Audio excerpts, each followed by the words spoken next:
Chapter 919. You're here specifically for me? Danny asked. Zhonger's lips squirmed slightly. Yes, I heard that Her Majesty is in the Holy Church. I also heard from AI Jew earlier that King Stannis of King's Landing City made King Robert's illegitimate daughter the crown princess. AI Jew is the Madam of Honey Peach Inn. She's well-informed and probably heard about Mia, Byra, and Theon from the mercenaries. Camp New explained in a timely manner. Zhong, you want to be the crown princess too? Danny's mouth twitched. Zhong, quickly shook her head as if her head was a rattle drum. I'm a prostitute. How can a prostitute become the crown princess? It's just that the long night is coming and life is difficult. I also heard that Mia is an illegitimate daughter like me, so I want to take the opportunity to make some money. You're honest. Danny was amused. Seeing the Dragon Queen laugh, Zhong cracked her fat lips and giggled along. After laughing for a while, Danny asked again, What evidence do you have to prove that you're Robert's son? Although King Robert slept with all the women in the inn, everyone said that he liked my mother the most. After sleeping with my mother, he took his hammer and went to war, Zhonger said proudly. Danny's expression became very strange in an instant. Sir Clinton seems to be wronged. The dwarf touched his nose and chuckled. The madam's name is AI Jew, right? Is she here? Danny asked. Outside the door. Camp New's priest responded and ran to the Holy Church Hall next door. He called for the old woman who was praying under the statue of the Holy Mother. She was a tall and thin woman in her early 50s. Greetings, Your Majesty. The madam prostrated on the ground with a fearful expression. She was far more reserved than Zhong, had been. Let me ask you, during the Battle of the Bell, was Robert hiding in your inn? Danny asked. Please forgive me, Your Majesty. Please forgive me. AI Jew's powdered face was even paler. She kowtowed and begged for mercy. Get up and speak. The Queen is just curious about what happened back then. Don't be afraid. Just tell her the truth. Barristan said in a deep voice. AI Jew didn't dare to get up immediately. She only looked up at the Dragon Queen. Get up. You dare to let Zhong, come to me. Don't tell me you don't have the slightest idea in your heart? Danny said indifferently. AI Jew's face turned even paler, and her body trembled even more violently, but she still stood up shakily, bowed her head, and said softly, King Robert was hiding in Zhong's mother's bed at that time. Clinton has neglected his duty. He even said that he had searched every house in Stonehall Town. The dwarf stomped his feet and sighed. He looked as if John Clinton had lost his Iron Throne. AI Jew glanced at old Bart beside the Dragon Queen and explained, Sir Clinton, like Sir Barristan, is a knight who cherishes honor. He didn't even dare to look at a woman's chest. When he saw a woman with untidy clothes in the room, he hurriedly stopped the soldiers outside and asked us to put on our clothes before opening the door to enter. This delay is enough time for us to move King Robert to the room that has already been checked. He should have called everyone to line up in the courtyard, and then sent soldiers into the inn to search. The dwarf muttered. Sir Clinton probably didn't think that Robert would dare to fool around in the Technical Institute in such a critical situation. Barristan guessed. Why was Robert hiding in Stonehall Town? Although Robert had killed the first knight of the Seven Kingdoms, Liga, his commanding skills on the battlefield were actually not outstanding. Robert's talent was not as good as Stannis. He could be called a fierce general, but he was not at the level of a famous general.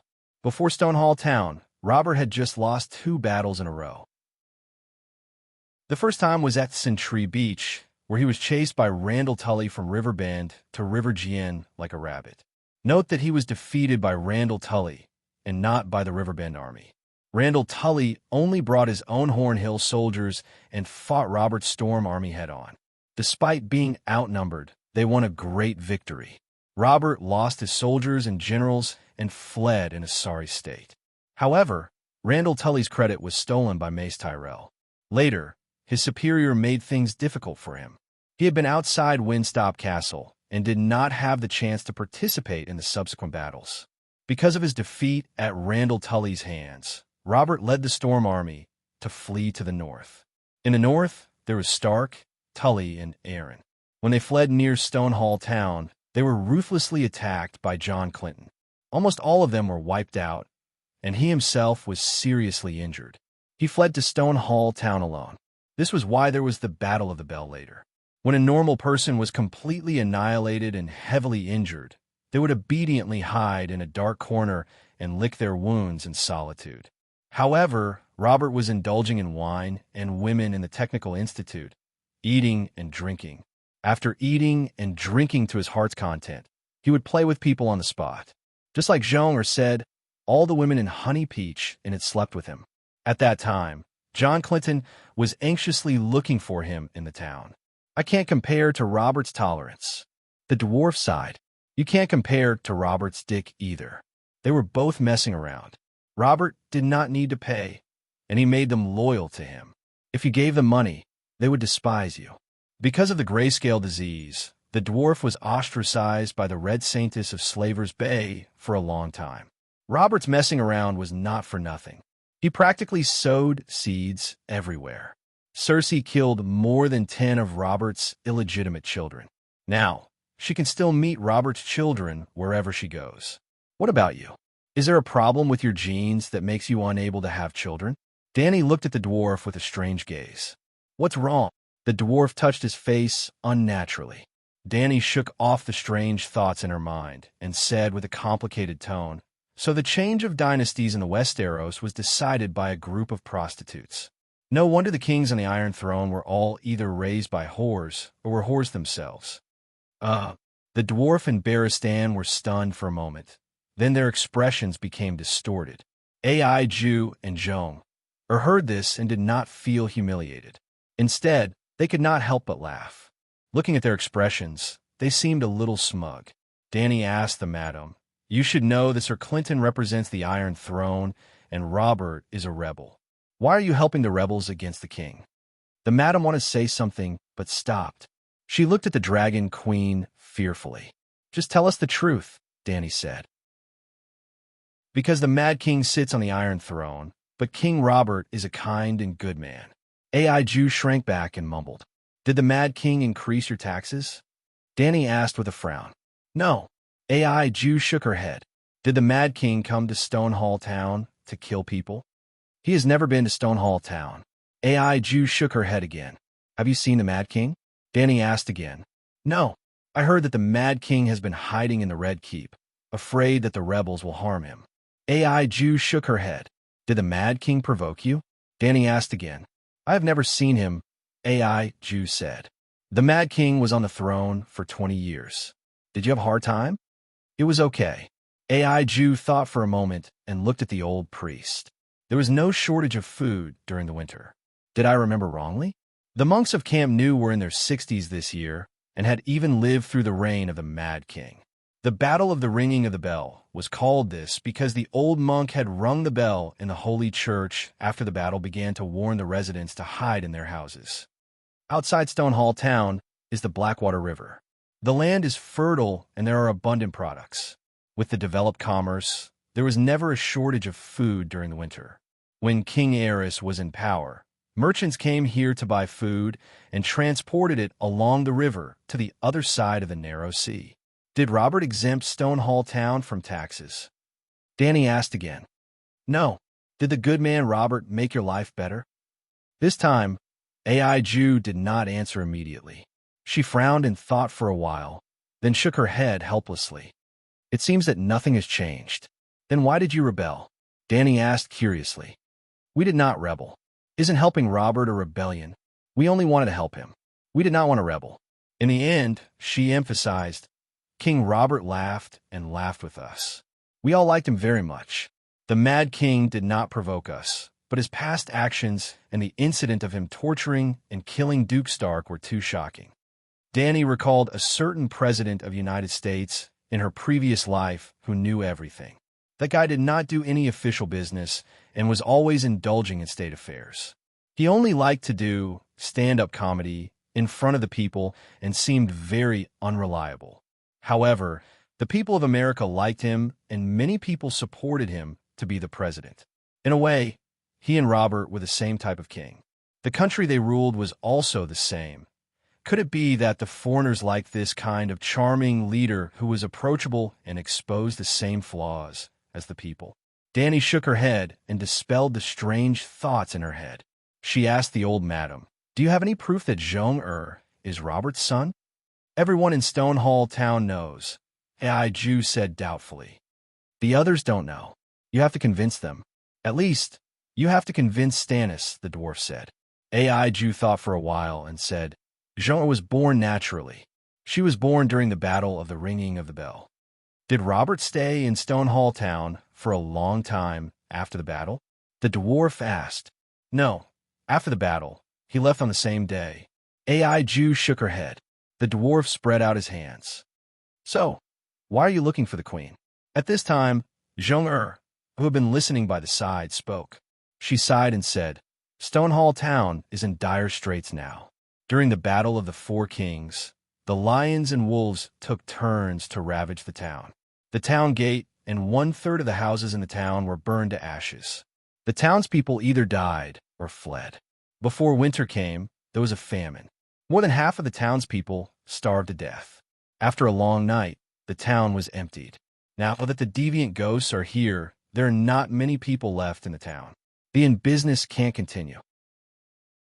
Stonehall Town was located at the intersection of the Four Kingdoms.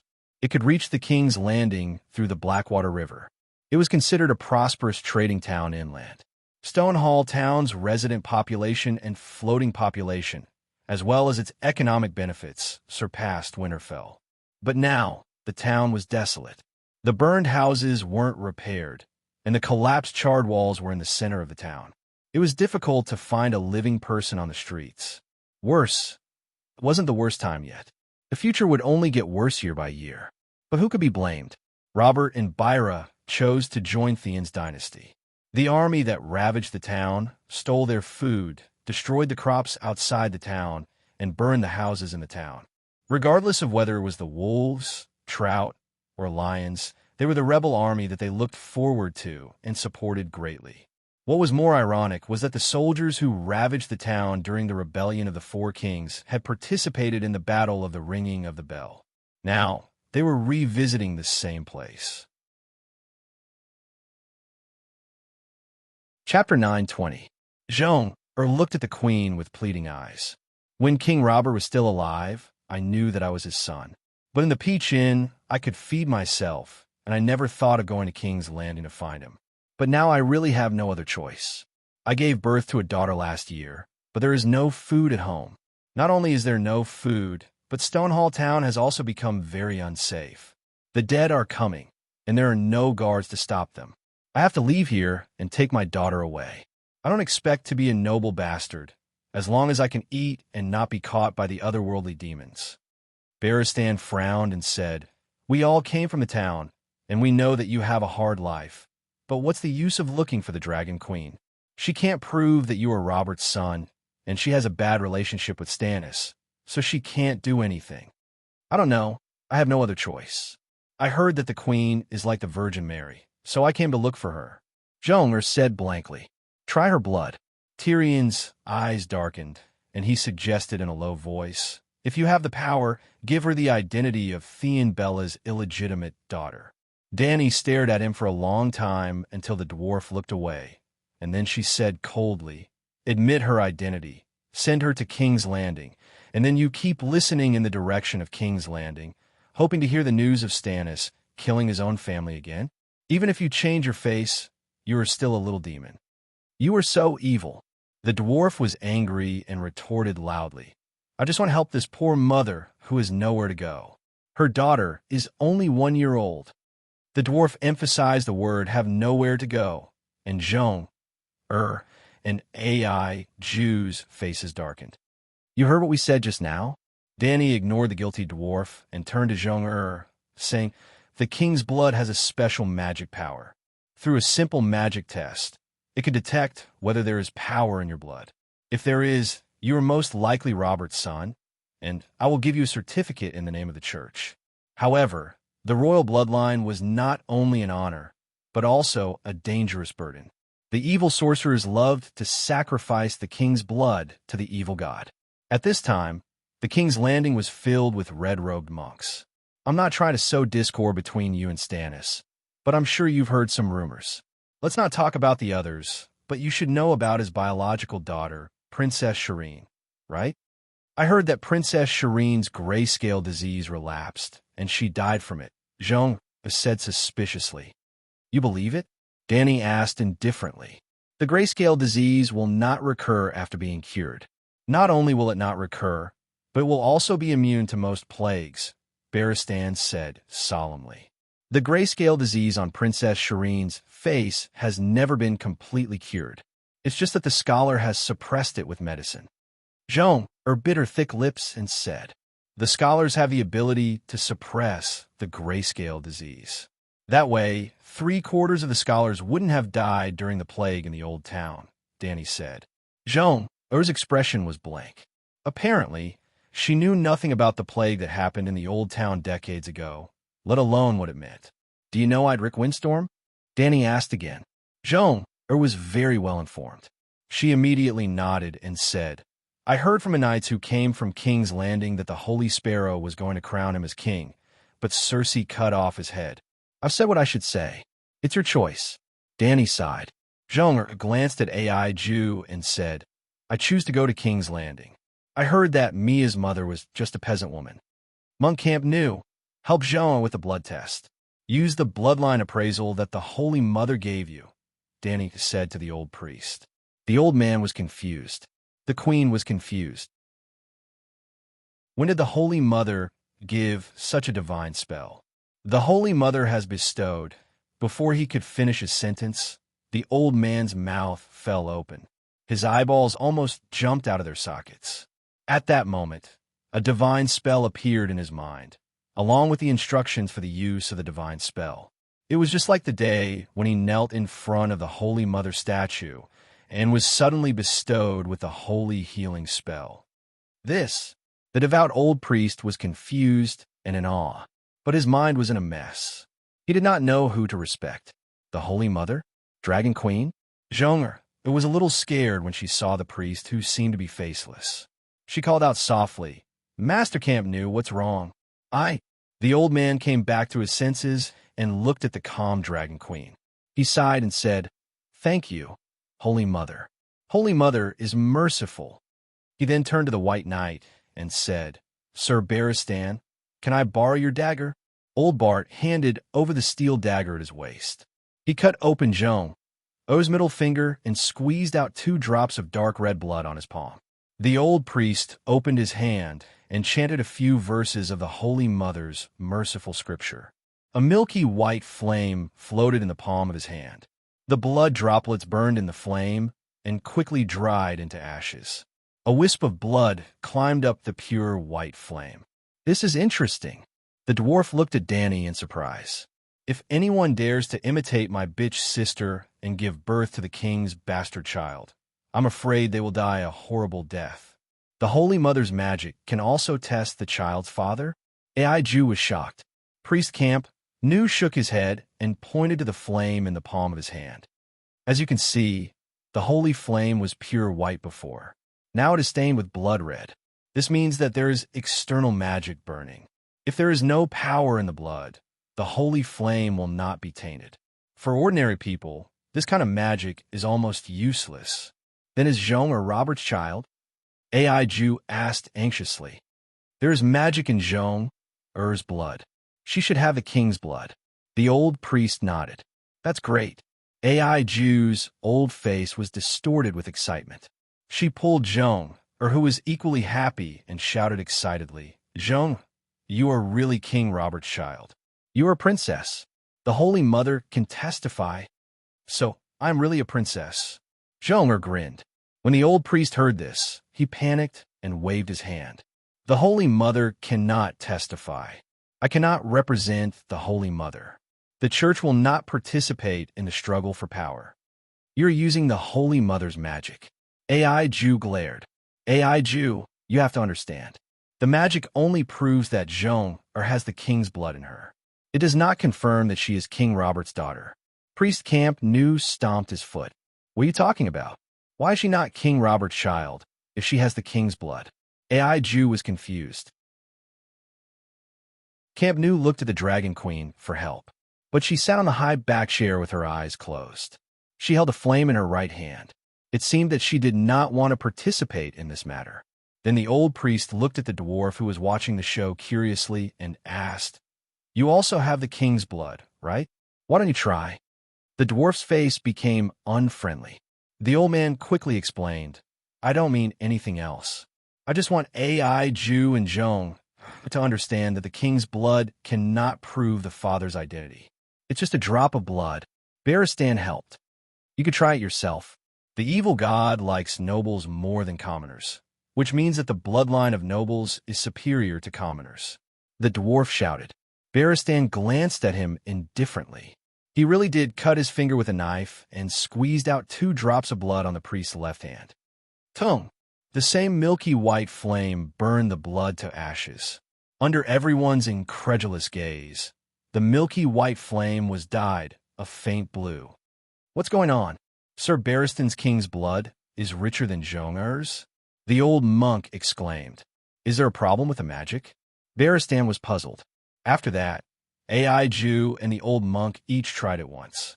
AI Jew's flame did not change at all, but the old monk's flame did not change in color. The flame became a size bigger. The old monk was very calm this time and explained to the puzzled onlookers, "I don't have the king's blood. This is the power of the Holy Mother. I have the divine power bestowed by the Holy Mother in my body. Let me try." The dwarf couldn't help but decide to do it himself. Boom! The flame jumped up as high as a finger, its entire body pale gold. It was amazing, but it was within the dwarf's expectations. It seems that there is no problem with the magic, but why is the power in Sir Barristan's bloodline stronger than Zhong'er's? He turned to the Dragon Queen. Danny said lightly, "Pull the people around me and try. I guarantee that all of them have the power of the bloodline." "Because of you?" Tyrion was shocked at first. Then, thoughtfully, "The benign contamination of high-energy magic is similar to the curse of the ruins of Valeglia, but the effect is the opposite. In addition to the high-energy power of the law, there is also the identity. Selmy is an old noble of the Stormland. Now that Sir Barristan is equivalent to my prime minister, it would be abnormal if the bloodline did not behave like this. The correct way to use this magic is to take the blood of both father and son at the same time and burn them together. If they are father and son, the flame will only be stained with one color. If they are not related, the flame will appear in 2 colors." Danny glanced at the dwarf vaguely before continuing. "Not only is it suitable for father and son, but can also be used to take the blood of mother and son to verify whether they are biological mother and son. If both parents are great nobles, such as Cersei, Robert, and Joffrey's family, the color of whose bloodline is stronger will be displayed. If Cersei is green and Robert is dark red, Joffrey and Robert's mixed blood will appear green and red. If Joffrey and Cersei's mixed blood burn, there will only be green. If Joffrey is Robert's son, Robert and Joffrey's mixed blood will appear dark red. If Cersei and Joffrey's mixed blood burn, it will also be dark red. This is because Lannister's bloodline is not as good as Theon's." "Why not? Just because Robert is king?" Tyrion was unconvinced. "How many extraordinaries have appeared in your Lannister?" "None." "Then do you know who Theon's bloodline came from?" "Firstly, Theon Bera belongs to the Targaryen branch family. Secondly, the first Storm King, God Sorrow Durin, is a powerful demigod who has lived for thousands of years. Lastly, Durin's wife is the daughter of a true god, the first generation of gods." Danny looked contemptuously at the red-faced dwarf. "Tell me, what do you have to compare? Your family's ancestor, Clever Lane, was most likely a mortal who relied on his second son to cheat. He is far inferior to Stark, Hangarth, and Durandon. Among the West Arrows Duke families with more than 8,000 years of history, Lannister's bloodline was probably the lowest. Hajian Tully had not been a duke before, and Valierin was an undull bandit who had crossed the sea 6,000 years ago. These 2 families were not included. Sun Halberd City's Martell and Iron Archipelago's Greyjoy had bloodlines stronger than Lannister's. Martell was originally quite mediocre, but but he had mixed into Nymeria's bloodline 2,000 years ago. Greyjoy, on the other hand, was very impressive. Their ancestor, the Grey Sea King, was also a demigod. He killed the world's first sea dragon, Naga. This was not a legend. Naga's fossil was still displayed on the Iron Archipelago. Chapter 9:21. Aiju did not really understand the theory of bloodline, nor did she care about which family's bloodline was higher or lower in the Seven Kingdoms. She only asked nervously, "What about Joma? Is she Robert's seed?" "Tyrion, you have seen Mia Stone. Does she look like Joan?" Dany asked. "Her hair is very similar. Her eyebrows, eyes, nose, and mouth are a little similar," the dwarf said hesitantly. "In that case, Pastor Camp knew. Issue a written certificate for Jean in your name and Stone Church's name," Dany said. "Thank you, Your Majesty." "Thank you, Master Camp knew." "Thank you, Merciful Mother of Mercy." Aiju quickly pulled Jean to thank her. Pastor Camp New looked at Dragon Queen awkwardly and said, "Your Majesty, is it appropriate for the church to be involved in this matter? It's just bloodline identification. There's no political aspect to it." After thinking for a while, Dany added, "Jean, after you arrive at King's Landing, go to the cathedral again and explain your matter to the archbishops. Then ask them to issue 2 bloodline identification certificates for you." "Why? Is Pastor Camp New's certificate not enough?" Jean was confused. "This is the system. The king's bloodline is a matter of national importance." Dragon Queen said seriously, "In order to prevent fallen priests from mixing up the noble bloodline in the future, and to prevent great nobles like Cersei from threatening the archbishops from now on, if the duke or king wants the church to issue a bloodline identification certificate for their descendants, they have to ask at least 3 priests to do a blood test together. By drawing lots, 3 priests will be randomly selected from hundreds of priests on the spot to do a blood test on the spot.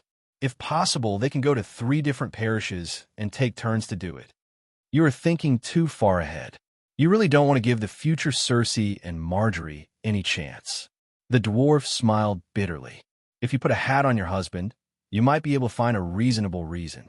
But if you cheat and mix up the family bloodline, that is unforgivable.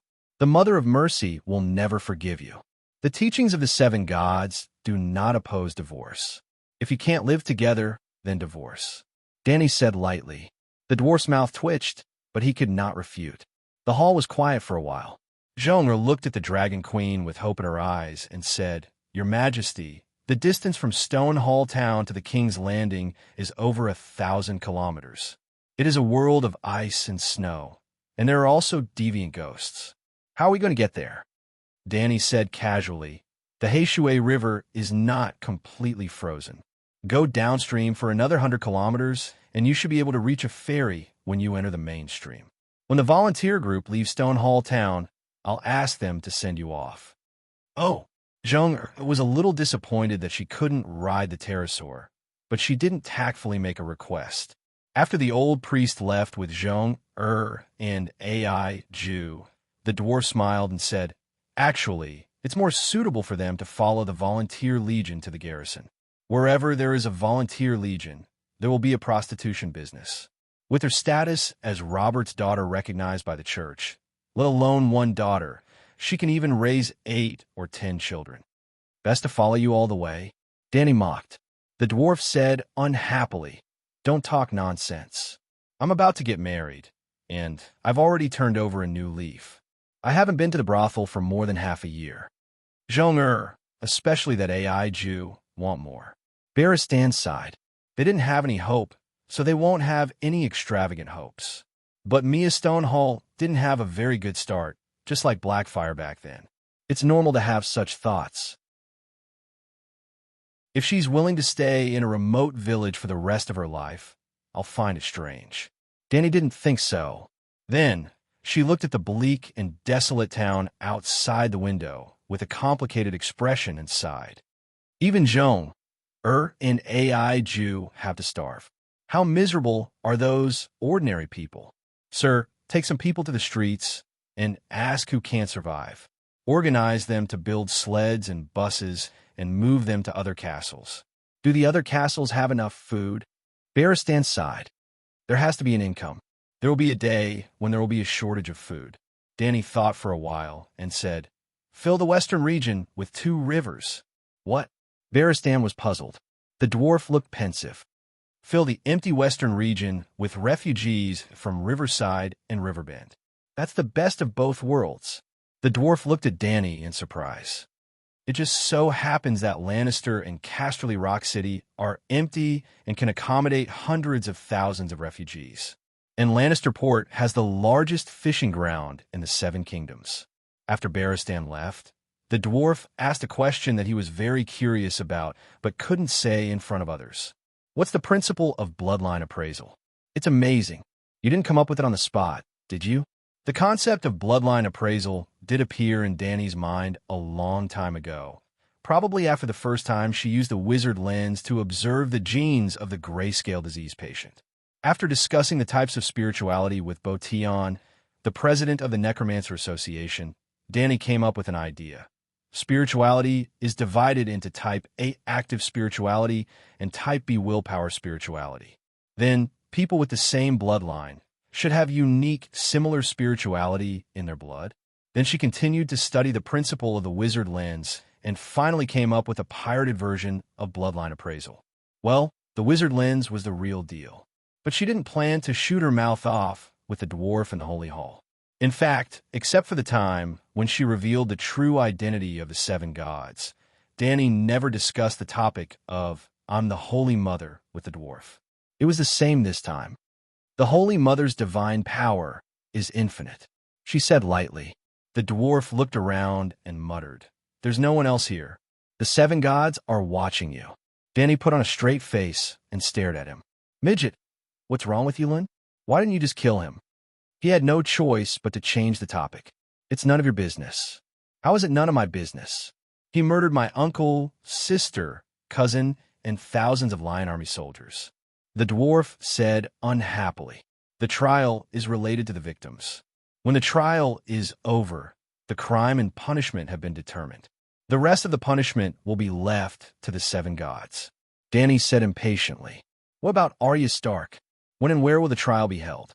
The dwarf asked again. A week later, and Danny thought for a while. Let's hold it in the Western Territory. We'll use a fair and open trial to comfort the people of the Western Territory who died unjustly. But too many people have died in Casterly Rock City. It's become a ghost town. It's gloomy and creepy. I don't want to take half a step into it in the future. The dwarf's face turned green and white. Inform the nobles of the 7 countries. 7 days later, in the Fairy City, there will be a public trial of Arya Stark. 2 months after the fall of the Western Territory, the situation of the 7 countries finally stabilized under the Dragon Queen's tireless efforts. Especially with the establishment of the Western Territory, Hajien, Royal Territory, and Riverbend, a total of 15 volunteer groups with a total of 45,000 people. The 7 countries' anti-ghost strategy passed the passive defense phase and began to enter the second phase of defense and counterattack. At least there wouldn't be any more dukes being taken away by the ghoul army in a daze. To put it simply, the peak of the epidemic had passed, and the turning point had arrived. Of course, the 7 countries also suffered great losses during this period, including the Western Territory. More than 50 earl castles and countless villages and towns had fallen. The cumulative death toll was no less than 3 million. The large-scale migration of refugees and nobles had exceeded 2 million. Other than the 5 million people contributed by the Western Territory, more than 500,000 people died in Riverbend. For example, Earl Matthews Rovin's Golden Tree City originally had more than 80,000 people. It wasn't the 80,000 permanent residents in the castle, but the number of people who had migrated to Golden Tree City. Only a few hundred people were saved by the Dragon Queen. The remaining 1 million people came from the Stormlands, Hajien, Royal Territory, Northern Territory, and Valley. Only half of them died in the hands of the ghouls. The remaining half died from hunger, cold, disease, and long-distance migration. For example, Hundreds of thousands of people moved 600 kilometers from King's Landing to Storm's End Fortress. Tens of thousands of people died along the way. Back in the last Heathfire City, Dany promised the old people who were out hunting that if they followed her to the south, they would be able to survive. At that time, her tone was firm, her voice was loud and powerful, and her expression was infectious, although it didn't affect the old people at all. Now, she could still speak with a firm and powerful voice. But deep in her heart, she had already accepted the reality. She couldn't save them. When the long night arrived, the first batch to be eliminated were the old and weak. Other than the most basic food, the cold and disease posed a greater threat to the old people. Kong beds had already been popularized in the 7 countries. But people had to go out eventually. Ordinary people didn't even have winter clothes. So how could they withstand the long night that was even more terrifying in winter? Many old people went out to pee, but when a bone-piercing cold wind blew, they came back with a fever and died the next day. Especially those from the south who had never experienced a real winter. Most of them froze to death. Other things aside, if the people from the south were sent to the northeast in the real world, they wouldn't have enough to eat, and there wouldn't be enough to eat. How many of them would survive? Now that the long night had arrived, the weather could be compared to Siberia's winter. How could those children of summer survive? 7 days later, in the fairy city. On the way from the guest room to the main hall, the dwarf cupped his hands in front of his mouth and exhaled. He stomped his feet and said to John beside him, "Today's weather is the coldest in the past few thousand years. But in the next 10 years, today's weather will be the warmest and most comfortable. Do you feel despair?" To be honest, I don't feel anything. Before the long night came, the weather beyond the Great Wall was also like this. John shook his head. The dwarf glanced at him and said, "Take off the winter bearskin coat you're wearing. I guarantee that you'll feel something. Those commoners don't even have lousy sheepskin coats." He lowered his head and looked at the dirty and old gray fur coat. He said disapprovingly, "In the north, everyone has a fur coat. Those from the north who don't have winter clothes can't survive at all. Even among the ordinary merchants in White Harbor, my gray winter bearskin isn't considered top grade. Did you know that in the past 2 months, 400,000 people froze to death in the 7 nations?" Tyrion said. John nodded with a solemn expression. "I received a court bulletin from Dragonstone Island's Weave Center. The situation is really terrible. More people will die in the future, but at least the situation that was on the verge of collapse was stabilized." The dwarf said softly, "How much responsibility do you think your sister should bear for this series of tragedies?" John slowed his steps and said in a deep voice, "I think that the grudge between Stark and Lannister will end here. It's good for both our families. What do you think?" The dwarf's eyes flashed.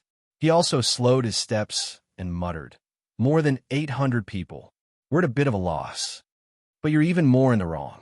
Starting from my brother Bran, to my father, my brother Robb, Lady Catelyn, my 2 sisters. Don't you have to pay back the debt you owe them?" John stopped and stood in the courtyard covered in snow.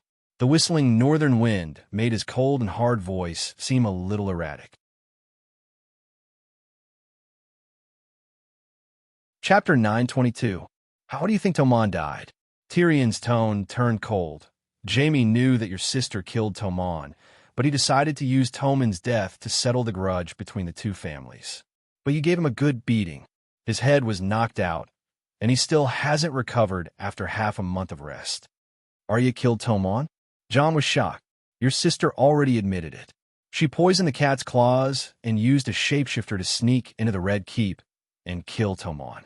Even if she killed him, isn't it too much for Jaime to use Tommen to settle the debt with Stark's family? John asked. You dare to compare numbers with me? Tyrion mocked. You have to consider cause and effect. Why did Arya go to Casterly Rock? And why did Stark have a grudge with Lannister? John's eyes were sharp. Tyrion stared at him for a long time before walking forward again. We will never reach a consensus if we continue this discussion. The great trial is indeed necessary. I just hope that the Dragon Queen is as fair and just as the Holy Father.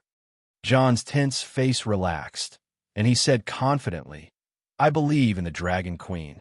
She is your sister, so you should trust her even more.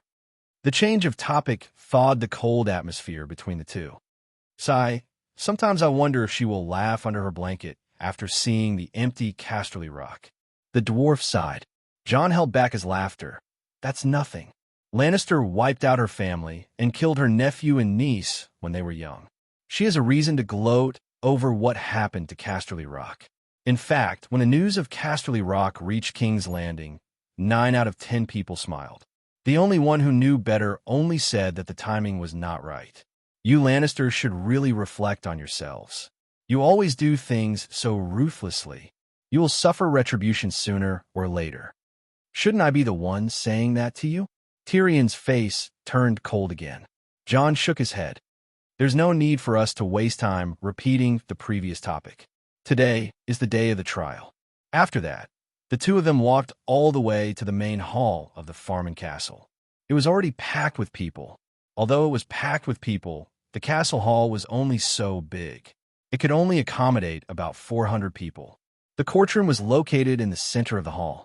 The huge wooden armchair that was half a meter above the floor belonged to the Dragon Queen. On both sides of the courtroom were 3 distinct rows of seats for the nobles. Below, 2 unsullied were guarding a 4-meter-long horizontal bar, blocking the surrounding mercenary knights, commoners of status, singers, poets, merchants, and craftsmen. The Farman family soldiers stood guard outside the castle, while Dragon Queen's White Knight led the Unsullied to maintain order in the hall. The surviving lords of the Western region had all arrived and were seated in the audience seats to the left of the Dragon Queen. Many of the nobles of the 7 kingdoms had also arrived and were seated to the right. The dwarf and Jon separated. One of them went to the first seat on the left, while the other went to the first seat on the right. They sat across from each other with a 3-meter-wide space between them. After a month of preparation, the standard of this trial was really high. It could almost be considered a frugal version of the Great Council. In addition to Tyrion, the sickly Jaime had also come. His cheeks were thin, and his eyes seemed to be covered with a thick fog of pain and confusion, causing him to lose his direction in life. Sansa, who was holding her daughter, sat next to Jon. She wore a white hairnet with blue diamonds and a dark purple cashmere dress. It accentuated her graceful figure, and her skin was as white as snow.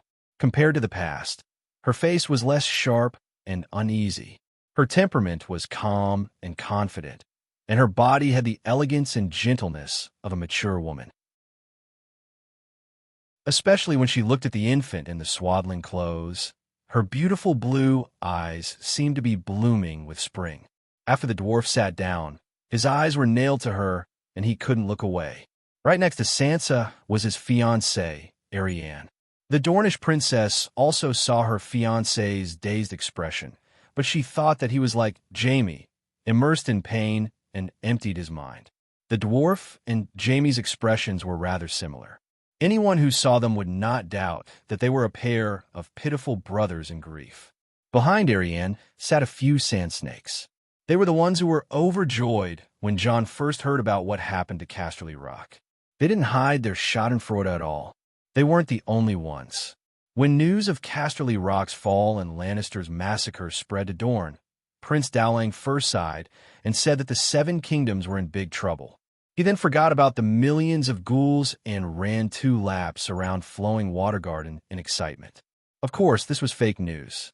Dowling's lower limbs were paralyzed. Even though he had been treated by a priest a few times, he could only walk with crutches. However, the nobles of Sun Halberd City also admitted that the prince held an unprecedentedly grand banquet that night. He invited all the knights, nobles, and poets in the city.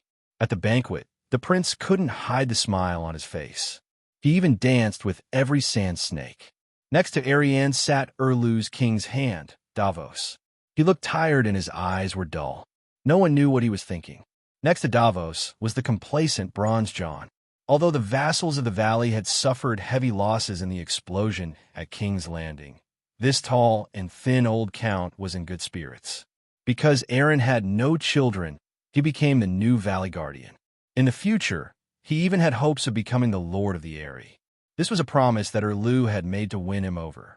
After that, there was laughter Baylor with a worried expression, dark fish Blinden with a sad face, several Frey's daughters who had married other families, and Rob's wife, Jean Westerling. Even Asha Greyjoy came. However, the sea monster situation was a little awkward. She took off her leather armor and changed into a cumbersome dress that she didn't like, but couldn't wear for today's occasion. She sat alone at the end of the first row on the right. No one spoke to her. The people around her looked at her even more viciously than the nobles of the western region looked at Stark. When almost everyone had arrived, the Dragon Queen also waited for a while. Around 9 o'clock, she entered the hall accompanied by Barristan and Bevos. For today's trial, the nobles present all changed into solemn attire. The Dragon Queen was no exception. She wore a sapphire blue lantern sleeve top and a silver high-waisted pterosaur leather skirt with rubies. She was elegant and dignified, but her hair needed to be decorated. Bald hair paired with a dress was as inappropriate as wearing slippers to work. Even the peasant women in the countryside would wear lace headbands on important occasions as long as their families' conditions allowed it. The ladies in the hall all wore hair accessories, such as Sansa's crystal hairnet and Yelene's reddish gold hair clip. Logically speaking, wearing a delicate and small crown at this time was befitting of Dany's status. If they were in Winterfell, Sansa would wear it. If they were in Sun Halberd City, Yelene would also wear it. However, apart from a three-headed dragon crown that the Tourmaline Brotherhood had created for her when she first debuted, Dany had never had a crown of her own, nor had she ever worn one. Honeywine River's crown of love and beauty did not count. Today, she only used a headband to tie her silver hair behind her head. The headband was made of gold, red, and green ribbons, which contrasted with her full forehead and silver hair. It should have looked simple and playful, but for some reason, the people around felt that the Dragon Queen had never been as sacred and majestic as she was now. She was like a god walking to the altar, lowering herself to sit on the throne of the mortal world. The layman watched the show, while the expert watched the artistry. Tyrion and Sansa were extraordinaries. They noticed that the queen's headband was unusual. They seemed to have understood something, but they were still confused. Jon's cultivation was higher than theirs. After a moment of shock, he opened his eyes wide and said in shock, "Gods, the world is singing for her." This is the aura of the Song of Laws. The Song of Laws is materialized like a real thing, and there are 3 of them. What realm is this? True God? Under the respectful gazes of the people around her, the Dragon Queen sat on her high-backed chair. Then, 2 unsullied wearing spiked helmets escorted Arya to the bottom of the stage. Arya did not wear shackles. Instead, she wore a gray sheepskin jacket. The gray cashmere was exposed. It was fluffy and looked quite festive. Moreover, compared to her previous skinny and yellow body, she was obviously fatter. Her skin was fairer and smoother. It was as if the month in prison was not a punishment for her, but a rest for her. Everyone knows the reason for today's trial, Dany emphasized. The real reason is the rebellion of the 4 princes. After a pause, she continued, Arya Stark's poisoning of 874 people in Casterly Rock City is just a small end to a series of immoral events in recent years. The purpose of today's trial is to prevent it from being the beginning of the next series of tragedies. I hope that the sins that have shrouded the families in the past and the hatred that has been buried in their hearts can be put to an end after the trial. That depends on whether the results are satisfactory or not, Tyrion muttered. His voice wasn't loud, but the hall was silent. Everyone heard him and looked over.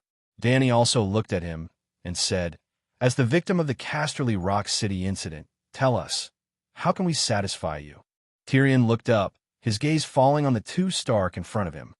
"First, I need to make sure that the real culprits in Casterly Rock City have been caught.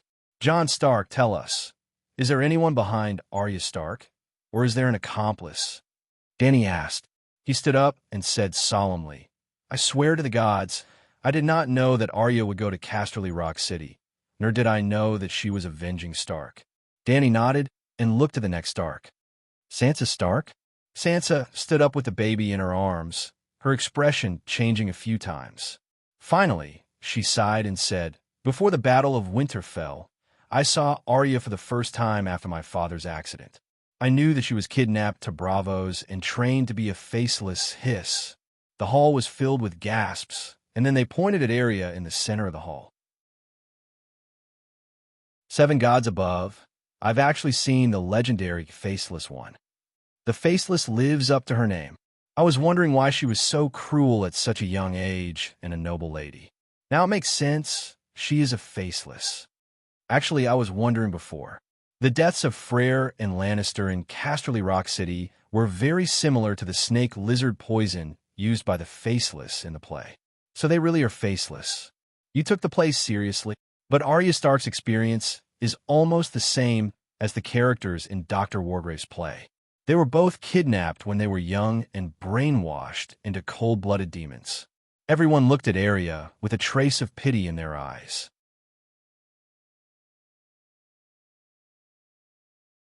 Chapter 923. Quiet. Let Madame Sansa continue. The Dragon Queen's voice was soft, but it reached everyone's ears.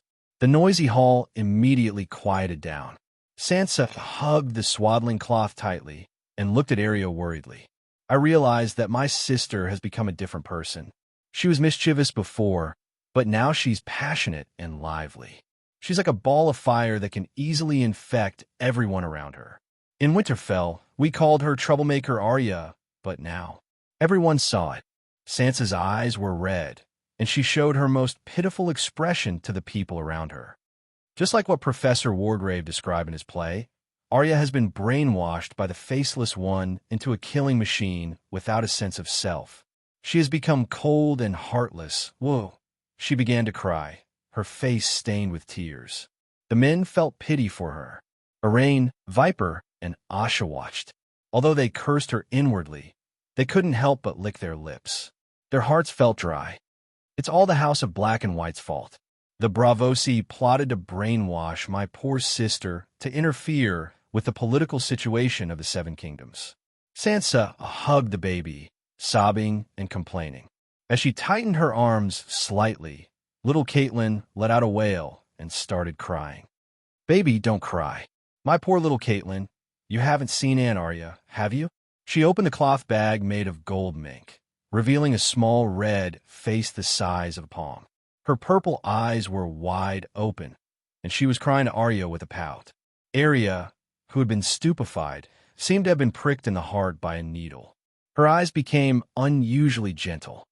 "Sigh, you're all poor children. You lost your father at such a young age." Sansa was still rambling, crying as she complained. "You're okay. You have my upbringing. Aunt Arya lost her parents when she was only 8 years old. She was kidnapped by the world's most terrifying assassin organization. Poor thing. This pair of orphans and widows crying together was indeed lethal." The people around them were moved. Even the people of the Western region looked at Stark with less malice. Dany treated it as if she was watching a drama and watched it with great interest. However, the dwarf felt as if he was sitting on pins and needles. He could not tolerate the mistress' performance anymore. Otherwise, he would not be able to continue with the trial today. Ahem. Tyrion cleared his throat and avoided the topic. "Lady Sansa, we all sympathize with little Catelyn. His Majesty Stannis' actions of sacrificing living humans are outrageous." Everyone's attention was attracted by the dwarf. Davos glared at him, and Sansa's blue eyes, which were red and swollen from crying, flashed with dissatisfaction. Tyrion said calmly, "But the question for the queen now is, do you know about Arya Stark's plan to poison the innocent people of Casterly Rock City? The last time I met Arya, she was on her way to Riverrun." Sansa did not deny knowing about Arya's revenge plan. Like me, she never forgot about revenge. Stark may not be Lannister, but he still pays his debts. Sansa emphasized as she looked at the two Lannister. "So, you also participated in the rebellion at Casterly Rock?"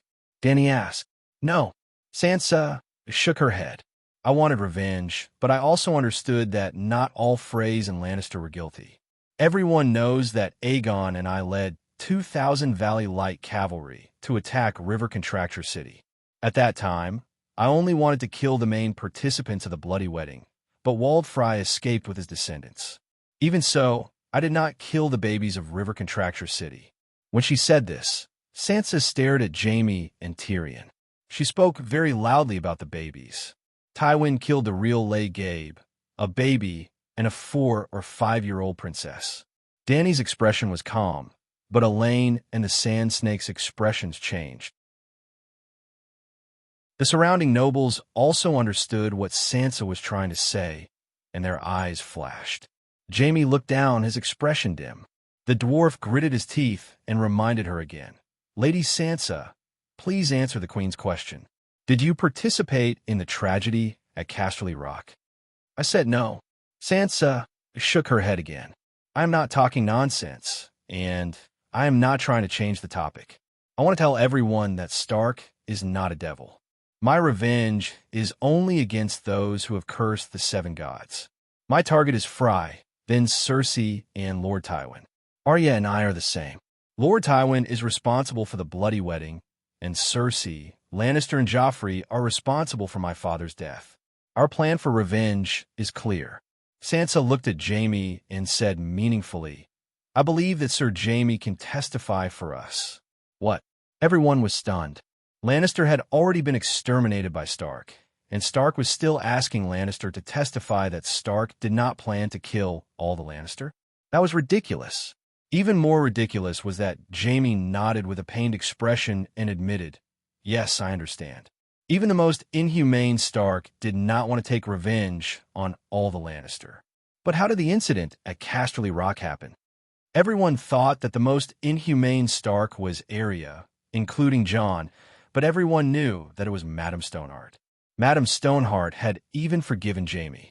She would not go after the people in Casterly Rock who were more innocent than Jaime. It was because of this that Jaime said that the grudge between the lion and the wolf ended in Tommen.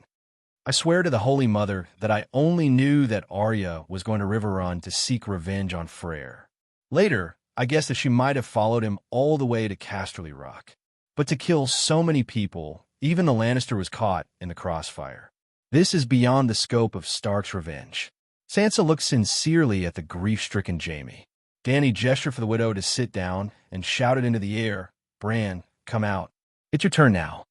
While everyone was still confused, a large raven descended from the air vent and landed on Arya's head. I am Bran Stark, this generation's three-eyed raven. After introducing himself, the raven turned to the 2 Lannister. I swear to all the old gods that, like Sansa, I knew that Arya was going to seek revenge on Freyr, but I did not participate in the rebellion in Casterly Rock. Tyrion narrowed his eyes and questioned, Bran, in the past month, you have shown your omniscient abilities to the militia. How could you not pay attention to my sister's revenge on Freyr? If you were, why didn't you stop it? Or are you the mastermind behind it? I paid little attention to Arya's revenge, the raven said calmly, because I predicted that the Lannister and Freyr would pay for their crimes. This is the power of fate. I saw that fate would uphold justice for Stark, so I was not obsessed with revenge. Jaime was shocked. You predicted that Arya would poison 800 people in Casterly Rock. I once saw Tyrion's lonely figure in the future. Do you understand what I mean? Bran said, other than the imp, the other Lannister are all dead? Everyone was shocked, then doubtful. The raven is lying, right? To wash away your sister's crimes, you can even tell such a lie. Tyrion mocked. Bran said coldly, I am not targeting Lannister. If the Dragon Queen did not change fate, 90% of you would have become undead. When the night is over, the total population of Westeros will not exceed 300,000. This is the original script. Think about it. Which one of you will be among those 300,000 people? You are lying. You cannot believe the words of Shapeshifter. I still remember Old Nan's story. Shapeshifters are as evil as wraiths. As soon as Bran finished speaking, the hall was filled with rebukes and curses. Bran ignored them and stared at the gnome whose expression was changing and asked, You don't believe me? I believe you. The gnome suddenly laughed. Without the Dragon Queen, without the Megalosaurus, without magic, Winterfell would have fallen first. Then, 1,000,000 ghouls would have swept through Hajian, and 10,000,000 ghouls would have swept through the Seven Kingdoms. It is unimaginable that 300,000 people would have survived. Everyone calmed down and could not help but be stunned. The gnome did not seem to be wrong. Up to this point, who had not killed a ghoul or seen an army of ghouls. Now that they understood the horror of the ghouls, they were 100% sure that the situation of the Seven Kingdoms was not good. But without the Dragon Queen, the Westeros would have fallen. They could not help but raise their heads to look at the throne. The Dragon Queen's expression was calm, and her eyes seemed to be asleep.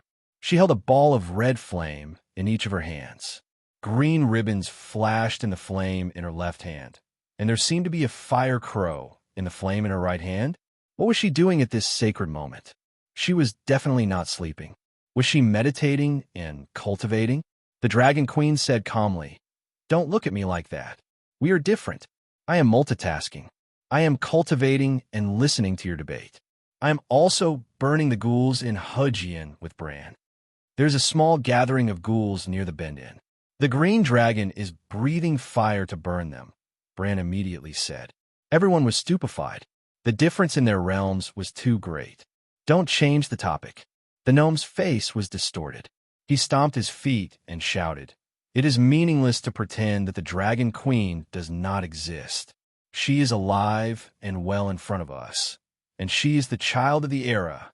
So, the future you mentioned does not exist. Bran, you are quibbling. The Dragon Queen really changed her original fate." Bran sighed. "Why did your fate change? But the fate of Casterly Rock City's destruction did not." Tyrion said angrily. "That depends on whether she wants to change her fate or not." Bran said meaningfully. The gnome and Jaime looked at the Dragon Queen in surprise. Dany was angry. "Bran, what do you mean? Are you pushing the blame on me?" The big crow was silent for a moment, then said, "I did not mean that. I just wanted to tell Tyrion that in the Westeros, fate really does exist. Anyone who violates the teachings of the gods will not be able to escape the judgment of fate. Maybe there are people who are stronger than the gods who can change fate, but they will not help sinners escape punishment." Robb's experience at the Red Wedding was also fate. He was the first to break his oath and violate the sacred marriage contract. Fry was the executor of fate. High Court Tyrell, Hajin Tully, Aaron Valley, Stormlands Borough, Theon, and even Targaryen before that did not escape the judgment of fate. It was because I understood this that I turned a blind eye to Arya's behavior. She's also a part of fate. I do not need to scheme against Casterly Rock City. The hall was silent. The gnome, Jaime, Sansa, and Jon, everyone looked at the big crow with shock in their eyes. Even Dany was bewildered. What was Bran hinting at? Or was he just trying to divert her attention? "What are you talking about? Are you crazy?" The gnome seemed to be listening to someone speak with his own voice. "I also feel that some of my recent thoughts are crazy." The big crow looked at Dany and said,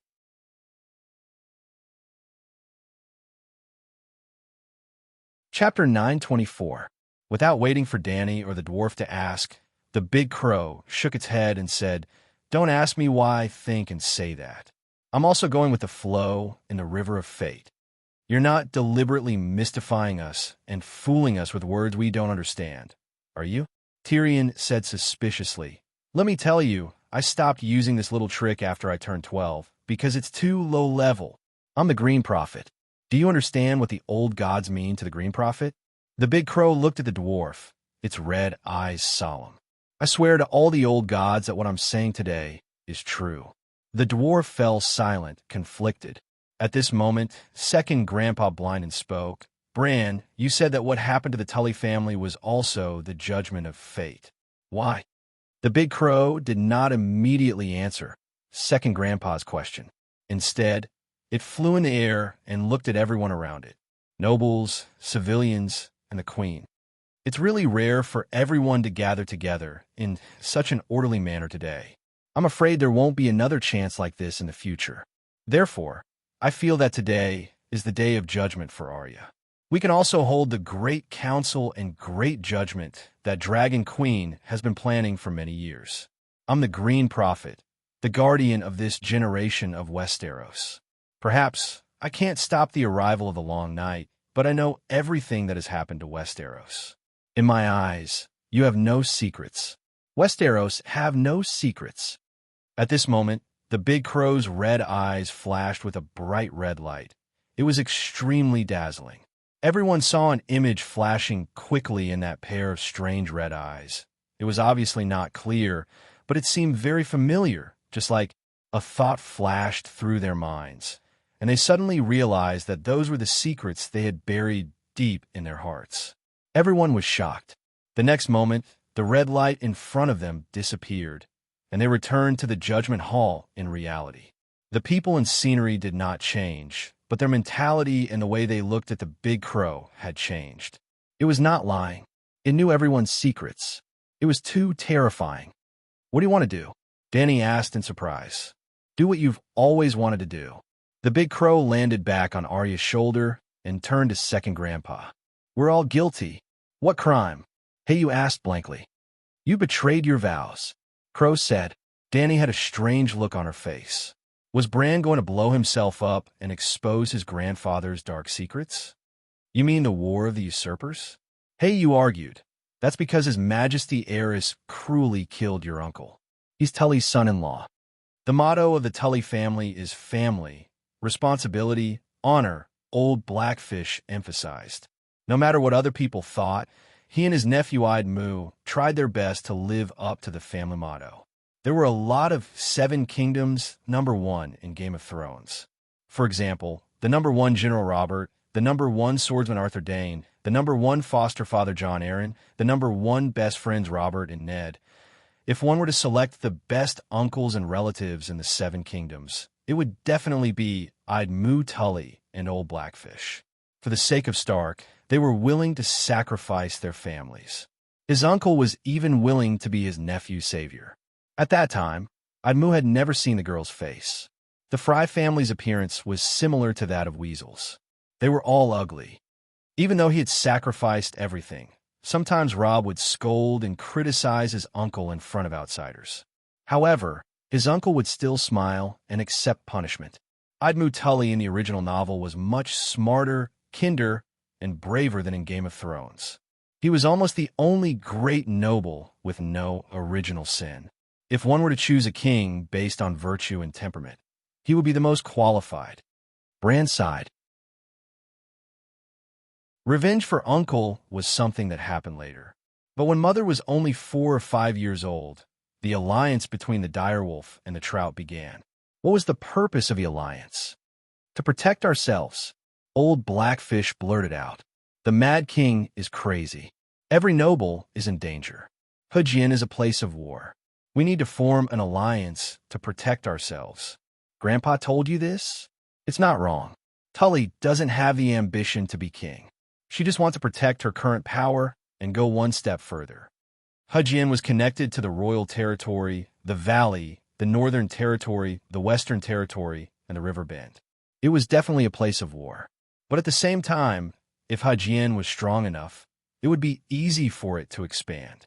Before Aegon landed, the overlords of the Seven Kingdoms often appeared in Hujin. Aerys was in power for 20 years. Only in the last few years did chaos appear. If they were prepared to form an alliance to protect themselves, it would be reasonable. But when Stark and Tully had the initial marriage plan, it was in the 10th year of Aerys's reign. Before the War of the Usurpers, you should carefully observe the marriage relationships of the Westeros families. Maybe you can understand something. At this point, Bran stopped and let everyone think. Even Dany fell into deep thought when he reminded her of this. Before she understood the history of the Seven Kingdoms, she never felt that there was anything wrong with the marriage between the families in Game of Thrones. After all, they were of equal social status. But look at the marriage of the previous generation of the rebels. In the north, Rickard married his cousin. Well, Ned's parents were both Stark. In the west, Tywin married his cousin. In the River Bend, Lord Inflatable Fish chose the strongest duke in the duchy, Hyder. In the Royal Territory, the Mad King married his sister. In the Valley, Jon Arryn's first wife came from the Royce family. That was Bronze John's Royce, one of the top dukes in the Valley. In the Stormlands, Erlu's mother came from the Eastmon family in the Stormlands, and Eastmon was also one of the Stormlands noble clans. Dorn, Duran Martell's wife, came from the great nobility of Novos across the Narrow Sea. It had to be explained here that although Dowling was free to love, his marriage was not out of the realm of political demands. The Martell family was different from the other 7 families. Just like the city builder Brandon, who founded Stark, Martell came from Nymeria, who came from the other side of the Narrow Sea. Therefore, Martell had always had a close relationship with the top royal family of the Free City. For example, Martell could get the Sea King of Bravos to vouch for the secret marriage between second Brotherway and Arain. For example, Quentin Martell dared to promise Pentos to the Ragged Prince, the original work. For example, Martell and Terrasai's great lord exchanged their heirs. Terrasai's daughter was raised in Flowing Water Garden, and Arain almost went to Terrasai to be the great lord's wine maid. Dowling marrying the daughter of Novo's top noble family was no different from other dukes marrying the daughter of a great noble in their territory. It was all to consolidate their existing power. 7 kingdoms, 8 territories, none of the wives of the lords belonged to another duchy. So what about their children? On the contrary, in the west, Tywin had been trying to matchmake Cersei to marry Liga. In the north, Brandon married Tully, and his daughter married Theonbella. In Dorne, Dowling's mother, Duchess of Dorne, hoped that Ilya could marry Jaime. In the valley, Old John had no sons or daughters to marry, and he was too old, so he took in 2 adopted sons and later married the second-hand Lisa. In the king's territory, Liga married Ilya. Riverbend seemed to be as stable as an old dog, but in fact, it was because they did not have children of the right age. If Marjorie was born 10 years earlier, it was very likely that she would have become Liga's wife. During the War of the Usurpers, Targaryen's relationship with Tyrell was much closer than Dorne's. Old Rose almost became Targaryen's daughter-in-law in the early years, and Targaryen also had a son who was adopted in the High Court. Comparing the marriages of the parents and juniors, it could be seen that the political situation of the 7 kingdoms in the later period of the Mad King's rule was very explosive. It was like a warehouse full of barrels of gunpowder. When everyone understood this, a thoughtful expression appeared on their faces. Bran then continued. In the 300 years after Aegon unified the 7 kingdoms, there were very few cross-border marriages, and the marriage of the children of the Duke's family was even rarer. So, when Stark and the Tully family formed an alliance, the other dukes were already on guard. Under the Mad King's rule, the nobles did not feel safe in the political atmosphere, forcing them to subconsciously imitate Stark and Tully's alliance. Dorne's original goal was to form a marriage alliance with the Western region. But Tywin did not like Dorne. He was more willing to choose his old friend of many years, the Mad King Aerys, and let Cersei marry Liga. But Tywin had been ruling the 7 kingdoms for more than 10 years, and his power had reached the peak of the dukes. Aerys, who was mad but not stupid, rejected him and chose the weaker Dorne. The marriage alliance between the Wind's Rest Castle and the Dire Wolf, Robert and Lyanna, was beyond everyone's expectations. Theon and Stark did not have any friendship, and looking back, they were also surprised by this marriage. That was the work of a scholar. Everything was arranged by fate, for my ambitious grandfather to meet the radical faction in the City of Knowledge. When the Wolf, Fish, and Stag alliance was first established, Duke Aeron also joined in. No matter who sat on the Iron Throne, at that time, they could no longer tolerate the alliance of the 4 Grand Duchies with Stark as the core. It was also at that time that fate began to punish Stark through the hands of the Mad King. After that, fate's sword of punishment fell on Targaryen's head, and 14 years later, it was the turn of Hugin, the Valley, and the Western region. Under the stunned expressions of the people around him, Bran looked around and said coldly, "No one can escape the final judgment. This is fate. You cannot believe in fate, but it has always been above all living things. It does not care whether you believe in it or not." Tyrion said blankly, "Bran, are you serious? The plans of the radical scholars in the City of Knowledge, Duke Ricard's ambition, are all true?" Why would I lie and slander my own grandfather? Bran turned to the Dragon Queen. Your Majesty does not seem surprised. Aren't you omniscient and omnipotent? What do I know? You already know. Dany said. Silence. Bran was silent. Blackfish was silent. Bran's words were too shocking. It was difficult for them to adapt. Everyone in the hall was silently digesting the information that they had just heard that almost changed the history of the Seven Kingdoms. Or rather, the truth of history was only revealed to them now. Why is it like this? Blackfish murmured blankly. Why is it like this? Blackfish was not the only one who thought this. Everyone was asking the same question in their hearts. No one knew who they were asking. Stark, the root of all evil. Suddenly, Princess Arianne lamented. The disasters of the Seven Kingdoms in the past few decades seemed to be all because of Stark. The War of the Usurpers was rooted in Stark's ambition. The direct cause was Lyanna running away from the marriage, and Bunyan Stark did not report it. The War of the Four Kings, Lady Catelyn kidnapping Tyrion, was at least the trigger. Now, the variant Ghost King is Stark, and the fall of Casterly Rock City that caused the collapse of the situation was also caused by him. When everyone heard this, they were stunned, and then the way they looked at Stark changed. Under the accusation of everyone, not to mention the normal Jon and Sansa, even the abnormal Arya shrank back.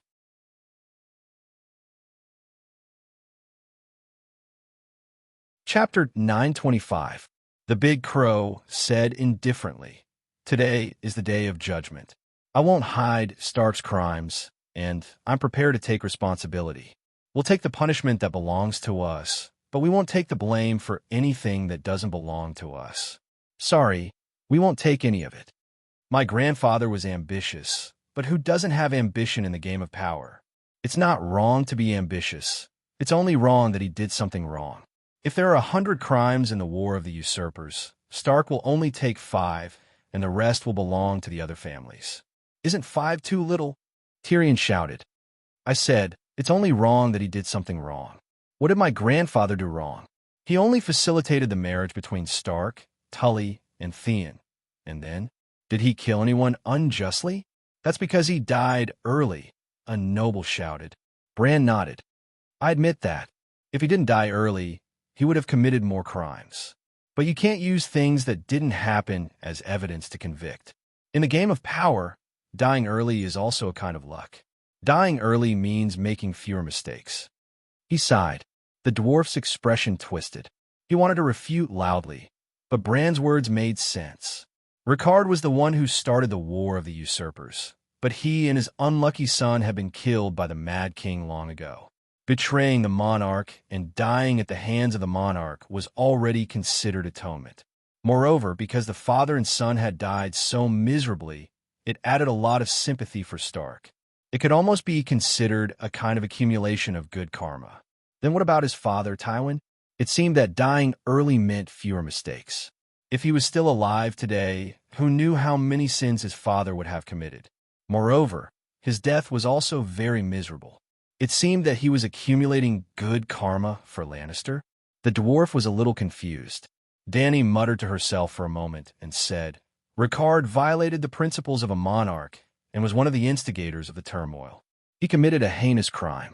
But my father's actions towards him and his son were also heinous. Let them cancel each other out. Duke of the Northern Territory, what do you think? Jon thought for a while with an awkward expression, then confirmed with Bran, Grandfather really wants the Iron Throne? You should be asking if Grandfather really did those things, Bran said lightly. I can tell you that he really did it. You should understand that since there are more than one radical scholar involved, I can't lie to you. Because the City of Knowledge was still there, the scholars were still alive. In fact, there are at least 20 doctors who know this secret. After a moment of hesitation, Bran decided not to tell him about Professor Su Chung murdering Professor Wargrave. Now, Dr. Wargrave's debt was on Faceless One's head, and he was hated by the people of the world. He was happy to do so, and Dragon Queen was happy to do so. Let the school of black and white continue to take the blame. 7 gods. What was the scholar doing? First, it was the real world, and now it was Targaryen who wanted to subvert the mad genes. If there was no rebellion of the four princes, if Joffrey was still on the throne, would the City of Knowledge still be purging the mad second-generation Lannister? Do they still remember the scholars' oath they once swore? Bronze John cried out unbearably, and the surrounding nobles also had ugly expressions. There were also a few scholars who were in charge of recording the trial. At this moment, they wished they could find a hole to hide in. At the very least, take off the scholar's necklace and the gray robe that represented the scholar. Jaime's cheek muscles twitched a few times as he argued. In our thousands of years of Lannister history, there has never been a mad king. Bronze John said, "Can you deny the madness of Joffrey and Cersei? Aren't they both Lannister? It's not the bloodline that drives people crazy, it's the Iron Throne," Jaime said in a deep voice. Before Targaryen became the king of the Seven Kingdoms, there were also thousands of years of history, and there has never been a Targaryen-exclusive mad blood awakened, Tyrion said strangely. The nobles in the hall were stunned for a moment before they started whispering. Don't stray from the topic. Today's topic is not the Iron Throne, the Dragon Queen reminded them. Then she asked impatiently, "Jon Stark, do you agree with my verdict just now?" "I agree," Jon sighed and said solemnly. Stark admits that his ancestors violated the oath of loyalty and is willing to reach a settlement with Targaryen. Both sides are even. Ricard and Blynden died, so miserably. They died in vain. Dany nodded and looked at the remaining Stark. "What about the rest of you?" "I agree," Sansa said.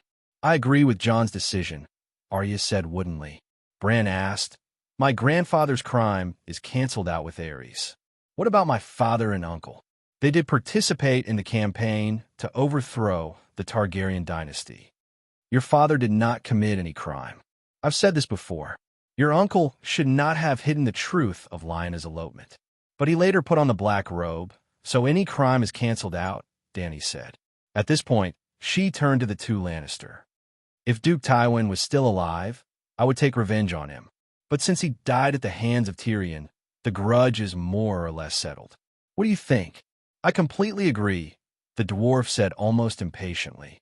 "Me shooting Tywin's father is not considered kinslaying, but resolving the blood feud between the Lannister and Targaryen. This is fate's arrangement. Shameless." The surrounding nobles muttered softly, looking at the dwarf with disdain. The dwarf, however, straightened his back and looked happy. Jaime nodded at the Dragon Queen and accepted the result. Dany concluded, "Now everyone knows the secret of the War of the Usurpers. Basically, it can be defined as a game of power. In the game of power, there are no boundaries between right and wrong, between good and evil.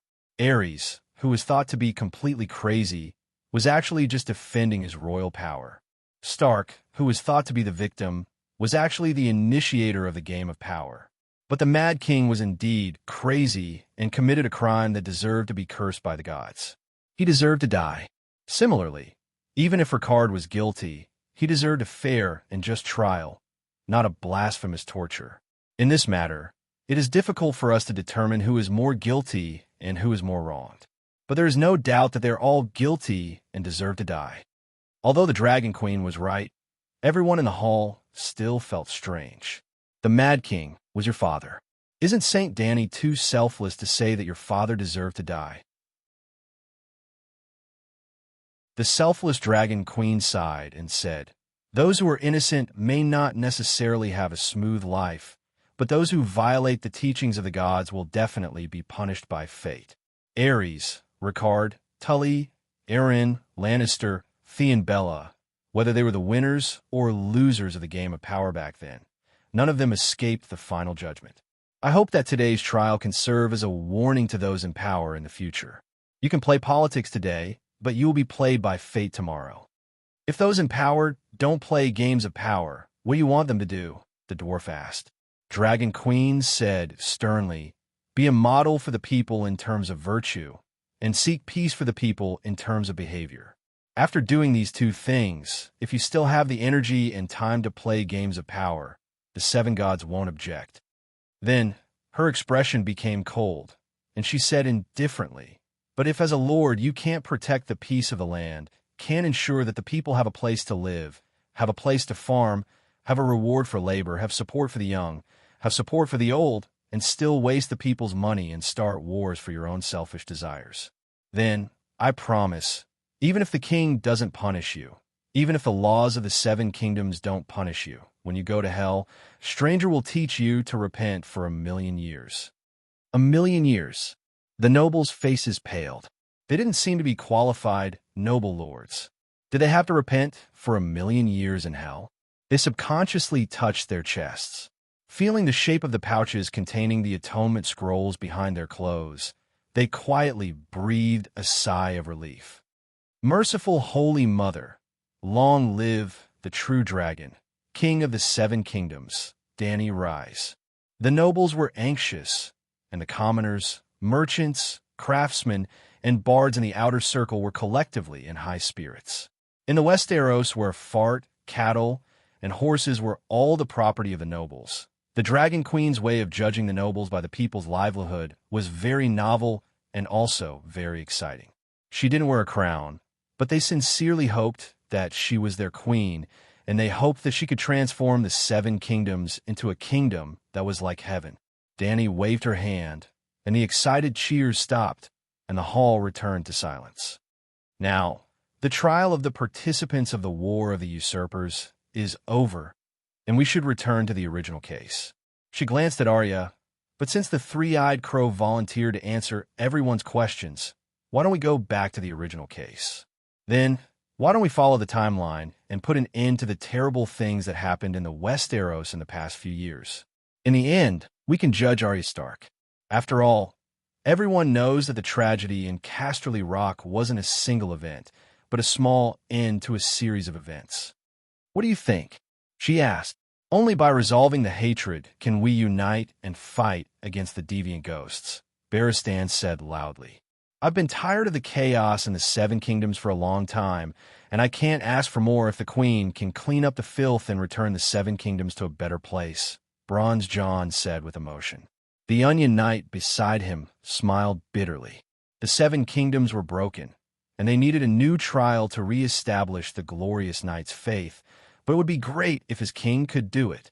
Just as he thought about it, the nobles of the Western region and River Bend shouted, in the past few years, the king and the great nobles have betrayed their oaths and trampled on their honor. Only a great and glorious Night Queen, like Her Majesty, has the right to hold a public trial for everyone in the Seven Kingdoms. We are all convinced. The other nobles and the commoners in the outer circle shouted in agreement. Sansa had a complicated look in her eyes. There was envy and jealousy, but deep in her heart, she didn't think there was anything wrong with their words. Except for the Dragon Queen, no one had the right to hold a public trial. The Queen is so popular everywhere she goes. The fat eunuch Beworth muttered and took out a piece of dried squid from his coat pocket. He tilted his head and quietly put it into his mouth to chew. Danny glanced at him and clapped her hands, saying, since everyone agrees, let's begin. Starting from the War of the Usurpers, any question of morality and honor can be brought up for trial. Who will go first? Me? Old Bart raised his hand and looked at the big crow with a complicated expression. Did Robert really laugh when he saw the bodies of Princess Rhaenys and Prince Aegon? Danny facepalmed. He laughed and kicked Princess Rhaenys' head because her eyes were wide open, as if she was looking at him.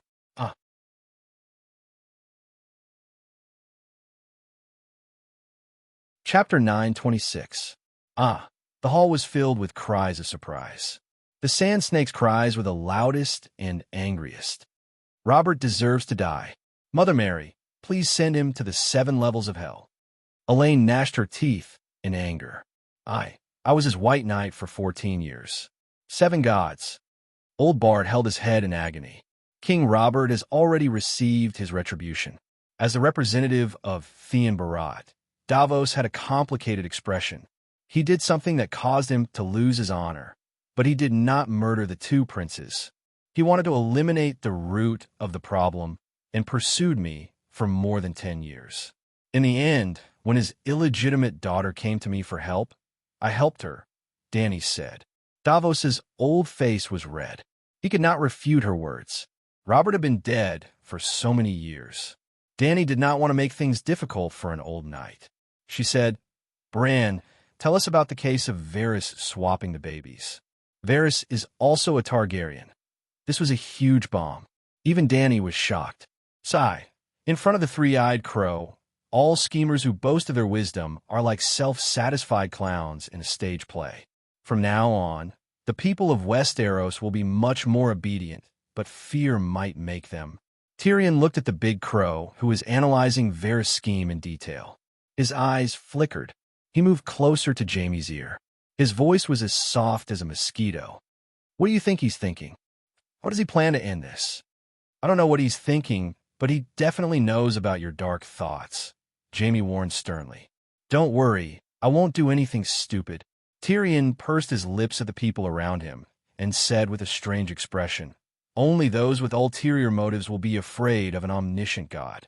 I'm magnanimous, but if I'm an omniscient person, I should be afraid that my omniscience will be known by others. Tell me, is he a human or a god? Or does he really control everyone's fate?" "Jaime, you paralyzed a god?" "I heard that he returned to Winterfell. I also heard that his body isn't very powerful." This is a dangerous topic, especially in this situation. There are some things that everyone knows, but they keep it in their hearts and don't show it on their faces. Could it be that your shrewdness is inferior to theirs? Jaime frowned. "No, this topic isn't dangerous only in a situation like this." Tyrion smiled at the big crow. He didn't know if the big crow noticed him, but it didn't give him any response. Because the dwarf and Jaime already knew about Varys' plan, they had the time to chat. The surrounding people, including the Dragon Queen, were all focused and kept asking for details. Varys' attitude, his every meeting with Illyrio in the secret passageway of the Red Keep, and the contents of their discussions were all exposed to the world. After a long time, the big crow stopped. Dany said coldly, "He's different from Aegon. Aegon is innocent, but he's guilty. I won't admit his identity, and I won't let him off easily." No one objected. Even Sansa's expression changed a few times, but she didn't plead for her cheap uncle. She even felt a little humiliated, feeling that the eight-clawed spider had tainted the bloodline of her vassal king, Aegon. However, she didn't want to lose the eight-clawed spider and his intelligence network. Since he was Aegon's uncle, he wouldn't betray her and could be of great help. Therefore, she was feeling very complicated right now. Who murdered Duke Jon Arryn? Was it Lannister? Bronze John raised his hand and asked, "Was it you?" Tyrion nudged Jaime and laughed. "I might stab him to death, but I won't poison him. If Cersei knew that he was suspecting Joffrey's identity, she would definitely tell me," Jaime said calmly. "It's Littlefinger," the dwarf shouted at Bronze John. "It's not just Littlefinger." The big crow shook his head. "Lannister can't escape. Only Jaime, Cersei, and I were at King's Landing." "Since it wasn't us, could it be that my father controlled someone to do it?" The dwarf said with a frown. "It has nothing to do with Duke Tywin. It's Grand Preceptor Pycelle. He's been secretly serving Lannister." The dwarf was stunned and mumbled, "If it's him, it's possible. That old dog has been cleaning up our family's mess diligently for decades without complaint and has been loyal and devoted. What a pity. He sacrificed so much for Lannister, but I shot him in the crotch. Ah, the earlier one dies, the fewer mistakes he makes." Jaime shook his head and sighed. Bran said, "The one who poisoned Duke Jon Arryn was Lady Lyssa. Ah, another one who poisoned her husband." Everyone exclaimed. Today's trial was really necessary. Otherwise, who would dare to get married in the future? The dwarf lamented. "Women are too vicious. It's so hard to be a man. Outside, there are dishonorable and dishonorable gamers who conspire against you. When you get home, you have a good wife who brings you a cup of wine. You can learn from Robb and Rhaega. You can learn from them and betray the sacred marriage contract," Elaine said calmly. "Look, this woman is so vicious." The dwarf pointed at his fiancée and smiled at Jaime. "We haven't even gotten married, and she's already cursing me." Sansa felt uncomfortable and said coldly, "This is the trial hall. The dwarf rubbed his nose and stopped teasing. John frowned and looked at everyone's faces. Bran continued. After Duke John Arryn was poisoned, Scholar Corman, who served the Eyrie, could have saved him. In fact, under the effects of the antidote, Duke Arryn's condition had already improved. Then, Grand Tutor Pycelle intervened and sent Scholar Corman away, cutting off Duke Arryn's medicine. Scholar Corman understood Pycelle's intentions, but he did nothing. So, Scholar Pycelle and Scholar Corman were also involved in Duke Arryn's murder. Bronze John frowned. Scholar Corman was the exclusive scholar of House Arryn. He swore to devote all his loyalty to House Arryn. Dany sneered. Pycelle was once the exclusive scholar of House Targaryen. Nobles can break their oaths, Night Watchers can break their oaths, Seven Gods can break their oaths, so naturally, scholars can too. In the past, it was normal for Westeros to break their oaths. At this point, she turned her gaze to the red-bearded Jon and said, I heard that in Robb Stark's will, he casually wrote that he would use a few prisoners to exchange for your freedom from the Night Watchers commander-in-chief. He didn't say it casually. Robb's words were very serious. Also, it wasn't a few prisoners, but a group of prisoners.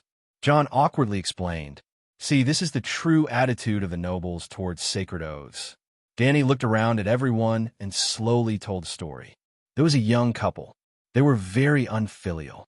They often didn't give their old mother food and often beat and scolded her. Not long after, the poor old mother starved to death.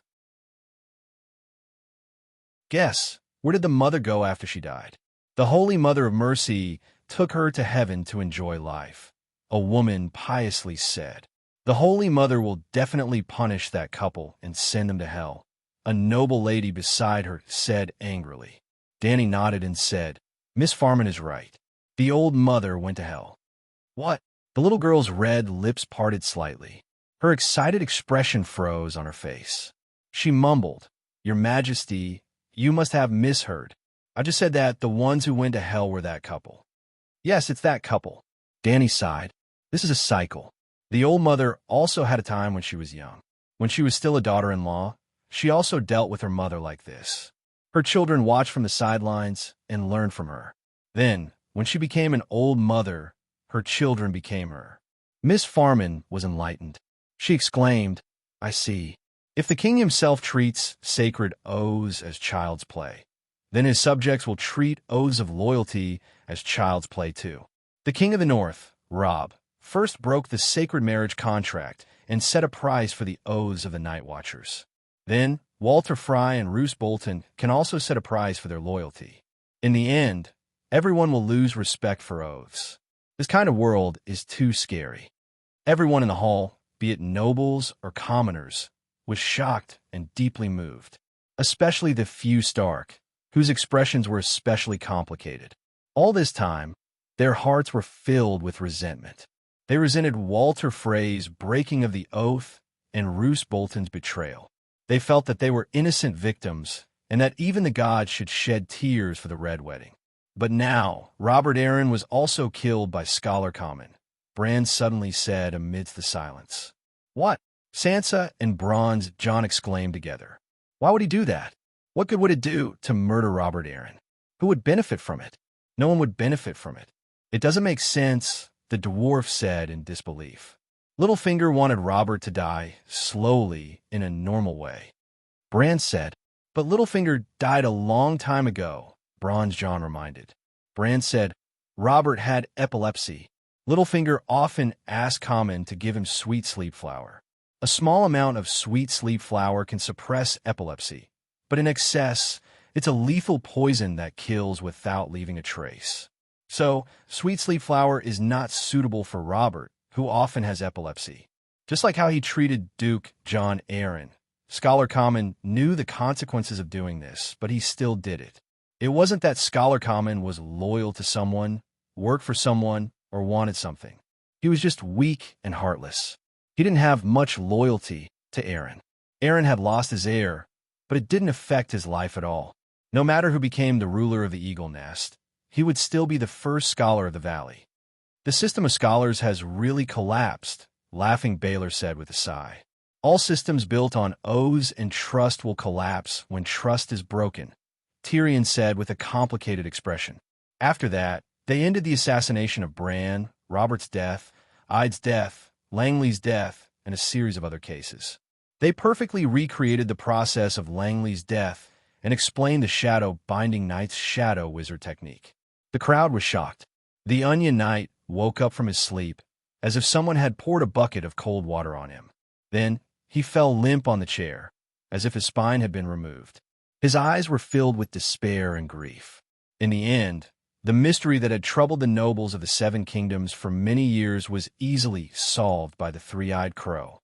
The expressions of the people in the hall changed as they looked at the crow. They went from bewilderment to amazement to shock, and in the end, to fear. They wanted to ask what role the three-eyed crow played in these matters, but they didn't dare to open their mouths. A monster like the three-eyed crow shouldn't even exist in this world. They didn't communicate with each other, but they all had the same thought. The meeting lasted from 9 in the morning until 3 in the afternoon. The Dragon Queen announced the end of the meeting. They would rest for 2 hours before passing the final judgment on Arya.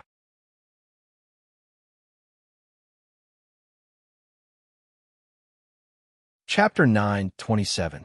During the intermission, they had a late lunch. Jon and Sansa returned to the guest room that Count Farman had prepared for them. Bran, why did you do this? Sansa questioned him. What did I do? The big crow's expression was calm. Sansa was worried. You shouldn't have provoked the Great Council. Today's purpose was to put Arya on trial. Why did you expose your ability to help others? They won't be grateful for the accurate information you provided. They will only fear you and try to destroy you. Jon nodded and said, Sansa is right. Bran, you're in danger now. Even in Winterfell, you're not safe. All your secrets and even your fate are in the hands of one person. This fear comes from human nature and cannot be eliminated. People will not think about what the three-eyed crow did to Westeros and the entire human race. Fear and anxiety will drive them to do anything. But you're not a god. Your body is so weak. At this point, Jon sighed. You let the instructor teach you swordsmanship every day, and you exercise every day. Then everyone can see that you're just a mortal. Not to mention you. Even Daenerys would be hated if she had your omniscient ability. I know, Bran said calmly. I know you know, but since you know, why did you do it? Sansa said angrily. There are 3 reasons. The big crow paced back and forth on the tea table. After a long time, he said helplessly, First, I can't hide it. You know my secret. Dany Rise knows it too. Not only does she know it, but she also blabbered and told everyone about the three-eyed crow's history and ability. So, those who can hurt me know my ability. Those who fear me, but don't have the ability, can't hurt me. Why did she reveal your secret? You are the guardian of Westeros.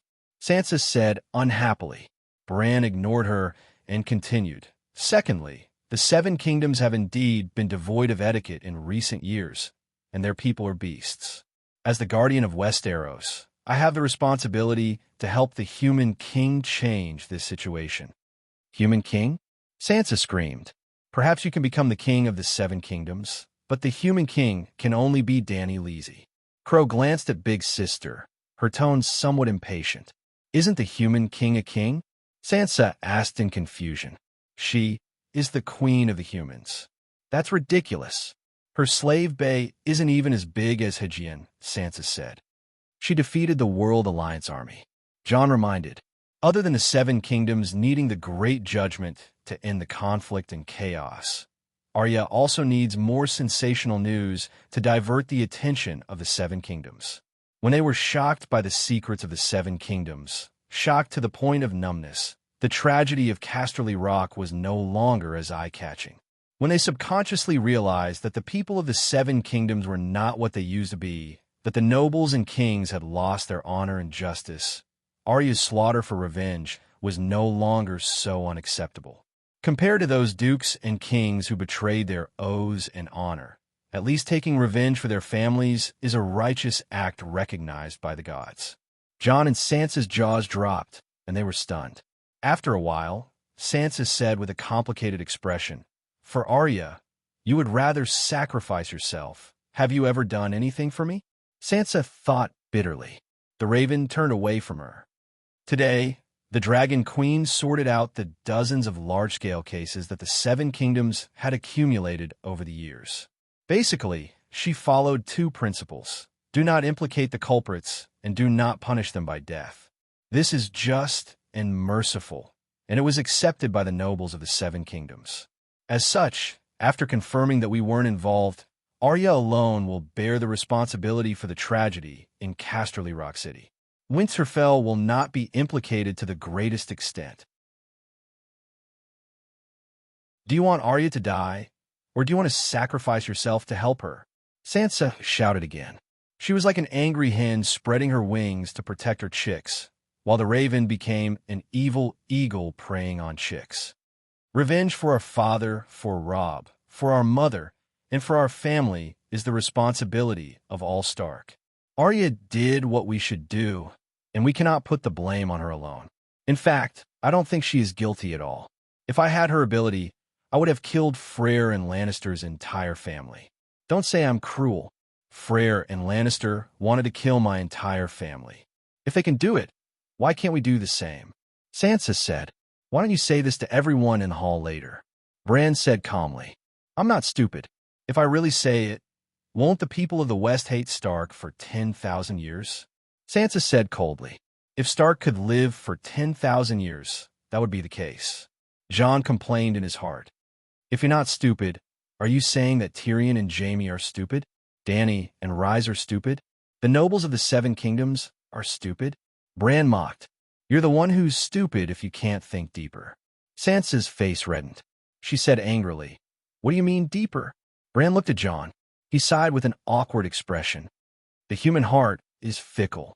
Even the gods can't convince everyone. The great trial this time isn't to resolve everyone's resentment. It's to establish rules and laws again. Violations will be punished. Violations will be punished. Just like now, Sansa. You're not convinced, but you'll admit that the previous judgments were fair. The laws have been established, and all cases caused by conflicts and grievances will be judged according to the laws. After today, whether you're convinced or not, you'll have a new respect for the laws. So, Arya must be punished to correct the laws. According to the laws, killing women and children is a crime. Freyr and Lannister did it. They committed a crime, but that doesn't mean that Stark, the victim, is immune. Sansa, you took down River Rapture City, hanged many Freyr, and fed their corpses to the dragons, but Dany, Rhys, and the other nobles didn't say anything. At least you didn't hurt the innocent when you took revenge, but Arya has to take responsibility for the fall of the Western Territory. After thinking for a long time, Sansa accepted Jon's explanation and sighed. I hope our plan to save Arya will be accepted by Dany, Rhys, and the others. Don't worry, they'll accept it. It's also a tradition. Jon comforted her. What about you? Sansa turned to the big crow and asked with an awkward expression, Bran, what's your plan? Don't worry, I can protect myself, Bran said. Don't forget, you have a son and a wife. The more you care about, the easier it is for you to be hurt, Sansa said. Yes, Bran's cheap son, Adu Stark, was born. It's because I'm worried about them that I decided to reveal my identity and abilities to the world today. No matter what, I have to protect them, Bran said with a sigh. I'm afraid you won't be able to intimidate people with evil intentions. Instead, you'll make more people hostile to you. You should understand that, Sansa said. The big crow nodded. Don't worry, I have plans. You'll understand when the trial is over. Sansa knew he didn't want to say more, so she didn't ask. Instead, she changed the topic to Jon. Jon, you need a wife. Jon said awkwardly, I have Ygritte in Whale. They're savages. They can be lovers and give birth to children for you. But you need a wife of equal status, Sansa said seriously. It's not the first time Stark married a freedman. Don't forget Winter's now rose, P.S., Jon said stiffly. If it were any other time, I wouldn't object to you marrying Whale or Ygritte. They both love you. Like Stark, they believe in the old gods. They have a strong personality that suits Winterfell. They're not perfect, but they're qualified to be Stark's wives. But the situation is different now. We need to do something through marriage. What is it? I don't want to fight for power. Marriage is useless to me, Jon said with a frown. It's not about fighting for power. Sansa thought for a moment and asked, do you remember Myrcella? She's completely different from Cersei. She's smart, quiet, and elegant. She's a good match. Myrcella? Jon recalled the beautiful girl who sat at the same table as Robb at a banquet in Winterfell. For a moment, Jon was moved by desire, but he quickly shook his head and refused. I understand what you're thinking. You want to resolve the hatred between Stark and Lannister through marriage. But I have my own lover, and marriage will do more harm than good. What do you mean? Sansa asked, puzzled. The alliance between the northern region and the western region may arouse the vigilance of others, which may lead to a new round of power struggle, Jon said. You're giving up eating for fear of choking, Sansa said impatiently. It's already late. How many people are left in the north, and how many in the west? Our two families won't be able to recover in a few hundred years. Moreover, the nobles of the Seven Kingdoms understand that our marriage is simple. It's to resolve the hatred between our families. Why would they think so much? She looked at Bran and said, what do you think of my suggestion? Bran pondered and said, we can try. Whether it succeeds or not, at least we'll be sending a message of goodwill to Lannister. Thinking of Ygritte, who had followed him all the way to King's Landing, and Whale, who had helped him manage the Winterfell barbarians, Jon felt depressed. He couldn't help but mock. If you really want to resolve the hatred, why don't you marry Tyrion, Sansa? I see that you two are flirting with each other. It's better to be lovers openly than secret lovers. You? Sansa's face turned pale with anger. Don't talk nonsense, Bran scolded. Aunt Lyanna stole Princess Dorne's husband. That's already made son Halbert's city bear a grudge against us. Now you want the same thing to happen again, and let Stark steal Princess Dorne's fiancé? Moreover, Princess Dorne's fiancé is still a Targaryen prince, even though he's an illegitimate son. Jon and Sansa were embarrassed for a moment. Then, Sansa's face showed a hint of uneasiness. She seemed to have become Aunt Lyanna? No, she was the dwarf's first wife. At least, she used to be. Now it was Princess Dorne's turn to steal Stark's man. Was this also fate's arrangement? Sansa was conflicted. Why don't Sansa marry Jaime? Jon suggested again. Jaime's martial arts are brilliant. He's handsome, and he's very loyal. Now, he's even been personally recognized by the Dragon Queen as the gray-robed Iron Guard. Sansa was still in a daze when the Big Crow nodded and said, that's fine. The effect of Sansa and Jaime's marriage is better than Jon and Myrcella's marriage.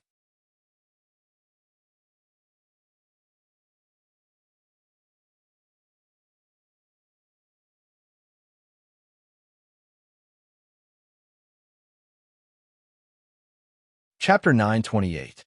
Bran, you know everything that happens in the Westeros, don't you?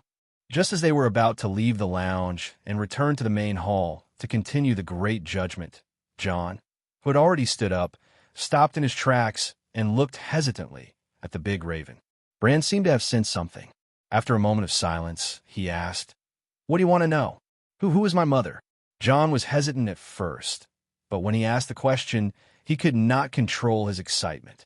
When I left Winterfell for the Great Wall, my father told me that he would tell me everything the next time we met. I hoped that one day I could see my father in Dark Castle, but all I got was bad news. Jon's eyes reddened. You are Stark, our brother. That is certain, Bran said. Sansa smiled and comforted him. You don't know. When I was young, I always thought that you and Arya were my father's children because we don't look like him. Jon stroked his bearded, horse-like face and couldn't help but grin. He always knew that Lady Catelyn did not like him because he looked too much like his father. Robb had inherited more of the Tully family's characteristics. I still want to know my mother's identity, even if she is a prostitute, Jon said with difficulty. I want to know where she is now and if she is doing well. She is dead. Bran sighed and said bitterly, your mother died in childbirth when you were born. She loved you very much. She was not a prostitute. She was as noble as any woman in the Seven Kingdoms. Ah, Jon and Sansa exclaimed at the same time. Is Jon's mother really Ashera Dayne? Sansa quickly shook her head. Asherah is the Archbishop of Myrene. She's not dead. Who is my mother? John asked in a trembling voice. I think you're living a good life now. Knowing about the past will affect. Before Bran could finish, John waved his hand excitedly and interrupted him. Bran, I'm not doing well right now. I've been troubled by this problem for almost 20 years. There's a huge hole in my heart that's waiting for it to fill. The hesitation in the big crow's eyes disappeared bit by bit. He sighed and said, You are Dany Alice's real nephew. What? I'm Aegon. John was stunned. Bran, are you dumb? John is Stark. How could he be? Sansa's expression suddenly froze, and she muttered. So that's why. John is Liga and Aunt Lyanna's child. No wonder father has been keeping this a secret. And my mother is Lyanna? John was in a daze. His thoughts were in a mess. The big crow glanced at his eldest sister and said, It's hard to imagine when things are not explained. But once the mystery is revealed, everything is so natural, right? Sansa and John were both in shock and did not answer him. I'm Liga and Lyanna's son. I'm Targaryen. John fell back into the chair and mumbled with his head in his hands. You're Stark, our brother, Bran said. After her expression changed, Sansa asked with a hoarse voice, Does Dany Alice know John's identity? The big crow looked at her deeply and said, She may or may not know. Then does she know or not? What do you think? Sansa asked. She probably doesn't know. Just like many people, she won't suspect John's identity subconsciously. But with her intelligence, if she really has a feeling, she might be suspicious, Bran said. Feeling? What feeling? Sansa was puzzled. Asked John if he has an inexplicable sense of closeness to Dany Alice and Tyrion. My mind is in a mess. I don't know. John shook his head. Then no. John doesn't have any Targaryen characteristics. Instead, he's a pure Stark, Sansa hurriedly said. Can I still be Stark? John smiled bitterly and looked at the big crow. Why don't you be the Duke of the Northern Territory, Bran? Father's title should be inherited by you. After Robb, you're the first in line, and then there's Rickon. Bran said sincerely, Don't be silly. My identity and abilities have been exposed. How can I be the Duke of the Northern Territory? And your identity is no secret to me. I've never thought of taking Winterfell from your hands. Because you're our brother. Unless you despise Stark's identity and think that Targaryen is nobler and want a better future. No, why would I despise it? John waved his hand. Although Bran was telling the truth, Targaryen was nobler and had a better future, he didn't despise the identity of the Duke of the Northern Territory. Becoming the Duke of the Northern Territory was his childhood dream, although it was quickly shattered by the cruel reality. He hesitated and said, Rickon, in the Westeros, there was no edict of favor. Being the second son was very miserable. There was no right to inherit. It was even worse than being a productive knight. A productive knight would at least have a piece of land and a small castle. Blyndon's grandfather intends to let Rickon inherit Riverrun City, Sansa said hesitantly. Tully's title as the Duke of Hugien was abolished by the Iron Throne. Dany Alice can't help Tully take back the title. But Riverrun City was built by the Tully ancestors. She can protect the legal rights of the Tully family. Therefore, Rickon will at least be the Earl of Riverrun City in the future. If the King of the Seven Kingdoms bestowed the title, he might even return it to Tully. What about you? John said worriedly. You're a woman with a child. It's too hard for you to work alone. Why don't you come back and inherit Winterfell? She might not like Winterfell. Bran mocked and said angrily, John, whether you're father's son or not doesn't affect what you have now. Winterfell, your family, it's all yours. It won't change. Sansa's face turned green and red. She glared at the crow and said, Don't be conflicted, John. Whether I'm father's illegitimate son or Aunt Lyanna's son, it doesn't make much of a difference to me. John was so touched that his eyes turned red. He nodded and didn't refuse. When the crow left and the two of them left the guest room, Sansa paused and said softly, John, do you want the Iron Throne? Seeing the desire in his sister's eyes, he smiled bitterly and said, Sansa, I swear to father that I'll never be an obstacle to your pursuit of the Iron Throne. Sansa's face turned red, and she explained awkwardly, "That day in Winterfell, the night I met Bran for the first time, I told you my attitude toward the Iron Throne. I desire the Iron Throne, but I'm not crazy about it. It was like walking along a river, and there were a few lambs floating down from upstream. There were lambs with Iron Throne, 7 dukes, ordinary nobles, and honest millionaires. I don't want to hide my desires from my family. I just want a better life. If I can get it, I'll fish up the Iron Throne sheep. If I can't, I'll switch to other sheep before my shoes get wet. I just want to fish up sheep. I don't want to fall in the river and become a Sansa sheep for the tourists to fish up." After pausing for a moment, she continued with some reluctance, "If you come to the riverside now and reach out your pole for the Iron Throne sheep, I'll change my target. If you're not interested, I'll continue fishing for the Iron Throne sheep." He wasn't sure if Sansa was telling the truth, but her meaning was very clear. Jon completely understood. "Sansa, you can continue to fish up the Iron Throne sheep. I won't fight with you," he said with a helpless expression. "Don't force yourself. If you sit on the Iron Throne, I'll be happy too," Sansa said reluctantly. "I'm not forcing myself. I'm completely sincere," Jon said sincerely. Then, Sansa's eyes flashed with excitement. She begged, "Can you not reveal your identity to the public?" Jon's body stiffened. In a daze, he seemed to hear another beautiful woman begging him not to do it. Shaking his head, Jon dispelled the chaotic thoughts that flashed through his mind. He solemnly swore, "Sansa, don't worry. I won't tell anyone. Understanding my background only made me cherish my current life even more, and I cherish my family even more. I'm your brother. I'll protect you and help you achieve your goals. I won't bring you any trouble." "Thank you, Jon." Sansa was touched. She gave her brother a blissful smile.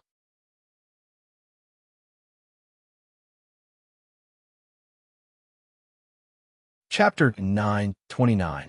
When they returned from the intermission, Dany immediately noticed Jon's abnormality. From time to time, he would look at her with an intimacy that gave her goosebumps. When she looked back at him, he would give her a shy, fawning, husky smile. Dany did not think that he would fall in love with her after a few hours of rest. So, what caused him to change in such a short time? My original target was not Lannister of Casterly Rock. Arya's confession interrupted Dragon Queen's thoughts. From the beginning, I planned to use the Rat Chef's method to punish Wade Fry for violating the guest's rights. But before I could get close to River Run, he moved his family to Casterly Rock. Outside Casterly Rock, I caught up with the Fry family. I replaced one of Wade Frey's attendants with the Faceless method and followed him into Casterly Rock. First, I cooked one of Wade's sons and watched him drink Fry soup and eat Fry pie. 7 Godzug. There were gasps and loud retching sounds in the hall.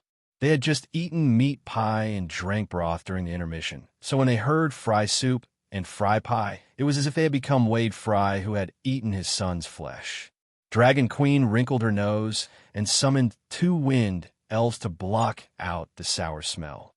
Count Mandler has already cooked 2 Freys and made them in a Fry pie for Roose Bolton and the rebellious lords in the north. "Didn't you know?" she asked. Her words caused another commotion in the crowd. "Mother of God, there have already been 2 Fry pie." It seems that there was such a thing. When Stark conquered Winterfell last year, he caught a few Freys, and Count Mandler revealed the secret in public. "Mother of God, these northerners are too cruel. Poor thing, all 3 of his sons have become Freys. Old Wade seems even more pitiful than the undull king in the Rat Chef story." "I know," Arya nodded numbly. "But Wade Fry is the culprit. He must be punished. If you didn't want to deal with Lannister, why did you attack Lannister of Casterly Rock City?" Jaime asked in a low voice. "Not all the Freys were involved in the bloody wedding. My target was only Walter Fry and his son.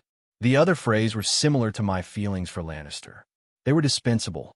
They would not deliberately target them, nor would they deliberately avoid them. If Wald Fry had been alone, I would not have poisoned him. In fact, when old Wade ate his pie, I killed him that night and made a pot of Wade's soup out of his flesh. The next night, everyone at the party drank Wade's soup. 7 deities, the first female devil in the Westeros in the last 12,000 years. Bloodseeker, You live up to your name. I feel a little sorry for Fry. The hall was filled with screams again. Arya's gray eyes were emotionless. She scanned the hall indifferently. Wherever she went, everyone held their breaths and lowered their heads in fear, not daring to look at the Devil Queen. After killing Old Wade, my target was only his hundreds of descendants. Their hands were stained with the blood of my mother and brother. So I had to kill them all. With so many people, I could not use a knife like I did to Wald Fry. Poisoning was my only choice. Although 874 of them died, my target was only 189 male free heirs. The rest were all collateral damage, but I don't care. Mother of God, Tyrion groaned. We should have stopped Fry from entering Casterly Rock City. How could you kill so many innocent people? Jaime said with red eyes. Arya's cold gray eyes met his blue eyes that were filled with grief and accusation. She said clearly, in King's Landing, in front of the great cathedral, I saw with my own eyes that my father's head was chopped off by Joffrey. On the road to Hugin, I saw with my own eyes that the lion killed many of my friends. In Rwanha City, on that nightmarish night, I saw with my own eyes that the soldiers of the Northern Territory were slaughtered. I saw with my own eyes that the Freys chopped off Robb's head and then sewed the direwolf's head on his neck. They even put him on the back of a horse and led him in circles while they cheered and played. They used the vilest words to insult my brother, my mother, Stark, and the Northerners. I saw it all with my own eyes, and you asked me how I could do it? From the moment I decided to take revenge, I had the resolve to drag my enemies down to hell with me. Not to mention that Lannister and Fry are my enemies. Even if it were a normal person, I wouldn't hesitate to kill them if they got in my way of avenging my family. Arya said resolutely. You were there that day? Jaime asked with a trembling voice, his face pale. Arya said coldly. I was there when the White Knight led the golden robes into the Tower of the Hand and killed the Northerners' guards, maids and wet nurses. I was there when Island Pine cut off my father's head. I could even smell the warm blood spurting from my father's neck. On the night of the Red Wedding, the Hound took me to River Delta. He wanted to find my brother and use me as a ransom, but I ended up in hell. I was in hell that night, because the mortal world shouldn't have such a terrible scene. I was only a few steps away from Robb. I saw him in his new robes. I saw the gray direwolf emblem on his robes dyed red with blood. His blood mixed with gray winds and spilled everywhere. In the end, they even urinated on his corpse. As they urinated, they insulted my mother with obscene words. I was so helpless then, like a maggot, writhing in the Hound's arms. I cried, and he hit me. I wanted to fight those demons, but he kept hitting me. All I could do was cry. For revenge, I went to Braavos alone and joined the House of Black and White. I was only 9 years old that year. That year, I lost my identity as Arya Stark. I was the lowliest servant in Braavos. Dr. Wargrave's plays about the faceless were all correct. You've all seen the life I led in the plays. I stayed in Braavos for 4 years. It was the desire for revenge that got me to where I am today. In my heart, there's always been a notebook filled with the names of my enemies. In order not to forget them, every night before I go to sleep, I recall their faces and evil deeds. I recite their names. Sir Gregor, Dunson, Sweetmouth Raff, Sir Island, Sir Meryn, Queen Mother Cersei, Joffrey, Valor Morgulus, Valor Morgulus, Valor Morgulus. She closed her eyes, just like she had done countless times before she went to sleep. As she chanted Valor Morgulus over and over again, a chilling energy seemed to rise in the hall. It wasn't an illusion. As the murderous intent rose in her heart, Arya unconsciously activated the Death God meditation technique. The power of death and ice surged like a tide, and the hall was almost dragged into a world of death. Dany's eyes flashed. She secretly used the stranger's power, and the hall returned to normal. Everyone felt like they were in a dream. They only felt that Arya's aura was strange and eerie, but they were confused by the changes just now. They thought they were hallucinating.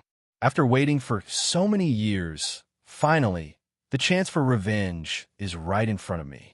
If you were me, would you be able to do it? She stared at Jaime and questioned him coldly. Jaime closed his eyes, as if his bones had been sucked out. He slumped weakly on the chair.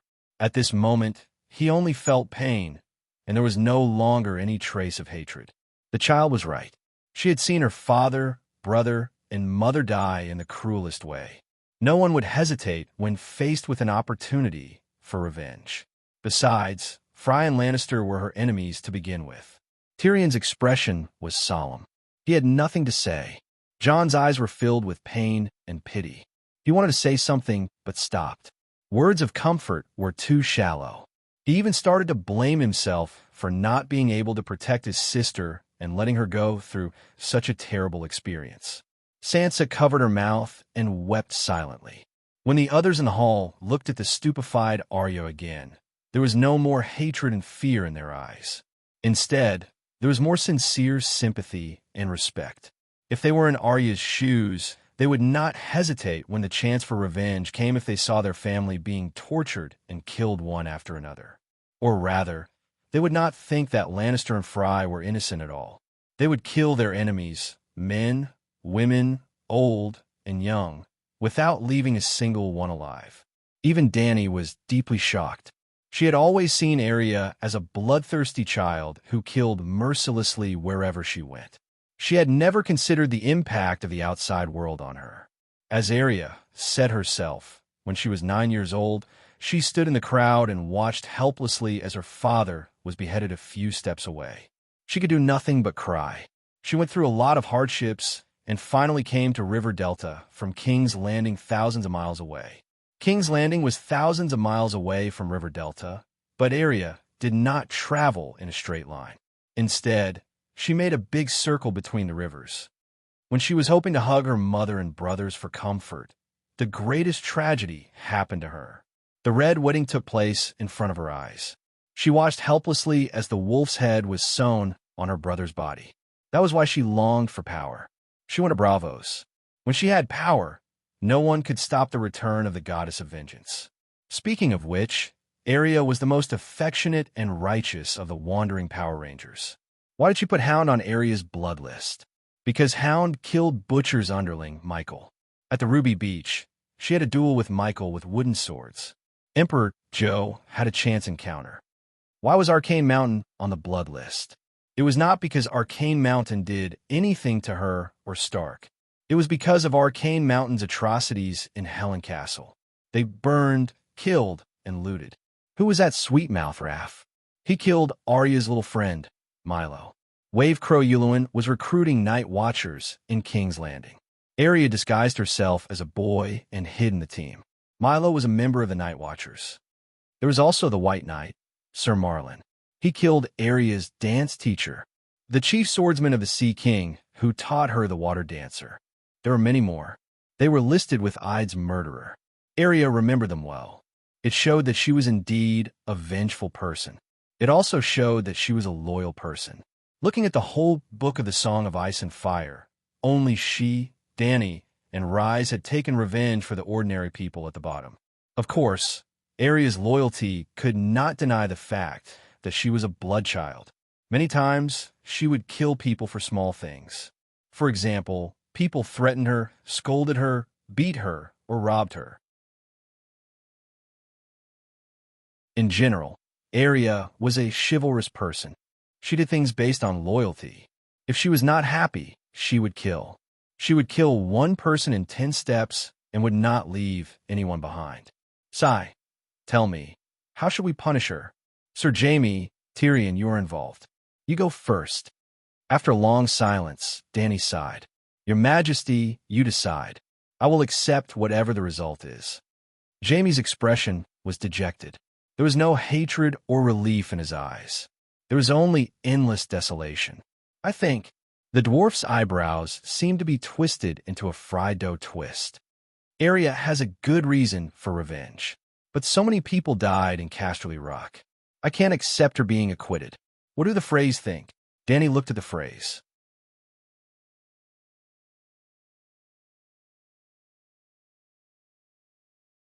Chapter 9:30. No matter what the Freys did at the Red Wedding, they were one of the victims. Today, Three Freys had come to attend Arya's trial. Maria Dane, Ariel Frey, and Mare the Frey, mother and daughter. Clearly, this was the result of the Dragon Queen's careful selection. Maria Dane was William Dane's sister. Fat Veda, whom Roose Bolton had once considered a lifesaver, was her second daughter. More than 800 people had died in Casterly Rock. Most of the Frey's wives and daughters had died as well, but Maria was an exception. It wasn't that she was lucky, but that she had been very unlucky in her early years. Her husband, Mary Frey, had been hanged by Madame Stoneheart a few years ago. Without her husband, she had a hard time living in the crowded river delta, so she took her daughters back to her parents' home. Misfortune was a blessing in disguise, and a blessing in disguise. For the past 3 years, she and her 2 daughters had been living in Derry City, which had allowed them to avoid River Delta and Casterly Rock.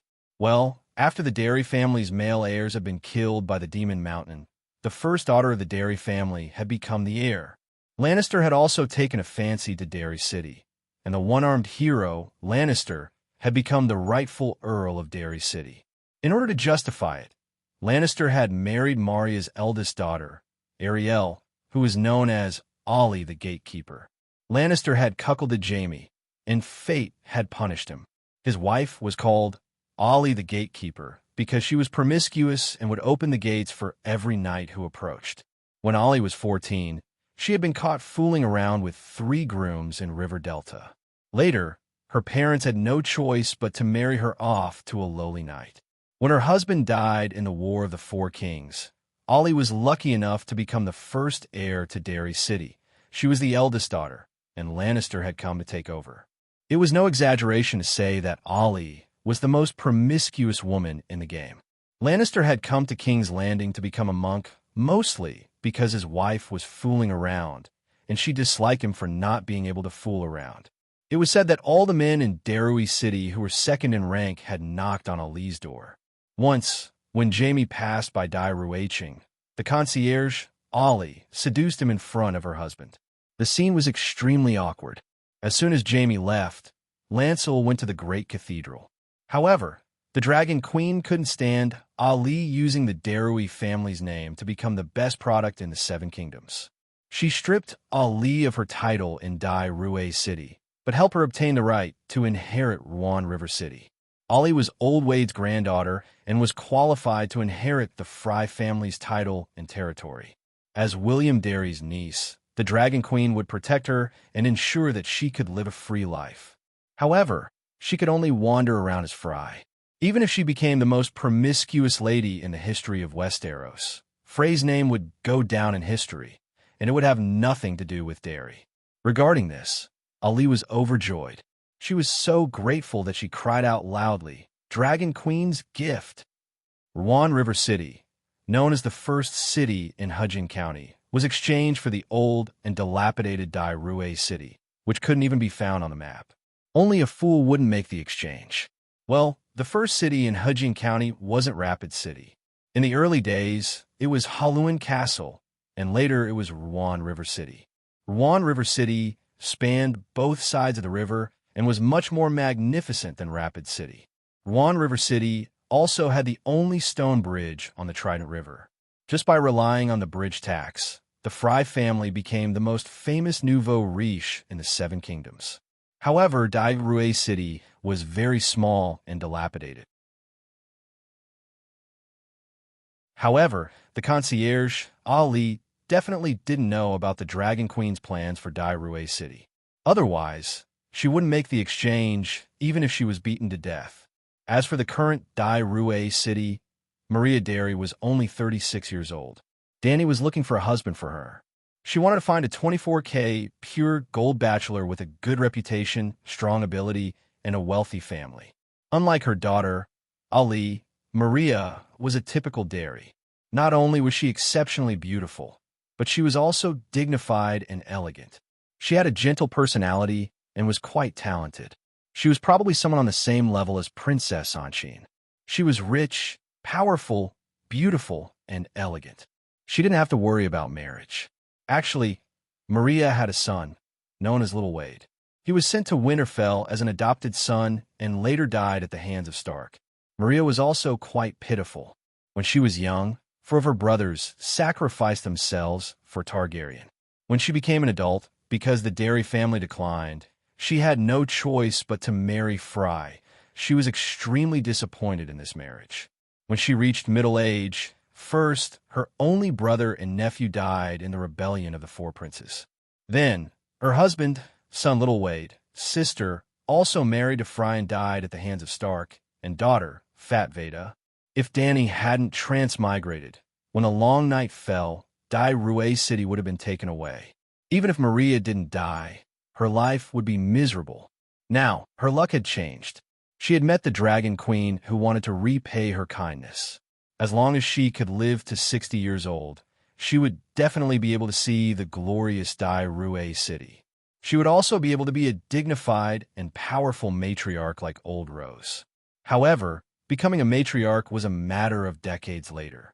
Now, she had to cooperate with the Dragon Queen to complete the final trial of Arya. Your Majesty, my opinion is the same as Prince Sion's. Even the gods shouldn't be too harsh on Miss Arya's revenge. I personally admire her determination and courage, but too many people in the Fry family have died. Maria frowned slightly and said cautiously, "What about you, Ali Fry?" The gatekeeper, Ali, wasn't interested in the trial. She had been flirting with the knights around her with her eyes. Although she didn't inherit her mother's beauty, her nose was too sharp, and she didn't have a chin. She had a good figure with long legs and a full chest. Plus, she was 21 years old, the perfect age. Her eyes were flirtatious enough. Many men were willing to interact with her, even if they knew her reputation. Now that she heard the Dragon Queen's question, she said without hesitation, "Your Majesty, I'll do as you say. On behalf of the Fry family, I'll obey your orders." Dany turned to the next victim, Ginny Westerling. "What about you?" Rob's wife, Ginny, was also a great beauty. She had chestnut curly hair and a heart-shaped face. She had big brown eyes, a delicate temperament, a beautiful face, a slender body, and an especially voluptuous butt. The owner of Cliff City was surnamed Westerling. The Countess was from a Spazer family, the descendants of a spice merchant and a foreign witch. Rob and Ginny's meeting and love were all arranged by the Countess, Heber Spazer. The funny thing was that Heber and her brother, Rofo Spazer, were undercover by Rob's side. Her eldest son was an upright knight who was completely loyal to the king he swore allegiance to. He jumped into the river and was buried with Rob. In return for betraying Rob, Rofo Spazer became the Count of Castlemaine. Heber's children were married to Lannister. Because of this, Arya only killed Spazer, Heber, and Rofo's family in Cliff City. She did not harm the Westerlings in the city. Ginny, her father, and her younger brother were all alive. After the Battle of Winterfell, as Castlemaine Castle was not repaired and there were no soldiers guarding it, the new Count Rofo brought his family and moved to his brother-in-law's house next door. In fact, before becoming the Count of Castlemaine, Rofo Spazer was the acting mayor of Cliff City. He helped his brother-in-law manage his territory when he was away fighting. The last time Arya slipped down from Cliff City, the rope she used to fall down the battlements was still there and had not been taken away. It was not a mistake. Arya did it on purpose. It was to remind the patrolling soldiers that an assassin had entered their house. Hurry up and clean up the bodies. The whole city should be on alert. Do not let the other ghosts steal the city again. Therefore, even if Dany did not appear, Cliff City would not have fallen suddenly like Casterly Rock. Today, Count Gavin and his eldest daughter Ginny of Cliff City were here. However, only Ginny was the victim's family and sat in the first row. Even though his wife was dead, Count Gavin's opinion was not within the Dragon Queen's consideration. My mother is guilty. My uncle's family is guilty. I am ashamed of their actions. They betrayed Rob. They deserved it. Arya's revenge for her brother and mother was not wrong. I represent the Westeros and Spazer. I completely give up on pursuing her responsibility. At this point, Lady Ginny, who was supposed to be Stark's wife, sobbed and covered her face with her hands. She did not want to represent Westerlings and Spazer at all. She was Robb Stark's legal wife. She was also Stark. However, after what her mother had done, she did not have the face to mention Rob and their marriage. That marriage was legal, and blessed by the seven gods. However, it was still a shameful conspiracy. Danny sighed and said, "Jenny, your mother's actions brought shame to your family.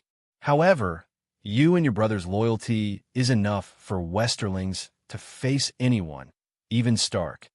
The Starks had complicated expressions. However, they did not comfort Rob's wife like Danny did. This was the first time they met her officially. They were not much different from strangers. However, Rob was their brother for more than 10 years. Now, their brother's reputation was ruined because of a strange woman. How could they not feel the slightest bit of resentment? On the other hand, the nobles in the hall were more objective and rational. They all expressed sympathy for Jenny. We can confirm that only Arya Stark was involved. The other Starks were not involved. All the victims think that Arya's revenge was justified. They also think that she killed too much. The fall of Casterly Rock and Lannister, the death of millions, and the change in the situation of the Westeros resistance against the ghosts. She is directly responsible for it. Therefore, her sins are monstrous. Are there any problems with the above? Danny looked around. No one refuted. Even Jon and Sansa only had worried expressions. For such sins, only death is left. She made the final judgment. Apart from a few people who cried out in surprise, more than 99% of the people looked relieved. Unexpectedly, the dwarf also cried out, as if he was very surprised by Danny's judgment. "Arya, do you have anything to say?" Danny asked. "Very fair. I have nothing to say." "Then let's do it immediately. We don't have much time. We still have to wake up early tomorrow to fight the ghosts. Arya, choose how you want to die." Danny sighed. Arya glanced at the crow on her shoulder and said hesitantly, "I admit my crimes and accept His Majesty's judgment, but I don't want to die."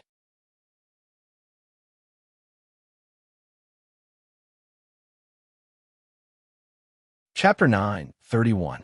You admit your crimes and accept your punishment, but you don't want to die. What do you want to do? Danny asked. Arya smirked. "If it's possible, I'd like to wear a black robe." Everyone looked at each other. Danny smiled. "You wish. Too bad the Great Wall doesn't recruit women. Your Majesty, the Great Wall has a dozen castles. You can choose one of them and set it up as a female battalion. Women should have the chance to wear black if they make a mistake," Arya said. "Your suggestion is good.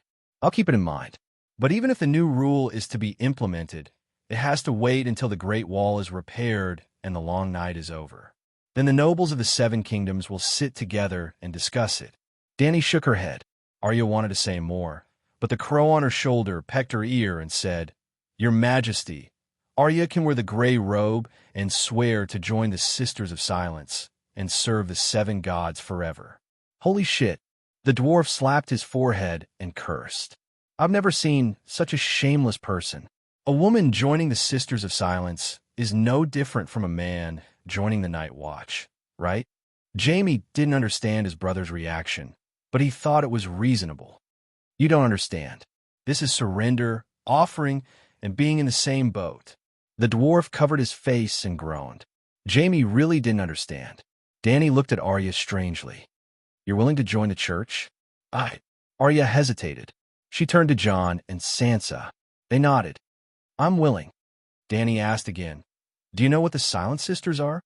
Arya thought for a moment and said, "The Sisters of Silence are special nuns.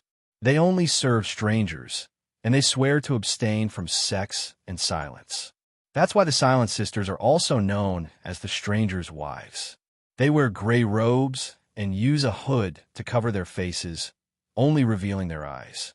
Their daily job is to be a mortician and take care of the bodies." Danny nodded. She scanned the people in the hall and asked, "What do you think?" In theory, giving up one's worldly identity and status and swearing an oath to join the Sisters of Silence can indeed exempt one from the death penalty. Count Farman slowly said, "She can become Nun Silence, just like how a man can become a Night Watcher after donning the black robe," laughing Baylor said. "The Holy Mother is merciful. Repenting her sins to the seven gods for the rest of her life can also offset her sins. Bronze Yon nodded in agreement. A group of neutral nobles did not object, because this was also in line with the traditions of the Seven Kingdoms. Joining the Silent Sisters was the only way out for women who were guilty but didn't want to die. Then put on the gray robe and join Sister Silence. Danny couldn't find a reason to object. The expressions of the Stark and the others relaxed, while the dwarf's eyes were filled with resentment. Well, that's all for today. Danny stood up and was about to announce the end of the meeting. Wait! The big crow stopped her and said, Your Majesty, I have two more things. What's the matter? Danny sat back down curiously. Your Majesty, Arya has caused great harm to the Western region and the Seven Kingdoms. Punishment is necessary, but more importantly, compensation is needed. Danny was even more surprised. How do you plan to compensate the Seven Kingdoms and the Western region?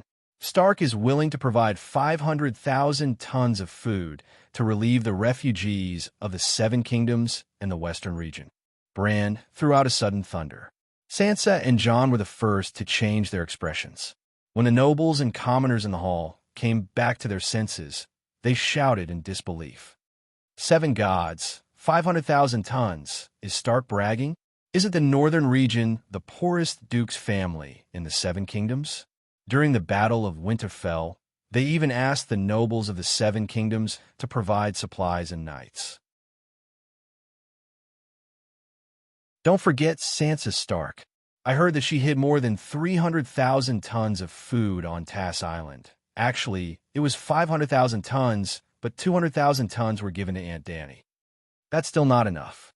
Duke Jon seems to have taken out a loan to buy more than 200,000 tons of food before the long night. SSS, they're going to donate all of it. I remember that she promised to give the King's Landing 100,000 tons of food. Didn't you hear? They're going to relieve the refugees of the Seven Kingdoms, including the King's Landing. Even so, they're sincere enough to donate all of their food. Everyone in the hall was in a heated discussion. In a mental dimension that ordinary people couldn't detect, the 3 Starks were also arguing. Bran, you didn't mention this before. Sansa's expression was unpleasant, and she almost flew into a rage. Fortunately, Bran knew his sister well and pulled her mental strength into his mind. Bran, if we give away all our food, what will we eat? Jon was worried. In the past month, 3 million people died in the south of the Neck Marsh. This news spread through Dragonstone, Island's Mananet hub.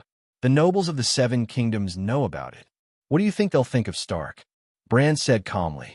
Not all of them were killed by other ghosts, and Arya has already been punished, Sansa said. It's hard to calm the people. Bran sounded helpless. 3 million people is equivalent to 1/5 of the Seven Kingdoms population. Can you imagine how big of an impact this will have on the people of the Seven Kingdoms?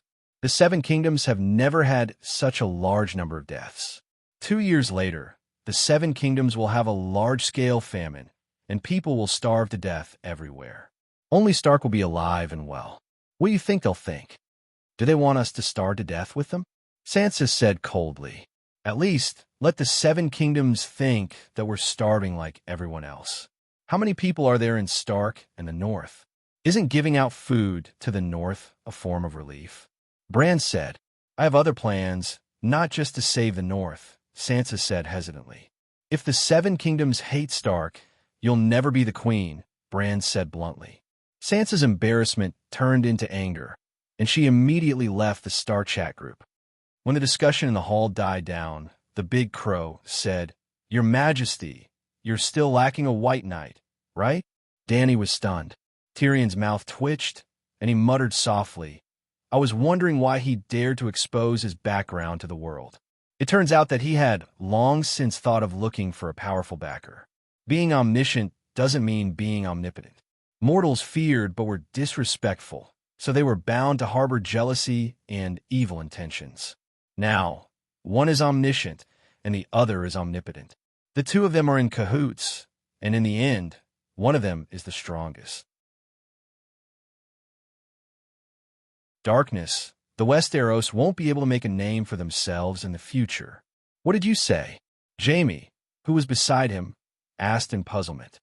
Little Bran is finally going to realize his childhood dream and become a legendary knight like Barristan, Tyrion said in a strange tone. The puzzled people around him immediately understood, and they were shocked. The world has changed. From today onwards, the Dragon Queen, who subdued the three-eyed crow, will be the ruler of the Westeros. She wasn't a queen. She was the ruler of the Seven Kingdoms. When the nobles in the hall understood this, they had complicated expressions.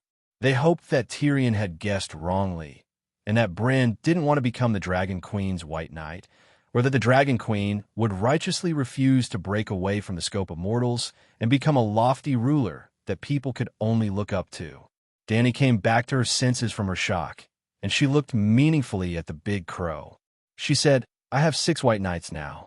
Sir Barristan, Sir Mormont, Warrior Beworth, Sir Durodain, Sir Garth, and my personal secret guard, Dany C." When she said this, even she found it strange. She didn't realize that she hadn't used up all her White Knights, and it seemed like it was destined that the last one would be reserved for a specific person. The Dragon Queen was a woman, and she needed a personal White Knight who could follow her into the bathroom and bedroom. So, she must have a female White Knight. Since old Bart saw Dany C., he had been training her as a reserve White Knight. Later, when he met Brittany, old Bart thought of recruiting her to be the Queen's female knight, because Dany C. was too young. When Brittany was verbally conferred the title of Roseless Iron Guard by the Dragon Queen, old Bart gave up and went back to let Big Bear continue to teach Dany C. 5 years had passed, and the little girl had grown into a 14-year-old girl. Dany C. didn't wear a white robe because she was a secret guard and couldn't be too ostentatious, but in fact, she was a White Knight. In addition to Dany C., there were 2 people who almost became White Knights. One was the Big Crab, Aerys Satyr, and the other was Quentyn Martell. They were all willing to become White Knights and even applied to Dany. But with Jaime's example, she didn't agree rashly. Jaime also applied to the Mad King to wear a white robe. The Mad King gloated and agreed, and then Tywin completely fell out with him. Dragon Queen asked the Old Crab, and the Old Crab tactfully said that the Big Crab was the eldest son and had to inherit the family business. How about letting the second son wear a white robe? Dany didn't object, but the little crab didn't want to give up the title and fief. The Dragon Queen promised her vassals that according to their contributions, the second son and the third son could be conferred the title, which meant that one family had multiple titles. Prince Dowling also rejected the Dragon Queen with a similar reason, because at that time, Quentyn had already become a winged dragon knight and was also the Dragon Queen's right-hand man. She would definitely be given a title and a large fief. Perhaps Quentyn herself felt that being a White Knight was more honorable than being a duke, but as a parent, of course, she wanted her children to start a family and live a normal life. As a result, the Dragon Queen's last White Knight position had been empty all these years. "Your Majesty, I'm willing to pledge my life to you until my death," Bran said solemnly. "Have you thought it through?" Dany asked, even though she already knew the answer. Bran definitely didn't come up with this idea on the spur of the moment. The Big Crow looked at the tall White Knight next to the Queen and said in a deep voice, "I've thought it through clearly. Following in Sir Barristan's footsteps has always been my dream." Dany leaned against the back of the chair and pondered. The hall was silent, and the people in the surroundings could even hear the Queen's finger tapping on the carved armrest. After a long while, she muttered to herself, "You are the three-eyed crow, and joining the White Knights will have a great impact. I must ask the Holy Mother. Tomorrow morning, I will abstain from food and pray in the great holy hall. Ladies, you can pray with me, and the Holy Mother will probably descend upon the fairy city." After the trial ended, the crowd didn't leave. Instead, they were invited by Count Farman to a large banquet, but the atmosphere wasn't very lively. The ladies were quite happy, and they gathered together and talked about the old case solved by the three-eyed crow today, as well as the Holy Mother's descent tomorrow. The three-eyed crow and Arya were also the focus of the discussion. However, the nobles had a lot on their minds. After the three-eyed crow defected to the Dragon Queen, how will the Seven Kingdoms situation develop? They were all pondering this question but they didn't dare to discuss it openly.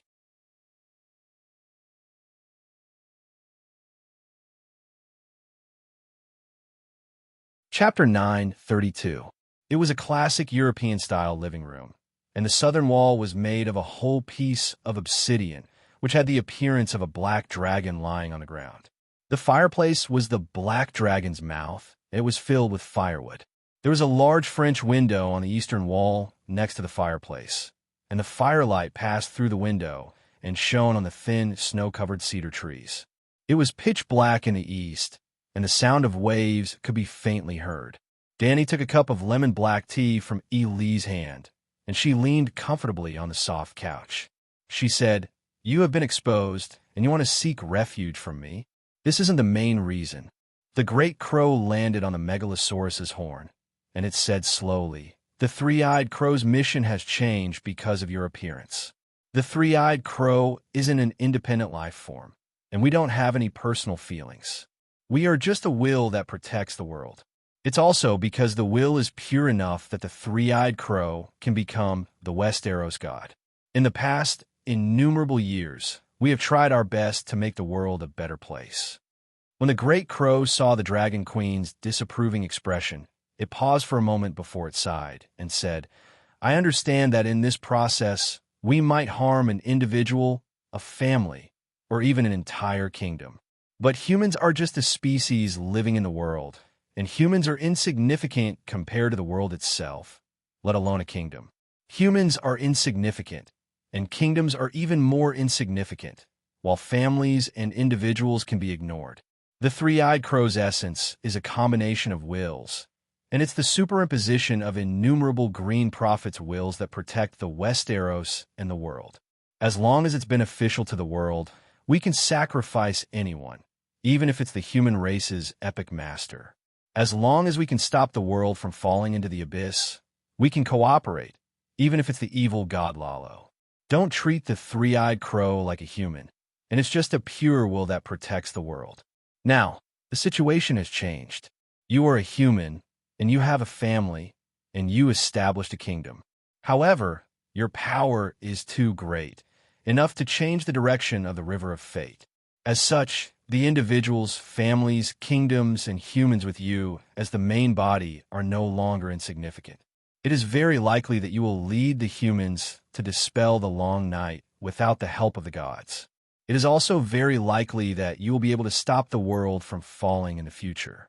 It is also very unlikely that you will be the true child of the world and will be able to lead the world to level up. So, from a certain perspective, you're equal to this world. Thus, the three-eyed crow that served the world didn't change its original intention, but changed its target. In the three-eyed crow's eyes, if you aren't part of the bigger picture, then it will force you to sacrifice yourself for the bigger picture. Just like before, Blynden had been protecting Lalo's destiny and sacrificing you to fulfill his destiny. But once you become the bigger picture, anyone can sacrifice themselves for you. Danny stared blankly and hesitantly asked, "Why would you have such thoughts?" "I mean, I always knew that I was part of the bigger picture, and that I should be the most important person in the world. But you didn't have such a correct understanding before." Bran didn't mock the Dragon Queen's self-praise, and he just said in a complicated tone, "I have also been growing recently, and now I almost understand some of the arrangements made by Blynden before his death." "What arrangements did Blynden make?" Danny asked curiously. "Do you think that he could have predicted that I would go against his orders and not fuse with the Green Prophet's seal?" Bran asked. "This," Danny said uncertainly. "In theory, he should have been able to predict it. But if he predicted that you would be derelict in your duties, then he might have made some arrangements and forced you to fulfill your responsibilities as the three-eyed crow." In the end, she emphasized, "Blynden doesn't have feelings, and he can do anything." "You are right. Blynden is the three-eyed crow, and he won't feel pity for me." When the night was about to arrive, the previous generation of three-eyed crows wouldn't allow the next generation of three-eyed crows to lose their omniscient abilities. But in the end, he didn't seem to have any schemes, and he didn't make any arrangements. It was as if he didn't know anything. My mortal heart wasn't satisfied, and I wasn't willing to sacrifice my independent will, so I successfully avoided my responsibilities. Why is that? Bran asked. Maybe there's something wrong with his head? Don't keep me in suspense, and just say what you want to say, Dany said impatiently. It's because he didn't want me to fuse with the Green Prophet's seal. Bran said coldly. What did you say? Are you crazy? Dany glared at him as she shouted. I'm not crazy. On the contrary, I've never been as clear-headed as I am now, so clear-headed that I finally understood the three-eyed crow's true arrangements. What arrangements? Sacrifice everything for the greater picture. Sacrifice myself for the greater picture. Bran couldn't calm down, and he spoke with shock and resentment. He said word by word, the Green Prophet seal was left for you. Even I was left behind by the three-eyed crow to be your assistant. The three-eyed crow doesn't have any emotions, and it's a cruel and merciless protector. It can sacrifice anyone for the world, and it can even sacrifice itself. After you successfully reversed fate and revealed that you replaced Lalo and saved the world from the long night, the three-eyed crow probably saw a future unknown to me from the river of fate. Then, it decided to make itself a fertilizer that will help you grow. Are you joking? You want to... Before Dany could finish her sentence, she froze. In an instant, Bran transferred 80% of the Green Prophet seal's fragments to her. I've now fused with 9% of the Green Prophet seal, and I can barely maintain my ability to enter the river of time through the trees. As for the remaining Green Prophet seal, I'll give it to you. From now on, everything belonging to the three-eyed crow will be yours, including the green spring and the old god's power of faith. I'm also the Green Prophet, and I'm also the three-eyed crow. Even if I'm still a human, I don't intend to go against my instinct to protect the greater picture. This is my life, the three-eyed crow's life, Bran said with a sigh. This, when Dany got the item, she wasn't pleasantly surprised. The Green Prophet's seal floated in the faith space, and it was like a dazzling green sea of stars. It was beautiful and alluring. However, when Dany saw it, her heart became heavy. The second time, she recalled Uncle Ben's famous words, "With great power comes great responsibility." The first time was when the door god gave her his inheritance, and the great gift forced her to treat ending the long night as her mission. She put down her teacup and said frankly, "I'm under great pressure." Bran heaved a sigh of relief and said frankly, "After hearing what you said, I feel much more relaxed." Dany smiled bitterly and said, "Why didn't Blynden say it directly?" "You should be asking me why I only found out about his arrangements now," Bran said. "Why?" Dany followed his advice. "Because you changed fate. Before that, the river of fate became chaotic and nothing could be seen clearly. It was like the river that once flowed along the river broke through the dam and flowed on the Great Plains. No one knew its final direction. However, not long after Casterly Rock City fell, I, who had been immersed in the river of time, suddenly saw a glimmer of the dawn of fate." Bran looked at the Dragon Queen and said solemnly, "Above time, a new river of fate is about to take shape. No matter how great the disturbance was, the river will calm down one day." "What does this mean?" Dany was puzzled. "You're right." The big crow nodded, and its tone became strange. "The key is that I was the first to see the dawn of fate, and I was the only one. To the gods, the river of fate is still chaotic, and there are no signs of it being reformed." "You really saw the dawn? Are you hallucinating because you've been too tired recently?" Dany looked doubtful and asked with concern. "I heard that a Dew Stark was born." Then, Bran's soul followed her everywhere to search for deviant ghosts, and his body had to satisfy his wife. He must be tired, right? He was only 13 years old, younger than Arya. He was still a big child. She looked at the big crow with pity in her eyes. Bran felt a little uncomfortable under her strange gaze. He tilted his head and said, "It's not a hallucination. I even saw in the new river of fate." He hesitated and changed his words. "You have the ability to end the long night, and you have the potential to revive the world. You are the child of the world above the protagonist of this era." The three-eyed crow's existence and operation will change because of you. I agree that your will be the center of the new world. You only need to understand this. Regardless of whether I'm crazy or not, what I'm doing now is not harmful to you. Is this also the reason why you made Arya the stranger's wife? Bran said bluntly, as long as you don't die prematurely and get the three-eyed crow's full support, the seven gods will at least become the new gods of the Westeros. As long as you can sing the complete Song of Fire, the faith of the seven gods will not be a fantasy to unify the whole world. Being the servant of the world's strongest god is at least more promising than being the king of the seven kingdoms. Moreover, she swore in Winterfell that she would join the stranger's divine clan once she became a half-god. Now, she is fulfilling her oath in advance. Very good. This flattery made the Dragon Queen's dragon face very happy. I agree to take you in as the White Knight. Arya will also be the child of wealth under the stranger. Oh no, it should be the black and white impermanence. The Dragon Queen made a wish happily. What a black and white impermanence. The Soul Reaper, help me, oh, cough cough, help the stranger collect the undead. Bran frowned and said, I feel that you should send her to the barbarian land. The barbarian land? Dany narrowed her eyes. I know that you want to arrange for a believer of the seven gods to go to the barbarian land to plunder the divinity. Dany waved her hand and interrupted him stiffly, saying, You are not qualified to be a white knight. You don't even know how to speak.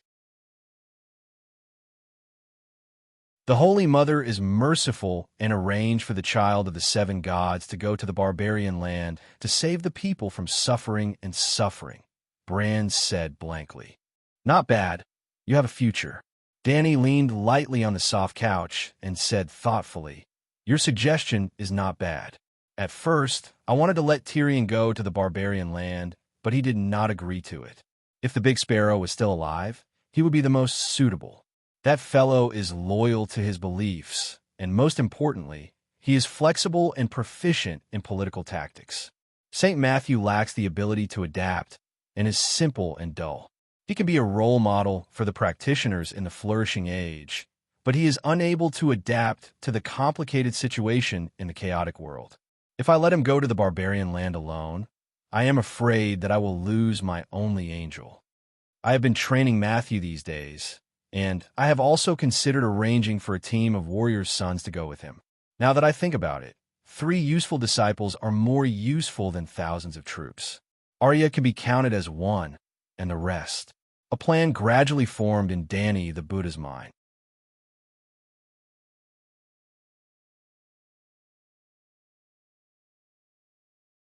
Chapter 9:33. What plans do you have for the future? On that night, after Dany finished talking with Bran, she was practicing as usual, and Tyrion came to her quietly. What plans? Dany was wearing a loose beige training suit, and her silver hair was draped over her shoulders. She seemed less dignified than she was during the day, and she seemed more charming.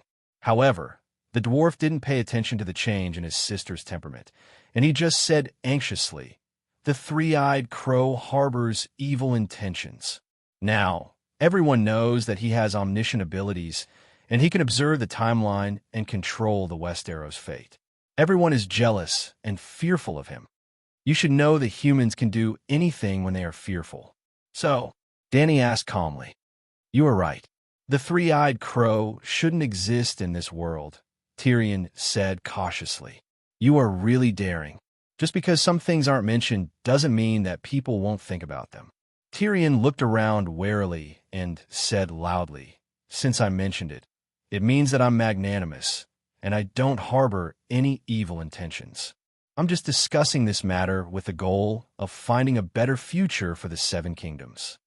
You can set your mind at ease. As long as you don't curse the seven gods, no one will be able to spy on you.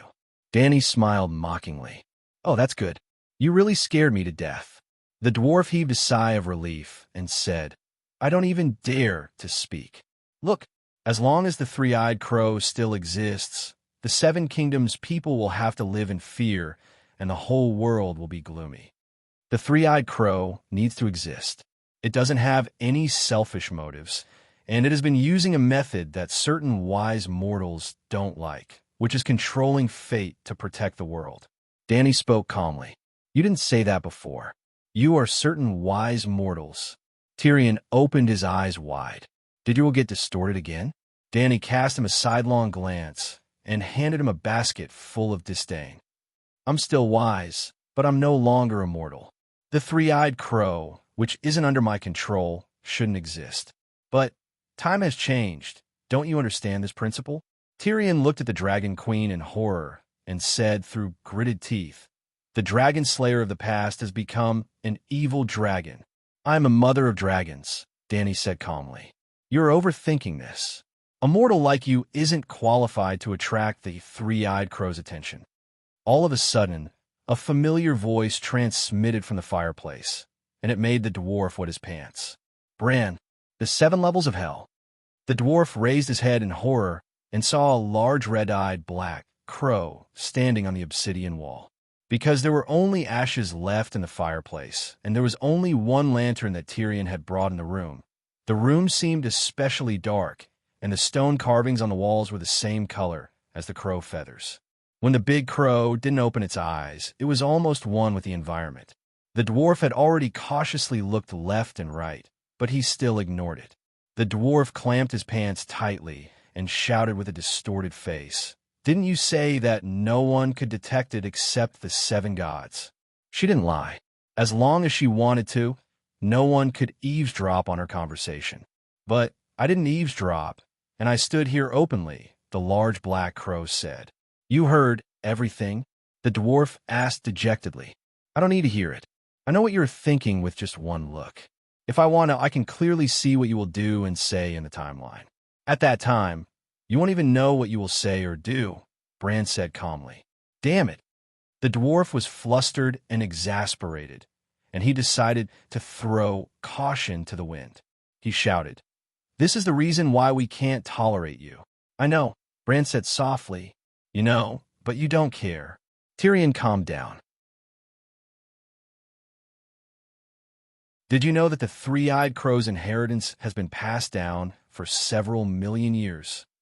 Bran sighed and said in an ancient tone, the human race's short 10,000 years of history is less than 1% of the three-eyed crow's existence.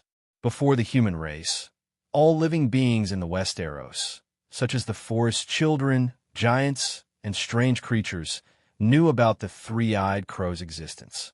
They all worshipped it and respected it as a god. All living beings in the world knew the significance of the three-eyed crow's existence, and they all sincerely praised it. They even hoped that their will to protect the Westeros would be integrated into the Green Prophet seal. It was because of this that the three-eyed crow became the Westeros god. The three-eyed crow became the Westeros god, but it wasn't because we called ourselves the Westeros guardian god, but because the Westeros and Westeros living beings chose us. Actually, when one heard the name Green Prophet, one should understand the Green Prophet's status among all races. But everything changed after the human race entered the Westeros. The forest's children were people who sang praises to the earth, and their love for the world surpassed their own. It was because of this that an existence like the three-eyed crow appeared. But the human race loved itself more than anything else. Now, you don't know what the Green Prophet is, and what the three-eyed crow is. But in the past 12,000 years, our existence wasn't a secret to all races, including the newly arrived human race. The human race's reverence for the Green Prophet originated from their fear, and such a state wouldn't last for long. Because of this, after the Undulls invaded, the illusory 7 gods quickly replaced the old gods. Tyrion said slowly, the human race had reason to fear the Green Prophet.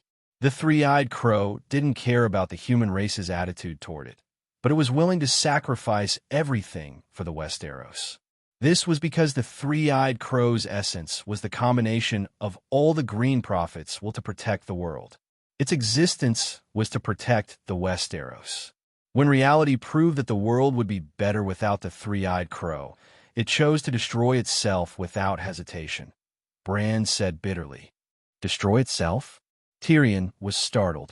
From today onwards, There won't be any more three-eyed crows, and I'll be the last one, Bran said sadly. Tyrion cast a glance at the Dragon Queen and muttered, "Why are you so resolute? Maybe I just wanted the three-eyed crow to announce its crimes, and if it did, it would be judged and its actions would be restricted in the future. Don't you understand? The three-eyed crow is a will, and it doesn't have any emotions or fear. It will only do what is within its power and will benefit the world.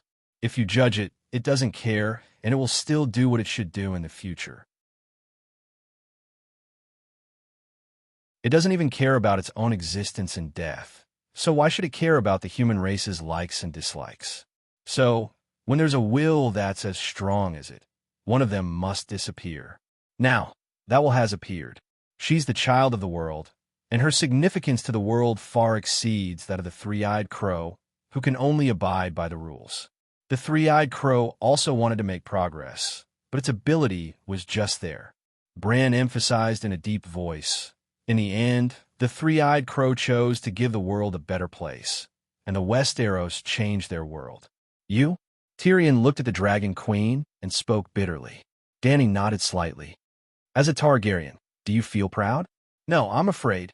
The dwarf hugged his head, and he was even more despairing than before. "I'd rather the three-eyed crow continue to be the Westeros world. At least it doesn't have any emotions, and it won't target anyone. But you do, and you will.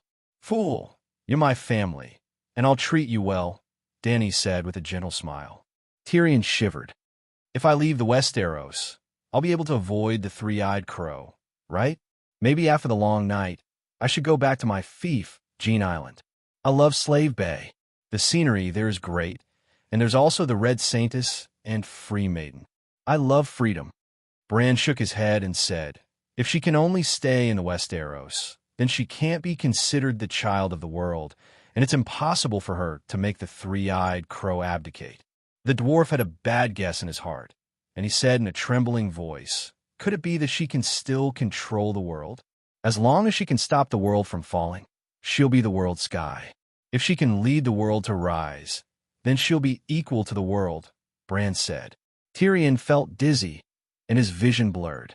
He felt like his future was bleak, and an illusion appeared before his eyes.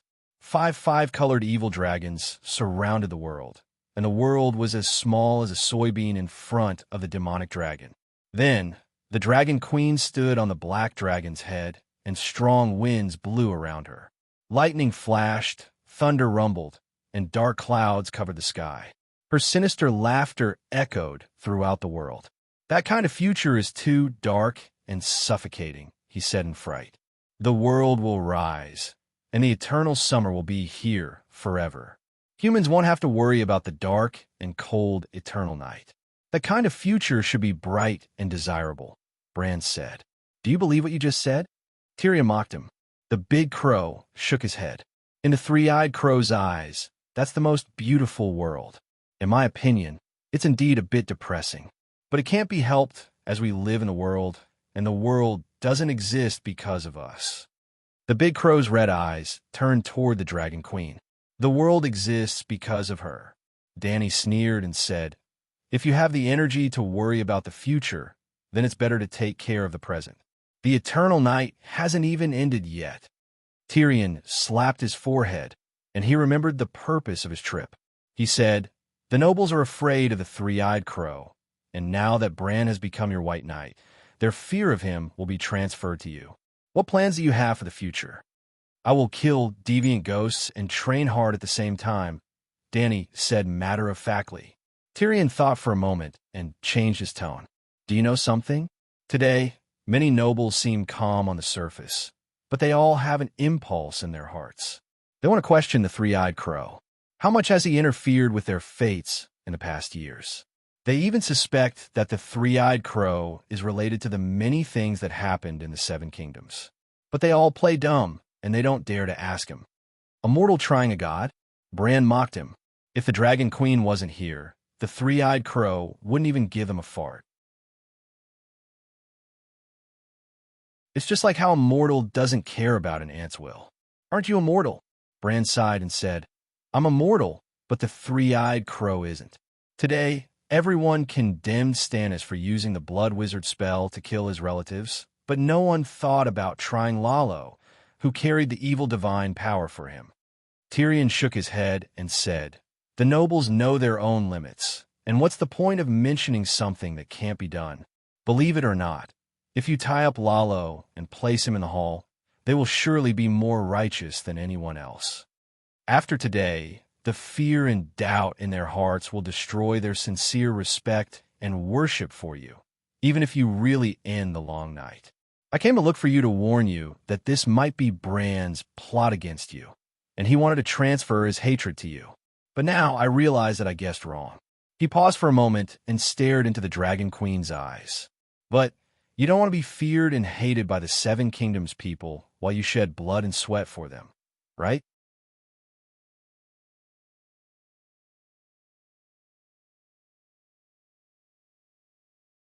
Chapter 9:34. Dany smiled faintly and said, "Your worries are not without reason, but I think that people should understand their own position." "What do you mean?" The dwarf was puzzled. Dany did not explain it to him directly, but instead changed the topic. "Regarding today's trial, all of you have subconsciously overlooked a huge problem." "What have we overlooked?" Tyrion asked.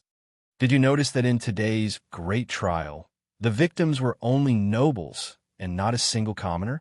Dany sighed. The dwarf and Bran were both stunned.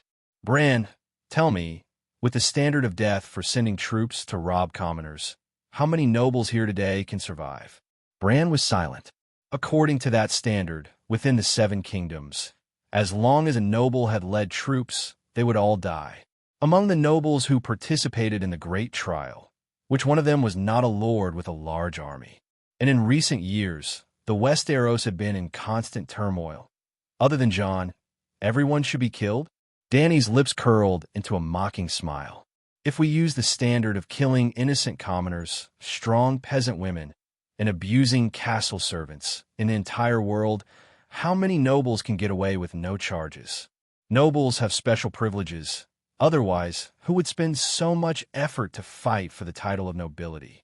Tyrion mumbled, "Is it easier to become a god than a noble?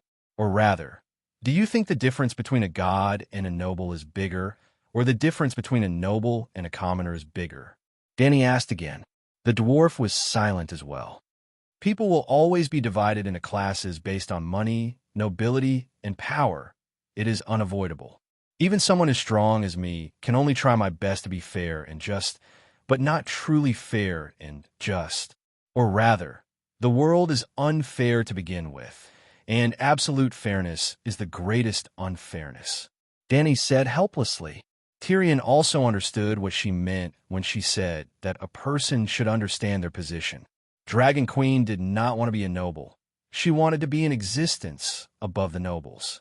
Gods were omniscient and omnipotent, just like how nobles bullied commoners.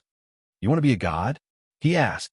"It's not about what I'm going to do, but when I kill one god after another, when I reveal the power of a god again and again, what will they think of me?" Tyrion smiled bitterly. "Looks like I was worried for nothing. You don't have to do anything special. As long as you keep it up, they will treat you like a god. No one would be jealous of what a god has." Then he shook his head and said, "No, not necessarily. There must be people who covet the way to become a god. They won't be afraid of you, but they will be jealous of you, because you are just like them, a mortal. Then train hard. Recently, 45 castles have built magic schools in the Riverbend. Anyone who is jealous of me can join the magic training class themselves. The passage to a higher level is open. Can you imagine the future world?" Dany smiled meaningfully. Tyrion was stunned for a moment before he muttered, "In the future, contrary to the real world, there will be a flourishing civilization of gods and magic." The big crow poured cold water on him and said, "If you want to develop the institutionalized magic civilization that the Queen envisioned, you won't just have to stop the world's decline, you will also have to make the world rise by a few levels." Dany rolled her eyes and waved her hand to drive him away. "It's already late. Tyrion, you should go back." "What about him?" Tyrion stood up and pointed at the big crow. "We are exchanging supernatural knowledge." Dany could not help but get excited when she said that. Since he had become her follower, She could read the three-eyed crow's 1,000,000 years of experience. Why don't I also stay? Tyrion had an expectant look on his face. I will also work hard. I want to become a half-god. You? You don't have the qualifications. You should focus on improving your magic power. The next morning, in the fairy city's great sage hall, the tall, white, mottled wooden door was tightly shut. For white knights, Barristan, Beavis, Geralt, Dane, and Garth stood in front of the door. Hundreds of nobles and madams were gathered in the corridor outside the door. Some of them craned their necks to take a look, while others whispered to each other. There were also many people who didn't speak, but communicated with each other with strange gazes. In front of the great sage hall, there was a platform for the archbishop to preach to ordinary people. The area was also filled with bored commoners.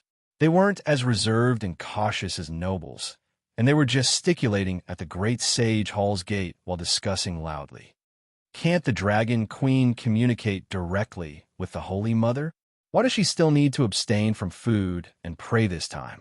Jaime asked in confusion. In a private room on the second floor of a restaurant beside the great sage hall, Tyrion, Jon, and Jaime were eating seafood hot pot by the window. Westeros didn't have hot pot, but after the Dragon Queen stayed in the fairy city for a while, hot pot became popular in the city. The people even gave the hot pot with charcoal a name called Dany's Small Stove. Tyrion scooped a bowl of milky white soup with a spoon and said casually, "The three-eyed crow is extraordinary, so we have to treat it seriously." After drinking a mouthful of soup, he looked at Roland, who had a hesitant expression, and asked curiously, "You didn't invite us here just to treat us to a meal, right? If you have something to say, just say it." "It's like this." Jon looked at Jaime sincerely and said, "I apologize to you for what happened to Tomon."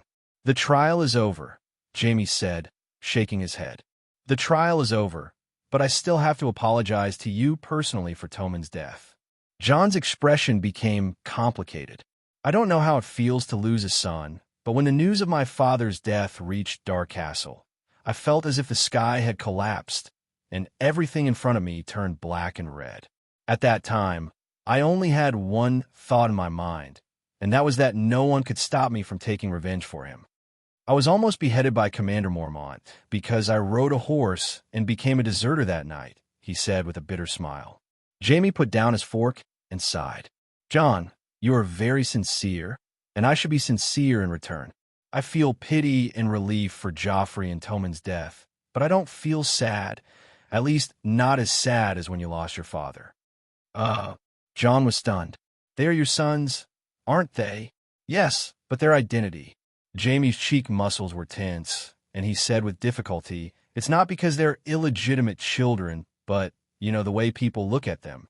I feel sorry for them, but I can't change their situation.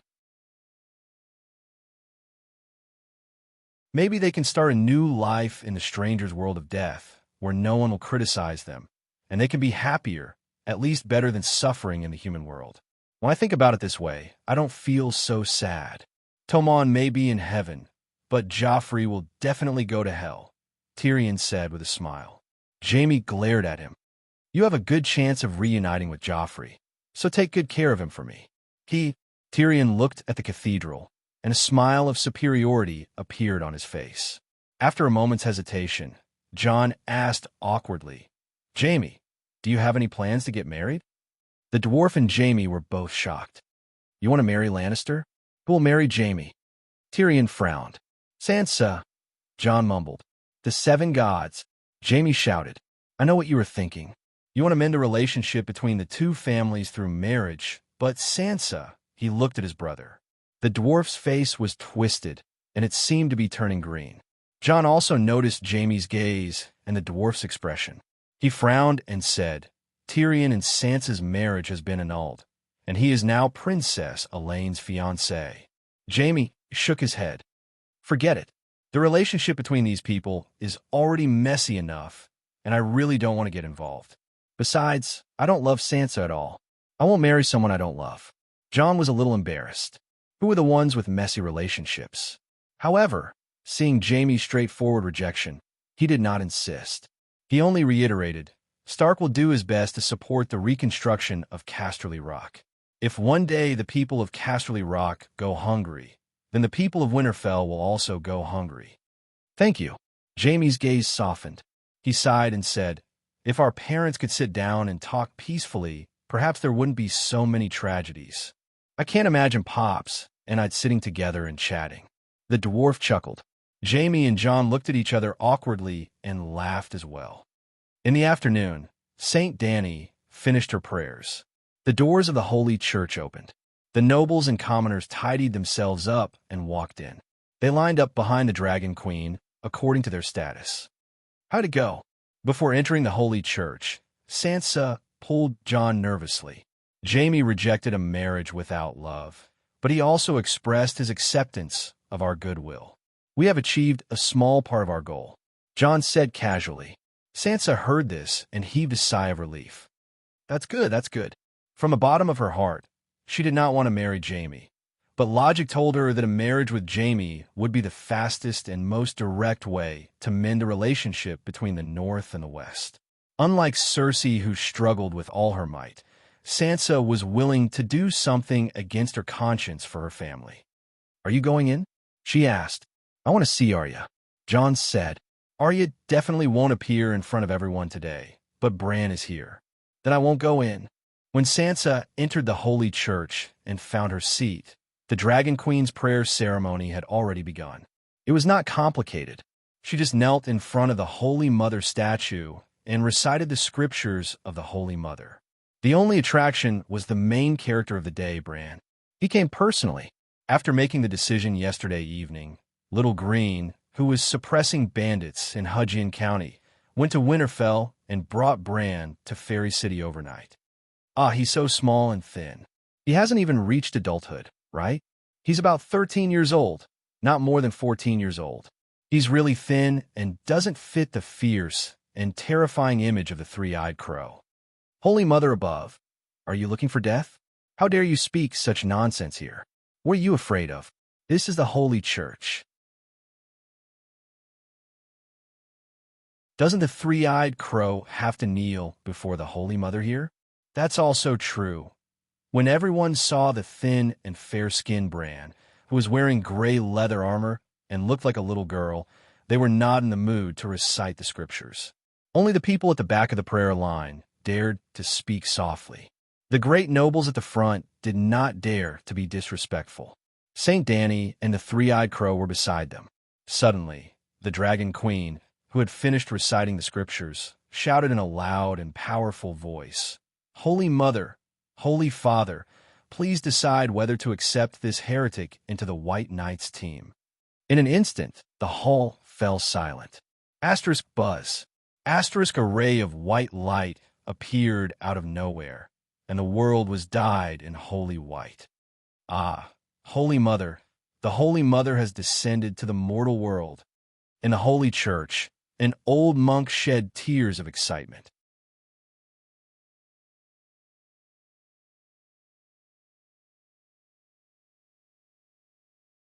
Chapter 9:35.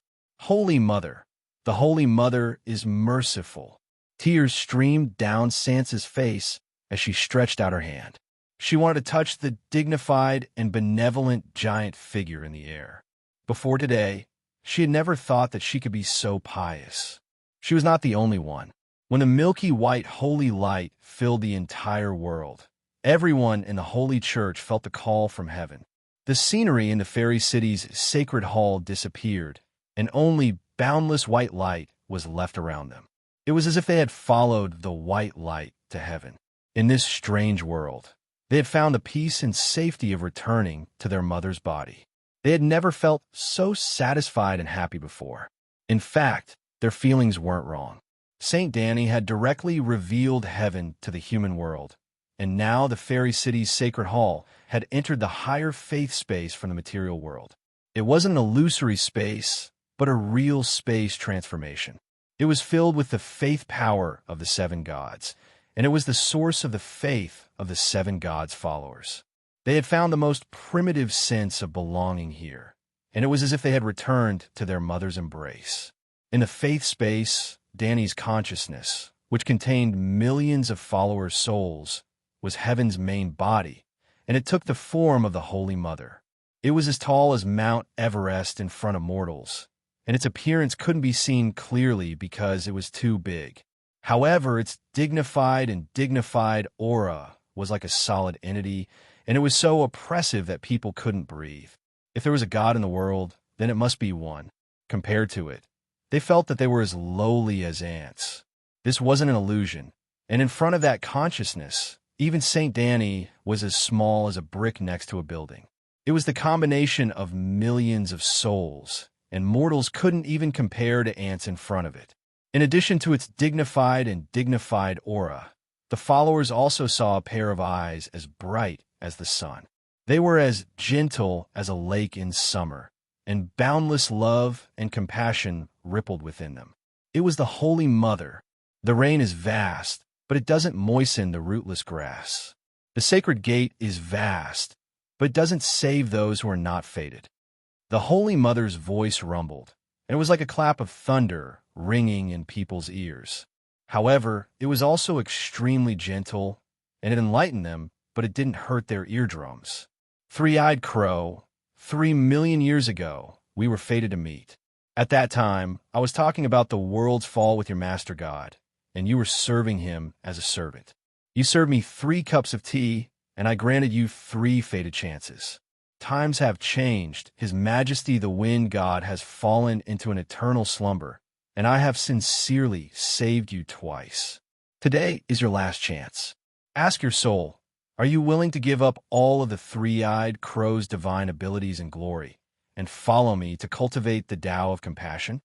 The many excited believers were startled. So, the Holy Mother and the three-eyed crow were old acquaintances. 10,000 years ago. What kind of pretentious act was that? They were terrified and in awe. However, the three-eyed crow had only poured 3 cups of tea for the Holy Mother. Their relationship couldn't be considered close, right? To serve tea and water, wasn't he just a servant? It turned out that the three-eyed crow was the wind god's servant. This meant that the wind god should be an old god. The Holy Mother was truly benevolent. Because of the 3 cups of tea, she had converted the three-eyed crow 3 times. However, the Holy Mother said that she wanted the three-eyed crow to give up on its divine ability. Moreover, he cultivated the Tao of mercy. Mercy. This was a huge advantage. He was merciful and could not know all of their secrets. Perfect. The nobles wished that they could accept the Holy Mother's summons on behalf of the three-eyed crow. The three-eyed crow seemed to have heard the crowd's wishes. He raised his head and said loudly, "Holy Mother is merciful. I'm willing to convert to the Holy Church. The night is long, and the world is in danger. The human race is in danger, and the 7 nations are in danger. The three-eyed crow's mission is to protect the Westeros, and I'm willing to assist the Holy Child in his mission to save the world." Good. From today onward, your name will be written in the Holy Bible. After you finish your mission in the mortal world, you will shed your mortal body and enter the heavenly kingdom. You will become a wise crow angel. As the Holy Mother waved her hand, a golden light beam descended from the sky and engulfed the brand's body. The believers saw in surprise that a white armor and a white cloak formed by light appeared on the body of the short brand. There was also a 7-pointed golden star between his eyebrows that was formed by mysterious golden symbols. A powerful aura similar to the heavenly kingdom's aura spread out from his body. Thank you for your reward, Holy Mother. The three-eyed crow is already a thing of the past. From today onward, there won't be any three-eyed crows in the world, and there will only be a crow angel. The brand knelt on the ground. He was so emotional that his voice trembled, and it seemed like he was about to cry. He was also a great actor. The Holy Mother's descent shook the whole city. On that afternoon, it wasn't just the nobles in the Holy Church who saw the heavenly kingdom and the Holy Mother. The whole fairy city was attracted by the holy light from the Holy Church. Everyone saw and sensed the Holy Mother's radiance and power. This was a miracle that could be recorded in the 7 Stars Holy Bible. It was a real miracle, and more than 100,000 people witnessed it. At that time, countless believers knelt on the ground on the streets and on the docks, weeping bitterly. They stretched out their hands toward the holy church in the city to take the gentle light. They opened their mouths and confessed their sins to the lofty Holy Mother. After this matter, the 7 nations were shocked by the Holy Mother's great miracle. The Holy Light White Knight, the Crow, became a household name.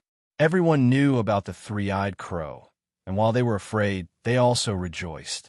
The crow demon had been turned into a crow angel by the Holy Mother. Great power and omnipotence belonged to the Holy Mother, and they were relieved.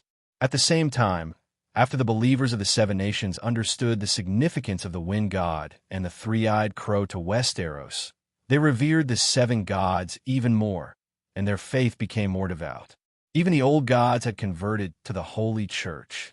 Even though Saint Danny announced that day that the old gods had been bought by the 7 gods, the old gods' business wouldn't close down, and they would still be open for business. The customers who had bought the old god service didn't need to refund or change the package, and the Holy Mother would provide the old gods believers with the optimized new 7 gods, old gods faith service. This meant that other than the services promised by the old gods believers could also enjoy the benefits of the 7 gods believers. Many of the 7 gods believers were unhappy. Why didn't the old customers get any benefits? And they were treated worse than the new customers. The plan to spread the religion and raise the land that you mentioned last time hasn't started yet, right? On the 2nd day after the Holy Mother's descent, when Danny was about to leave Fairy City and start a new round of deviant ghosts, the dwarf came to her hesitantly. Raise the land to spread the religion? Danny was stunned for a moment before she reacted. You're talking about the mission team, aren't you? Spreading the religion and protecting the religion is just a cover. The real purpose is to slay the demons. Have you changed your mind? She asked curiously. Seeing that she wasn't excited at all because of his volunteer, the dwarf was a little anxious. I've thought it through. As a Targaryen, I'll fight for the family business for the rest of my life. It's enough to have Jaime for Lannister and Casterly Rock City. He's the Guardian of the West and the Duke of Casterly Rock City. I've been training St. Matthew recently, Danny said strangely. For the past month, I've been taking St. Sparrow and taking turns to give him political lessons. Currently, I've almost trained him into a benevolent old politician, and I'll send him to the barbarian capital in 2 days. Danny was in a hurry to slay the demons. But why hadn't they sent him to the barbarian capital after waiting for more than a month? Even in modern society, after completing the job interview, there would be employment training before the official job. St. Matthew wasn't as clever as the dwarf, so he could only be trained. Dragon Queen was now passing on to him the advanced experience of the most powerful country in power struggle every day. As long as he could learn 50% of the skills of any treacherous official in the history of the Celestial Empire, he would be able to laugh proudly in the Jade Sea. Of course, the treacherous officials of the Celestial Empire might have compatibility issues with the fantasy world, so some of the experience needed to be localized. The Great Sparrow could be considered a famous treacherous official in the mainland. In the history of the Westeros for 10,000 years, he was the only one who could make the Queen Regent naked on the street. In the past month, he had personally taught his little brother his experience of dominating the King's Landing.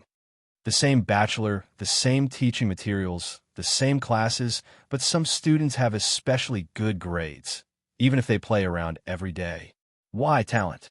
The dwarf pointed at himself and said confidently, St. Matthew may be more devout than I am, but in terms of power struggle and the ability to handle chaotic affairs, he will never be as good as me, even if he has the guidance of a famous teacher. His master is also not as good as me, he emphasized. Do you know who his masters are? Shameless boasting. Danny sneered. No matter who it is, they are not as good as me. My master is Tywin, the dwarf said proudly. If you put your father among them, he probably won't survive past 1 episode, Danny said sarcastically. Who are they? Tell me, what great achievements do they have? The dwarf said unhappily. There's a eunuch who dared to call a deer a horse in front of the civil and military officials and the king, and everyone agreed. Can your father do it? The dwarf was stunned. That deer must be very similar to a horse. Danny gave him a look of disdain. Those who dared to say that the deer was not a horse were all killed by him. In the imperial court, when he said that feces were fragrant sauce, everyone would lick it while showing an intoxicated expression. That's impossible, right? The dwarf jumped and shouted, You're lying. How can anyone cover the sky with one hand? And he's a eunuch. Don't tell me there are no nobles in the kingdom. Or maybe it's a small country with few people, a small city-state? Danny sneered again. That empire has tens of millions of people, more than 1 million soldiers in armor, and many famous officials and generals. Its national strength is so strong. After a pause, she sighed. There was once a general who buried 400,000 enemy prisoners alive. Think about how strong that empire is. You're lying. I don't believe it. The dwarf did not hesitate and denied it 3 times in a row. You can't accept this? There are even more vicious things after this. Do you want to hear it? Danny asked. I'm not listening. You're lying. The dwarf shook his head vigorously. There has never been a country with 400,000 soldiers. Even the World Allied forces that besieged Slave Bait didn't have 400,000 soldiers. Then forget it. Danny stood up and prepared to leave. Wait. The dwarf stopped her and asked anxiously, I haven't solved my problem. Danny did not sit back on the chair and look down at him.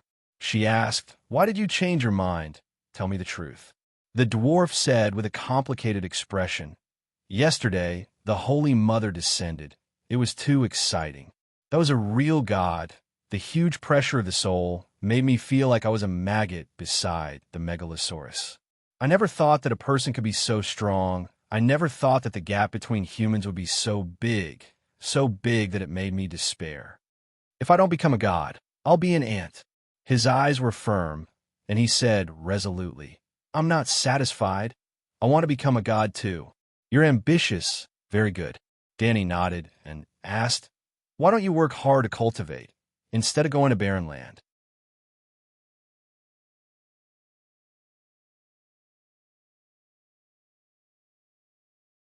Chapter 9:36. Training is too slow. Let's take the past month as an example. Other than fighting deviant ghosts, I've been training. Even when I'm on the sled bus, I've been silently channeling my meditation technique.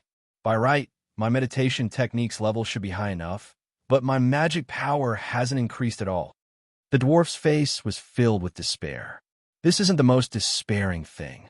When I asked Pogba, Tam, and other normal wizards, they were all envious of my Targaryen bloodline. They said that I have extraordinary talent, and that in 50 years, I'll be one of the top wizards in the West. The distance between a top wizard in the West and a demigod is infinite. Then, they met Jon Stark and said that he's already the top wizard in the West. Jon's training for a day is equivalent to my training for a few months. Why? Danny glanced at him and said, You've been modified by the dragonworm and fused with the dragonworm bloodline. Indeed, your talent is better than ordinary people. But you'd better not compare yourself to Stark's family. Why can't I compare myself to them? I know that their family is favored by the old gods, but I'm not ordinary either.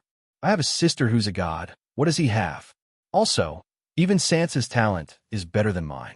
It's too unfair. The dwarf was unwilling to give up. What's so unfair about that? You were a muggle before. You don't have the talent to become an extraordinaire at all. Danny said disapprovingly. But do you know what I've been through? Jenny. The dwarf waved his arms unconsciously and said agitatedly, In order to obtain the dragonworm's body, I paid such a huge price. Jon and Sansa have never suffered much. They're born with such good talent. It's not fair. You're unlucky. You're not suitable for training. You're already blessed by the 7 gods to have such achievements now. Danny said, All right, I'm not someone who only knows how to complain. Now that I've come to you, I'm willing to risk my life for my future. Tyrion looked at the Dragon Queen full of hope and said, My request is not high, just like Bran and Matthew. Let me join the 7 gods pantheon and confer me the title of demigod archangel What do you think? Danny said, I have decided to send Matthew to the Eastern Land to spread the teachings of the seven gods. In order to ensure that he succeeds in spreading my teachings, I have specially prepared 3 apprentices to help him. If you want, I can let you join us. Make St. Matthew my disciple? I'm afraid that's not very good. My understanding of the Bible is definitely not as good as his, the dwarf said in embarrassment. No, you will be his disciple. Wasn't I the leader? Entering the court without haste, worshipping without fame, and walking with a sword in the palace. The dwarf was stunned. Today is different from the past. There are only 1,000 years of searching for opportunities, but opportunities do not wait for people. You don't even understand this logic? Danny said coolly. Can I go in through the back door? The dwarf asked. You're already on your way. The candidates for the teaching team have been confirmed. You're the transfer student who went in through the back door.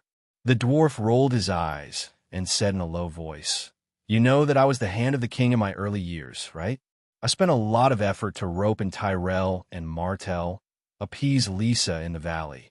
And in order to protect the king's landing, I even put on my armor and went to the battlefield myself. I almost died in the Blackwater River. Such outstanding achievements. But in the end, my father took the fruits of my peaches. Everyone sang his praises, boasting about his great achievements in quelling the rebellion of the 4 kings, and gave all my credit to him. But I lay alone in a dark corner, quietly recovering from my injuries, forgotten by everyone. Danny understood his unspoken words and said coldly, You want to be the Tywin of the teaching team? No, you don't have to be so exaggerated. It's just, the dwarf smiled awkwardly. Can you give me more credit? I'll look down on you more and more now. Greedy for life, afraid of death, unrighteous in the face of profit, without integrity, without honor. You're gradually living the life you used to hate the most. Danny sighed. Tyrion was stunned for a long time and sighed. Compared to before I killed my father, I have indeed changed a lot. But someone who can even kill my father, how noble do you expect him to be? Didn't you choose me to go to the barbarian land to preside over the situation because of my shamelessness? You are shameless and reasonable. How shameless? All right, pretend I didn't say anything. You distribute according to your contributions. The dwarf took a deep breath and asked, Who was in the teaching team? The dwarf met the first person who came to seek the scriptures. Oh no, it was the teaching team in the cultivation room in the backyard of the holy church in the fairy city. The stone tower was built with white marble, and the square room was 30 square meters. There were no furnishings inside, and the entire stone room only had a bowl-sized skylight on the wall 2 meters above the ground. This place was darker than darkness. Stepping into it, it was as if he had entered another world. It was a grayish-black, and the space was unstable. The air was so strange that the dwarf felt suffocated. Everything in front of him was grayish-black, as if he was standing on the surface of the sea, moving with the waves. He could not breathe through his nose and mouth, as if the air had frozen.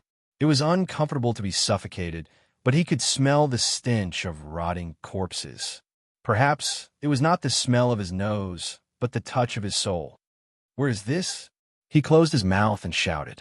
His soul was separated from his body, but they overlapped. His body was muddled, and his soul was looking left and right, shouting loudly. It was a very strange state. This is the shadow of the real world, because after a person dies, their soul will slowly decay here, so it is also called the world of death. Danny appeared beside him. The surroundings were still grayish, but there was no longer the feeling of standing on the waves. His soul and body were separated into 2. Other than the smell of decay in the air, he no longer had difficulty breathing, and there was no longer the stench of rotting corpses. Actually, the world of death is a very subjective name, she said as she led him forward. The room was only a few meters wide, but Tyrion felt that he had walked very, very far. A few kilometers, a few hundred kilometers. He crossed mountains and seas and passed by deserted castles. He was very familiar with many of the sceneries. The mountains of the western region, the cities of the western region, he could clearly tell which family the castle belonged to. Then the two of them came to the plains of the Trident River, and he saw Arya. It was unexpected, but natural. When he saw Arya, he naturally guessed that Arya would be one of the preachers who assisted St. Matthew.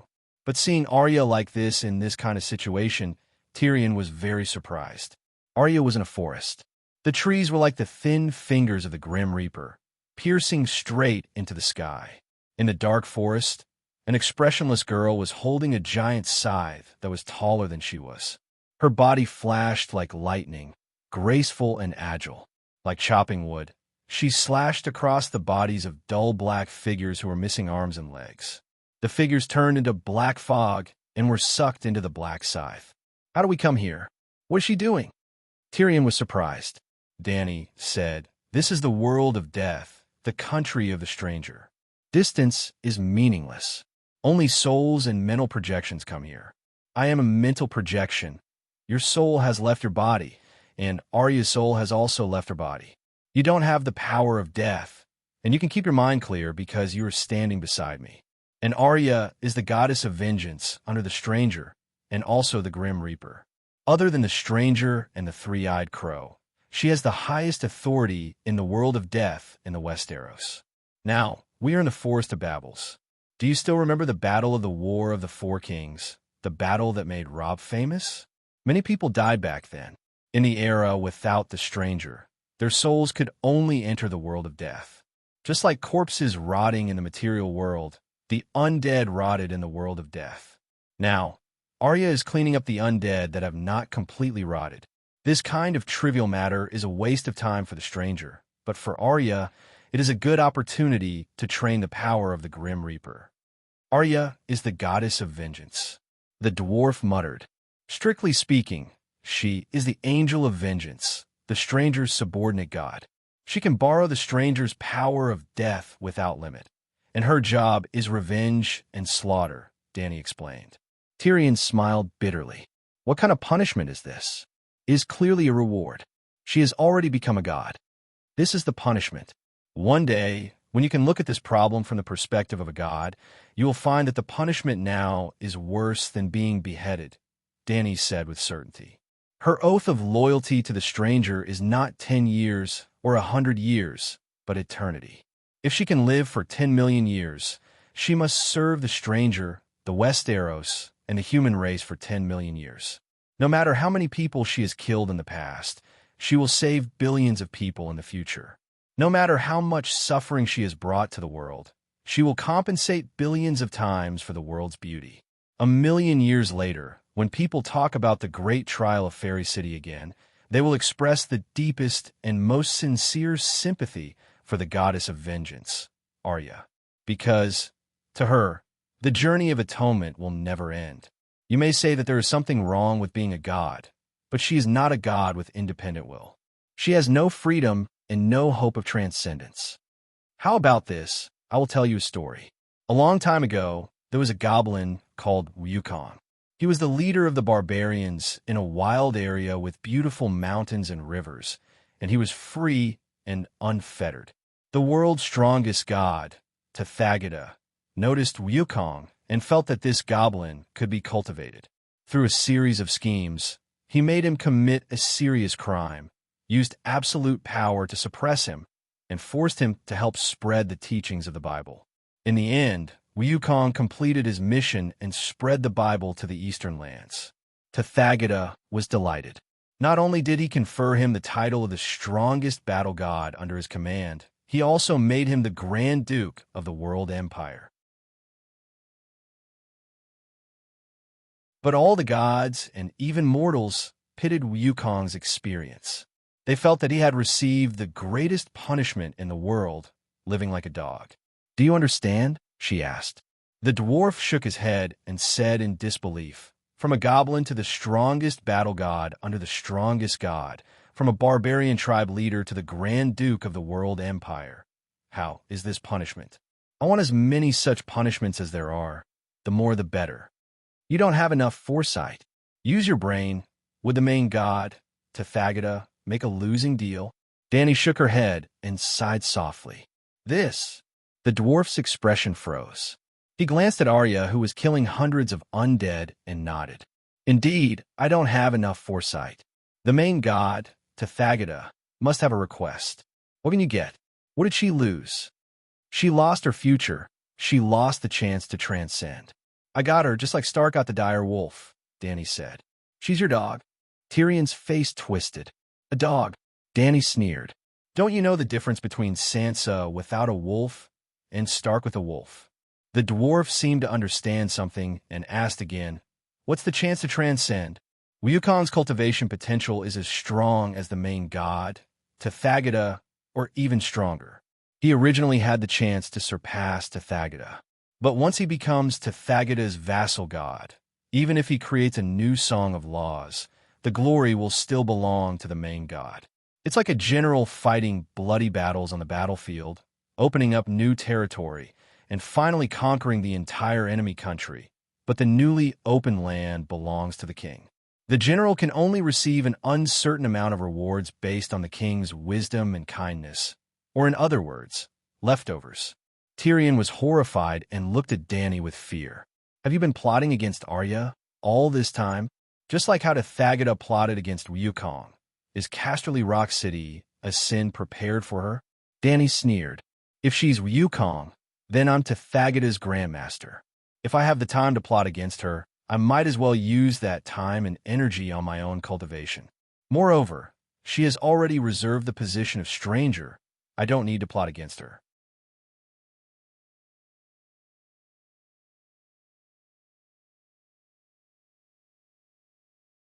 Chapter 9:37. She reserved the position of stranger god? Tyrion was shocked again. When did this happen? Before the Battle of Winterfell, Bran took the initiative to bring her to serve me, Dany said calmly. Why? Tyrion was puzzled. After becoming a stranger god, Arya lost the chance to transcend. Like Wukong, she lived like a pitiful dog. What's so good about that? Actually, there's a prequel to Wukong's story, Dany said slowly. My talent is strong enough, right? But before I received the inheritance of great wizard Valeglia, even the little wizard queers dared to scheme against me. Talent needs the inheritance of the sect to materialize into true strength. Wukong could become the heavenly battle god because he was protected by the main god, Tathagata, since he was born. From a nameless fairy to Wukong who learned the Tathagata meditation technique. How many benefits did he get from Tathagata? Tyrion looked at Arya in the forest and muttered, she has indeed received many benefits from Stranger God. Wukong has a brother who is as talented as him. He seems to be even luckier and didn't fall into Tathagata's trap. But Tathagata isn't the only main god in the world. Tathagata is a god of justice after all. There are countless evil gods in the world. They didn't even give brother Wukong a chance to be born before they occupied his fetus body. Why did they occupy his body? Tyrion was puzzled. Do you know why Lalo and Sheep Egg are targeting me? Dany asked. They want to snatch your bloodline and talent. Tyrion seemed to understand. The method is different, but the goal is the same. Dany nodded and continued. The evil gods use the soul to occupy the body to seize brother Wukong's body, bloodline, and extraordinary talent. Ah, that's terrible, the dwarf exclaimed, his face turning pale. He's even worse than you. Wukong's brother hasn't even been born yet. He's still a fetus and has no chance to resist at all. The evil gods are terrifying. Fate is unfair. He lamented. Dany said, fate is still a little fair. The evil god had just taken over that innately gifted body when retribution came. A hypocrite named Hong E. Dream God Machine killed the evil god and took over brother Wukong's body. In the end, by relying on that extremely talented fleshly body, Hong E really did surpass the sovereign god, Tathagata, and become a creator god. The dwarf's face contorted. How is this fair? Goku's brother died unjustly. That's right. Hong E helped him take revenge, and then obtained his physical body in return. Hong E is a hypocrite. A hypocrite is still a hypocrite, much better than an evil god. But I still feel that something is wrong. The dwarf furrowed his eyebrows and thought hard. Wukong has been schemed against by Tathagata since he was born. He doesn't live freely like a dog. The Goku brothers obtained complete freedom, but even the opportunity to be born was lost. Isn't this kind of world a bit too cruel? Do you know why I'm telling you this? Danny asked. Aren't we just chatting? What's the point? Tyrion did not understand. You're going to barren land to slay demons and devils. I hope that you understand the rules of the transcendent world and change your way of thinking, Danny said. Tyrion was stunned for a moment and seemed to have understood something. He sighed and said, I almost understand the ecological environment of the transcendent world. There's a clear hierarchy, and the weak are prey to the strong. Good and evil are blurred, and only benefits are eternal. This is even crueler than the power games between kings and nobles, and it's even more despairing. You're very aware. Choosing you as St. Matthew's Wukong disciple was the right choice. Danny Buddha smiled in relief. I'm Wukong. Am I qualified? The dwarf smiled bitterly. With your wisdom and Arya's martial arts, you can barely make up a fake Wukong. The demons and devils in barren land can't compare to the evil god that the sutra-seeking team encountered. A fake Wukong is enough. Danny smiled and comforted him. I want to work with Tyrion. Arya had also cleaned up the undead and walked over with a huge scythe on her back. Her cold gray eyes sized up the dwarf with a scrutinizing gaze. Tyrion also stared at Arya and observed her carefully. The 14-year-old girl was a little more than 5 meters tall. Compared to the plump, noble girls, she was a little skinny, perhaps less than 40 pounds. Her chest was small, and it was only slightly visible because of the tight leather armor. However, her limbs were long, and her body was well-proportioned. She gave off a sense of beauty with strength and agility. The dwarf felt that the second daughter of the House of Stark was a little similar to his sister. She had the unique charm and confidence of a strong and beautiful woman. Indeed, Arya was not a beauty in the traditional sense. Compared to her sister Sansa, she was even a little ordinary. She had a long face and rough skin. However, as she grew older, her appearance was like a blooming flower bud. It was a little like... Tyrion was shocked. He suddenly realized that Arya and Lyanna were very similar. Appearance was only one of them, but the more important thing was the feminine aura.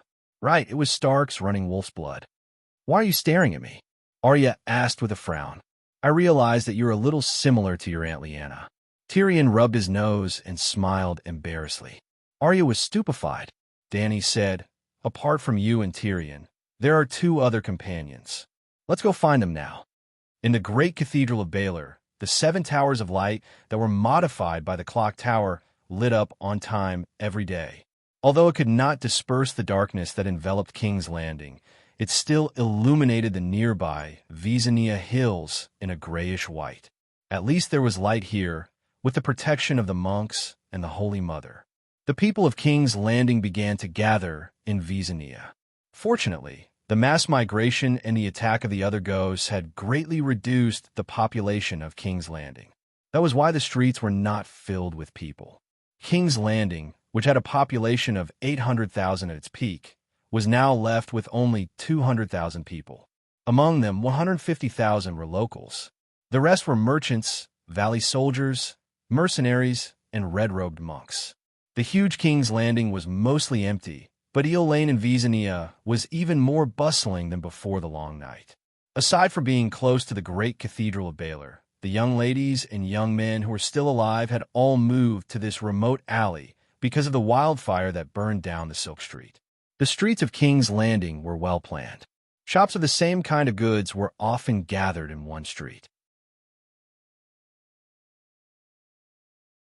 For example, on Silk Street, the whole street was filled with brothels, and on Flower Street, the whole street was filled with bakeries.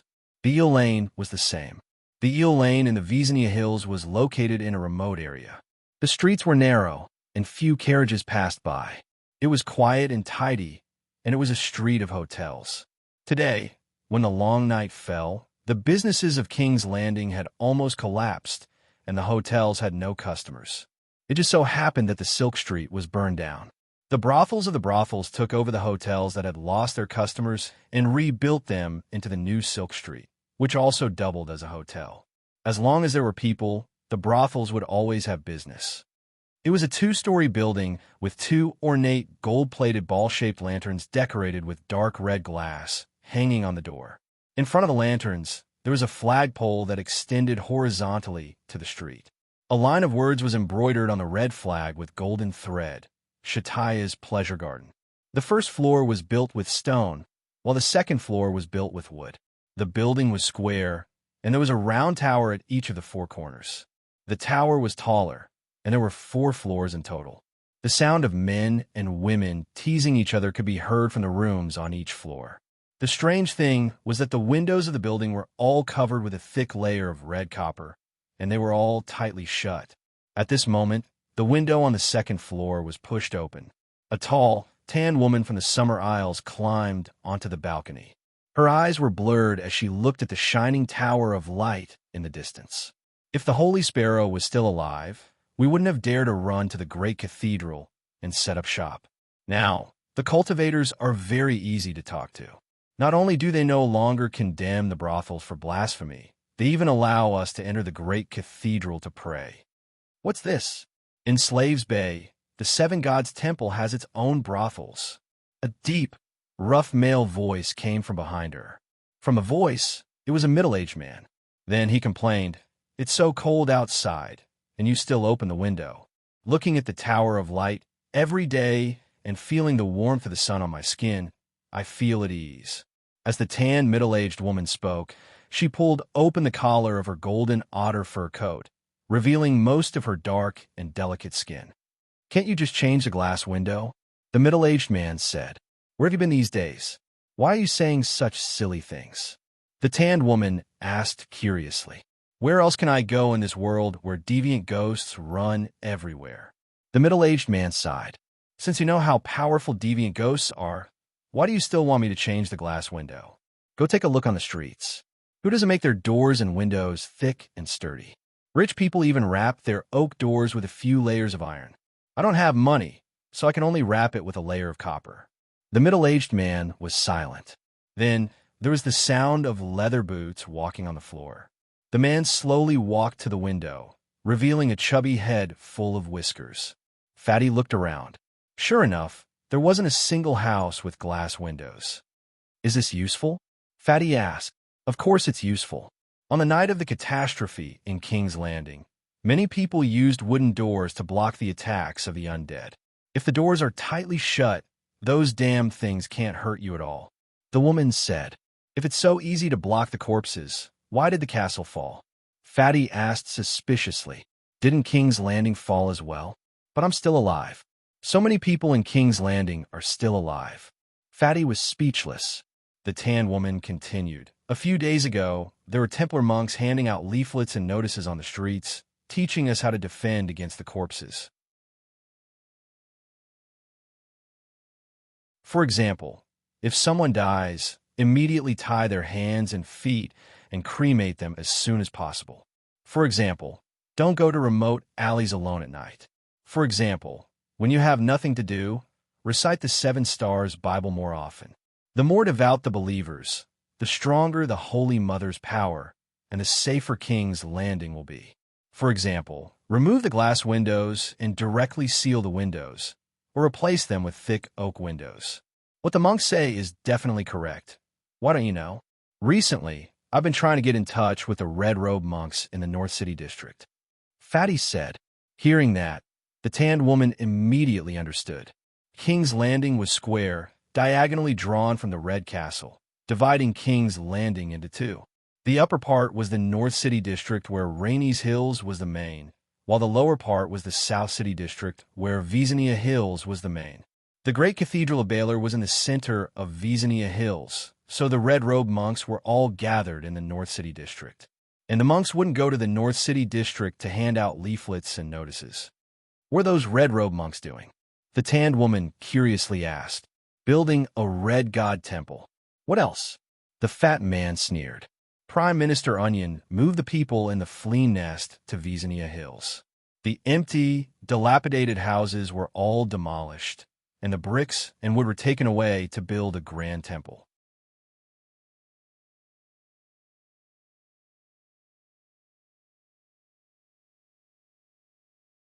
Chapter 9:38. Build a red temple. The dark-skinned woman was shocked. They really planned to stay in King's Landing for a long time. How did the great cathedral react? The fat man sighed helplessly. The bigger picture is more important. The red-robed monk came across the sea to fight against the deviant ghosts. In the past month, the Dragon Queen's sleigh has been in full swing. The red-robed monk decided not to stay idle anymore. From now on, we might see the hand of sacred fire going out of the city to wipe out deviant ghosts every day. I'm not sure how many living dead they have killed, but the 100 Ghost Parade scene should no longer appear around King's Landing. Satya opened her mouth and looked hesitant. In the end, she did not ask the man why he went to North City to find the red-robed monk. She changed the topic and asked in a low voice, "Do you know about the great trial in Fairy City?" The bearded man nodded slightly and said bitterly, "I didn't expect there to be a monster like the three-eyed crow in this world. Actually, we should have thought about it." Satya smiled bitterly. The free city, which is only separated from the Westeros by a narrow sea, and here. The contrast is too obvious. There are temples everywhere in the free city, and all kinds of monks and churches are rampant. In the Westeros, faith is terrifyingly simple. Now that I think about it, everything makes sense. In a forest, where a tiger is entrenched, other beasts will stay away. This world with gods and magic is too unfriendly to ordinary people, the man lamented. Is the king friendly to the untouchables of Stink Bay? You shouldn't be so naive, the woman said. Whether or not to accept reality and whether or not to complain about it are two different things. Everyone complains that life is hard, but everyone wants to continue living as long as possible, the man said with a smile. What are your thoughts and arrangements about the great trial? Satya asked. I'm insensitive. The man shook his head. You could be insensitive to other things, but when it comes to you, Satya said solemnly, all your secrets have been exposed. In the eyes of the people of King's Landing, you are the biggest source of chaos. Their hatred for you has surpassed that of the Mad King and Joffrey. There's even a notion that the Seven Kingdoms have been in chaos for decades because the noble Westeros chivalry has been tainted by the depraved Ursos. The War of the Usurpers was your scheme. The rebellion of the Four Kings was instigated by you and Littlefinger. The Myrish woman, Tanya, instigated Cersei to do all kinds of bad things and betrayed her. Spaeth, who participated in the Red Wedding, came from the other side of the narrow sea. The corruption in the river was caused by a foreign mercenary group, the Warrior Group. After the rebellion of the Four Princes, Stannis, Aegon, and Luwin fought for supremacy. Aegon was also a foreigner. Stannis was originally an old-fashioned and upright good man, but under the temptation of the foreign red-robed woman, he gradually fell and eventually betrayed his faith, committing many crimes of kinslaying. P.S. Satya's expression became very strange. If you think about it carefully, they're not completely wrong. Outsiders should be responsible for at least half of the turmoil in the 7 countries for decades. The Ursos still think that Westeros are barbaric and uncivilized. The bearded man said disapprovingly, but it's true that they hate you. It's also true that the Dragon Queen declared you guilty of the most heinous crimes. I think there's no need for you to stay in the Westeros anymore. Go into exile overseas and find a remote place to live out the rest of your life. Satya said with concern, King's Landing is my home. I'm not going anywhere. The middle-aged, bearded man said firmly. The dark-skinned woman sighed and closed the window. She pulled open the drawer under the dresser and took out a black velvet bag. She handed it to the man and said, 300 gold royals. I've been having a hard time recently. That's a little too little. The price of food has risen again, the fat man said with slight dissatisfaction. You said it yourself. The price of food has risen again recently. Don't my girls eat? Besides, Satya patted the counter. The furniture in the house are all new. To create the best pleasure place in King's Landing, other than the most attractive women, it must have the most high-end furnishings and the most luxurious decorations. It cost me a total of 30,000 gold royals.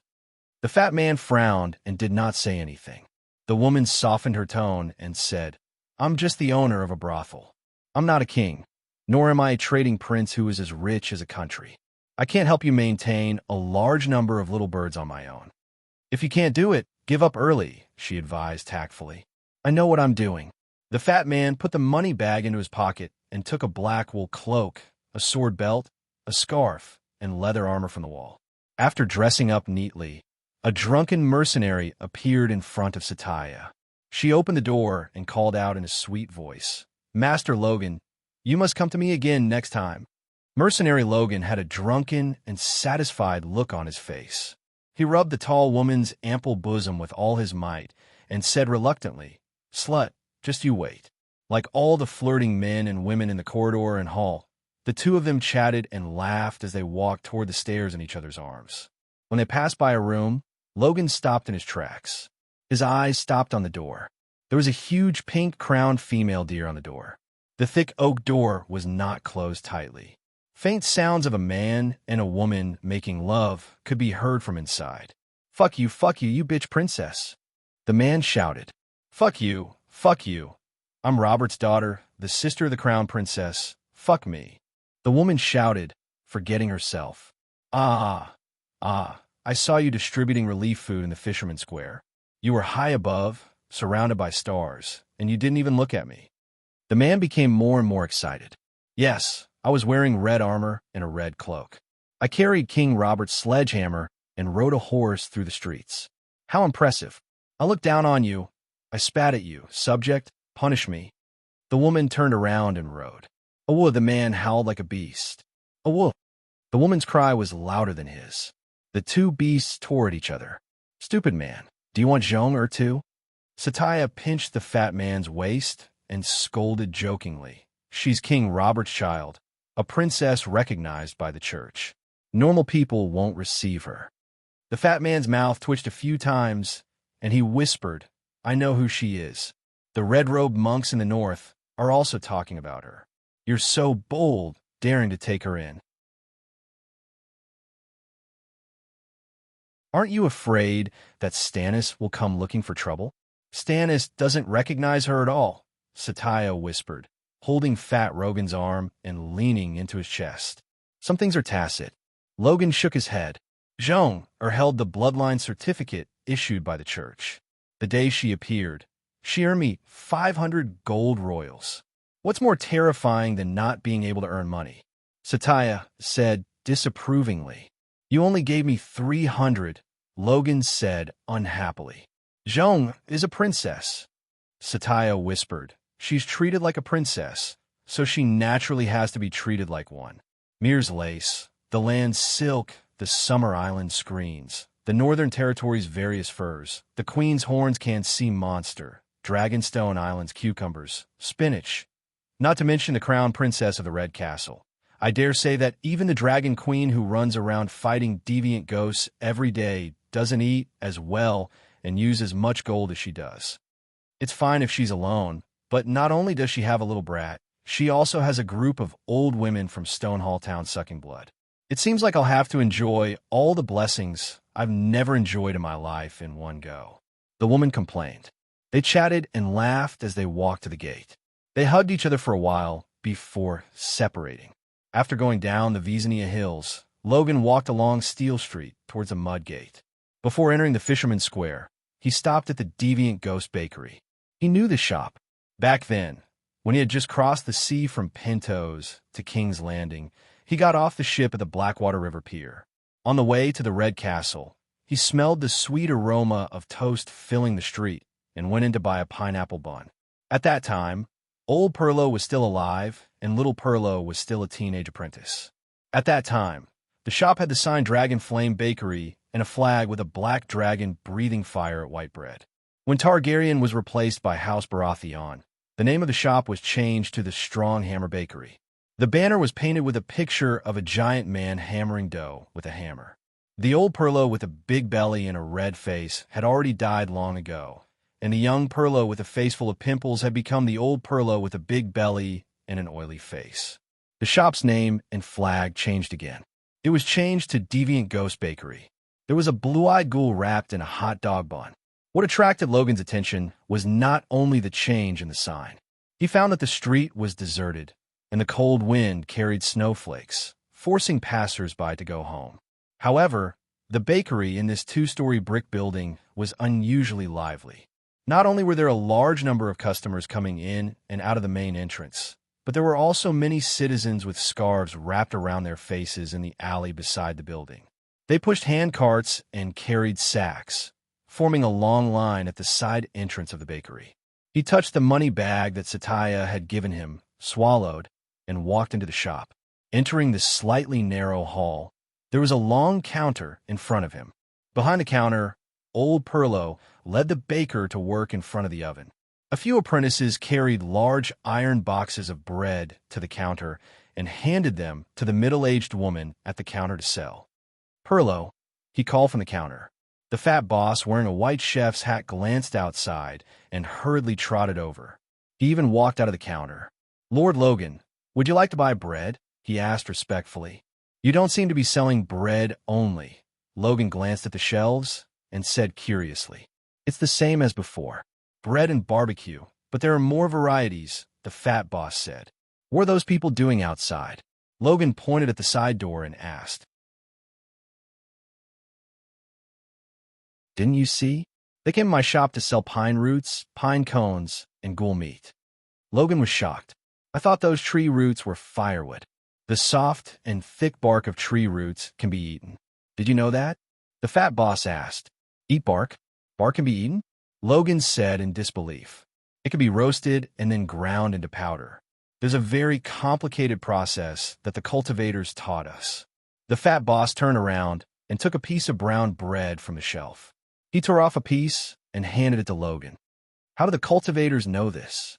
"The Holy Mother knows everything. Perhaps the Holy Mother told them." Logan savored it carefully and said in surprise, "It seems to taste even better than bran bread. 40% bark, 60% whole wheat flour. The taste is indeed not bad, but there's little oil. People will lose strength if they eat too much. It's usually eaten with fish soup or meat soup," Perlo explained.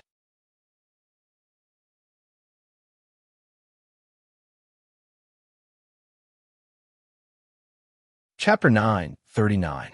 At least it's better to eat bark than to starve.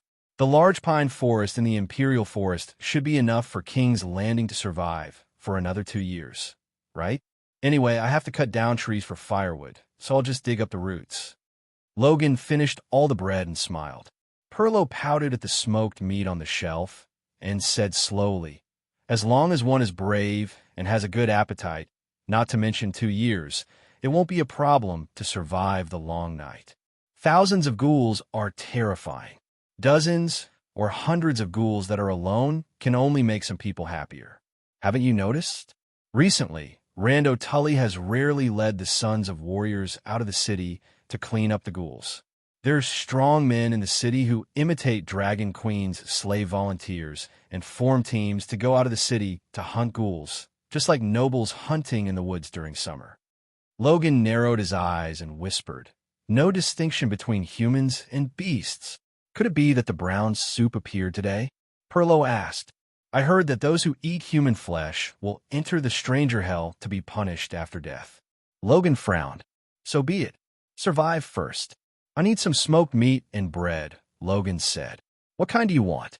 "There are high-end white bread and whole wheat bread, mid-grade pine bark bread, bran, and soybean meal bread, and low-grade rice bran and sawdust bread. Smoked meat is also divided into grades. Top-grade ghoul meat, high-grade livestock meat, ordinary meat of unknown origin, and the lowest-grade ghoul meat." Perlo spoke as if he was familiar with his family's treasures. As he spoke, he pointed at the real thing on the shelf for the customer to see. "What's the price?" Logan asked. Perlo hesitated for a moment and said, "You want to pay with gold royals, right? I'm afraid it will be more expensive. It will be more worth it if you can barter." He pointed at the people lining up to buy bread at the counter. "Look, many of them don't have money and have vouchers issued by our shop in their hands. For example, if you dig 200 kilograms of clean pine bark outside the city, you can exchange it for 20 kilograms of pine bark bread 10 kilograms of white bread or 30 kilograms of rice bran bread in my shop. This is too cheap. Logan was bewildered. 200 kilograms of bark can be exchanged for 10 kilograms of white bread. Aren't you losing out? Not at all, Perlo said. What do you mean by neither losing nor losing? Luo Jin asked curiously. A strong man working 5 hours a day can easily dig 50 kilograms of thick pine bark. Hiring a strong man to work for a day will only cost 10 copper coins, but 100 copper coins can't even buy a pound of bread. According to this calculation, 100 caddies of pine bark for 5 caddies of bread is a great loss. Luo Jin nodded lightly. What a loss. But 100 kilograms of pine bark can be air-dried and ground into powder, which can make about 20 kilograms of bread. 20 kilograms of grain for 5 kilograms of bread. I can still have 15 kilograms of food left, right? Logan was stunned. It seems like there are 15 pounds of food left, but the value of bread and bark are different. What is value? Only things that could save more people were valuable. What was the use of gold royals in the long night? Furthermore, we are not making a loss. The food is provided by the church. Our bakery is just a contractor. We're just making a living from the difference. Logan was stunned again. The church is helping the people? Yes. They used to give out food and bread directly. This method of relief is a bit like the Dragon Queens, Logan said thoughtfully. The monks clearly said that this is Saint Danny's order. Perlo used the respectful attitude of a little red soldier reciting the great ancestors' words and said emotionally, Saint Danny believes that it is better to work hard and start a business than to sit and eat. There's only hope if there is output. Digging tree roots, picking pine nuts, killing deviant ghosts for meat, fishing in the river, these are all output. They can all come to my shop to exchange for bread or smoked meat. In the long night, everyone has to contribute to the cause of fighting deviant ghosts. The soldiers pick up dragon-tooth knives and chop at the devil's heads. The people are self-reliant and create value through labor. They could be considered to be on the front line of the war. This is what Saint Danny said. Logan's mouth twitched. The King of Kings' Landing should be Stannis, right? The fat baker was stunned and then said in a low voice, He is now occupying King's Landing, but he is not our king. The new issue of Heroes of the Night is out. At this moment, a young man with frostbite on his face held a sheepskin scroll and ran down the street while shouting. Dragon Queen announced that she will freeze her points. Stannis is at the top and Sansa has fallen to the last place. Hey, Donnie, wait. The baker quickly walked out of the shop and stopped the young man. Let me see the Heroes of the Night. 2 copper coins. The young man held out 2 fingers. Okay. After paying and taking the scroll, the baker exclaimed in shock, Lady Sansa is so pitiful. Her success is because of Arya, and her failure is also because of Arya. Last time she had more than 50,000 points, but this time she is at negative 50,000 points. She is at the bottom. Stannis is responsible for the fall of King's Landing and only has 5,000 points left.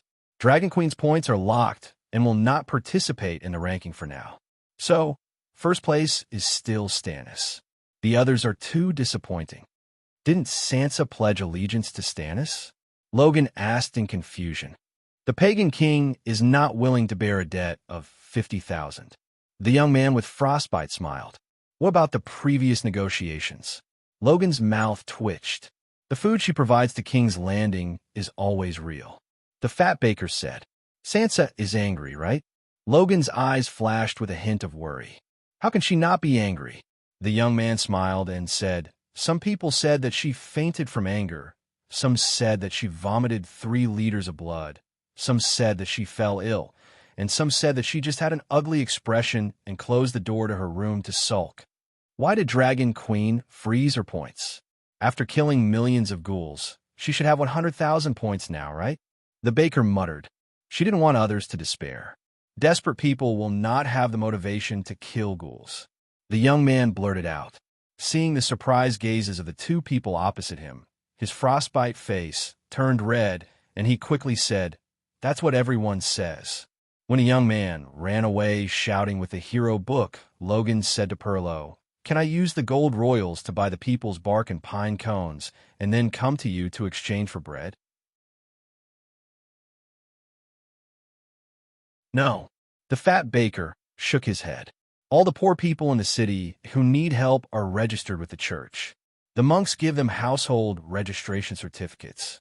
The people take their household registration certificates to the designated places in the streets to exchange for bread. He pointed to the customers in the shop. They're all the natives of Baker Lane. We are all neighbors. Who doesn't know each other? They all go out together and work together. They know how much they harvest and how much food they need. If anyone dares to buy and sell, it will be everyone's loss. How can they allow it? You don't have a certificate from the church, do you? If you don't, I can also do your business. But the gold royals can only be used to buy bread at the market price. The market price is too expensive. Logan shook his head and sighed. You could go to the fisherman's square. Some people are strong and can bear hardships. They dig out too much bark and take it out to exchange for wine and leather jackets. With gold royals, you can buy bark noodles cheaper than what I have here, Perlo suggested. Logan had originally planned to go to the fisherman's square. When he heard his old friend's words, he directly left the strange ghost bread shop. As Perlo said, the square was very lively. Many residents carried ground bark flour or firewood to the grocery store to exchange for iron pots, cloth, wine, and other daily necessities. There are also people who directly exchanged for money and agreed to go to Eel Lane together tonight. There were also merchants who stood at the door of the shop and haggled loudly to buy bark flour and firewood in the shop. At first, Logan thought that the merchants were buying bark flour to hoard and profit. After a few years, when the forest and food were all eaten up, they would take it out to sell. Later, he carefully inquired about it and was stunned. It turned out that those were wine merchants. They actually wanted to use bark flour to make wine. Can you really make wine? He leaned over and asked curiously. Bark flour is nothing. Dragon Queen directly uses cedar and birch bark to make wine. The merchant said disapprovingly. I've never heard of it before. Logan felt like he was in a dream. It's also just invented. In fact, it's not too exaggerated. As long as you can eat food, most of it can be used to make wine. The grocery store owner filled a small glass with half a cup and handed it to Logan. The light green, transparent liquid exuded the fragrance of alcohol and pine cones. Logan gently took a sip. Then his eyes widened and he said in disbelief, "This is really wine. It tastes better than Dornshire Red." Of course it's real wine, but to say that it tastes better than Dornshire Red is an exaggeration. The grocery store owner shook his head. If you drink too much, your stomach will feel uncomfortable. It's said that the recipe is still being improved. The wine merchant said, it's already very good to be able to drink wine in the long night. Logan said, that's true. The wine merchant nodded in agreement. Sir, how much bark flour do you want to buy? The grocery store owner asked. After Logan asked about the price, he muttered, let's start with 250 kilograms of bacon and the lowest level of ghoul meat. The store owner reminded him, bark flour can't be eaten alone. If you eat too much, you won't be able to poop. It's best to eat it together with wheat flour. Logan smiled. I bought the meat. If I drink more broth, I'll be able to poop out. Stingy. The grocery store owner cursed in his heart and began to instruct his workers to load up the goods for Logan. The Crown Princess is here. The Crown Princess is giving out relief food. Suddenly, a strong horse galloped down from the river that connected to Aegon Hill. The blazing Red Heart Knight on the horse shouted loudly. He was like a drop of water that had fallen into the pot of oil that was the fishmonger's square. The surrounding residents and merchants all rushed out of their homes as if they had gone mad. They shouted, long live the Crown Princess!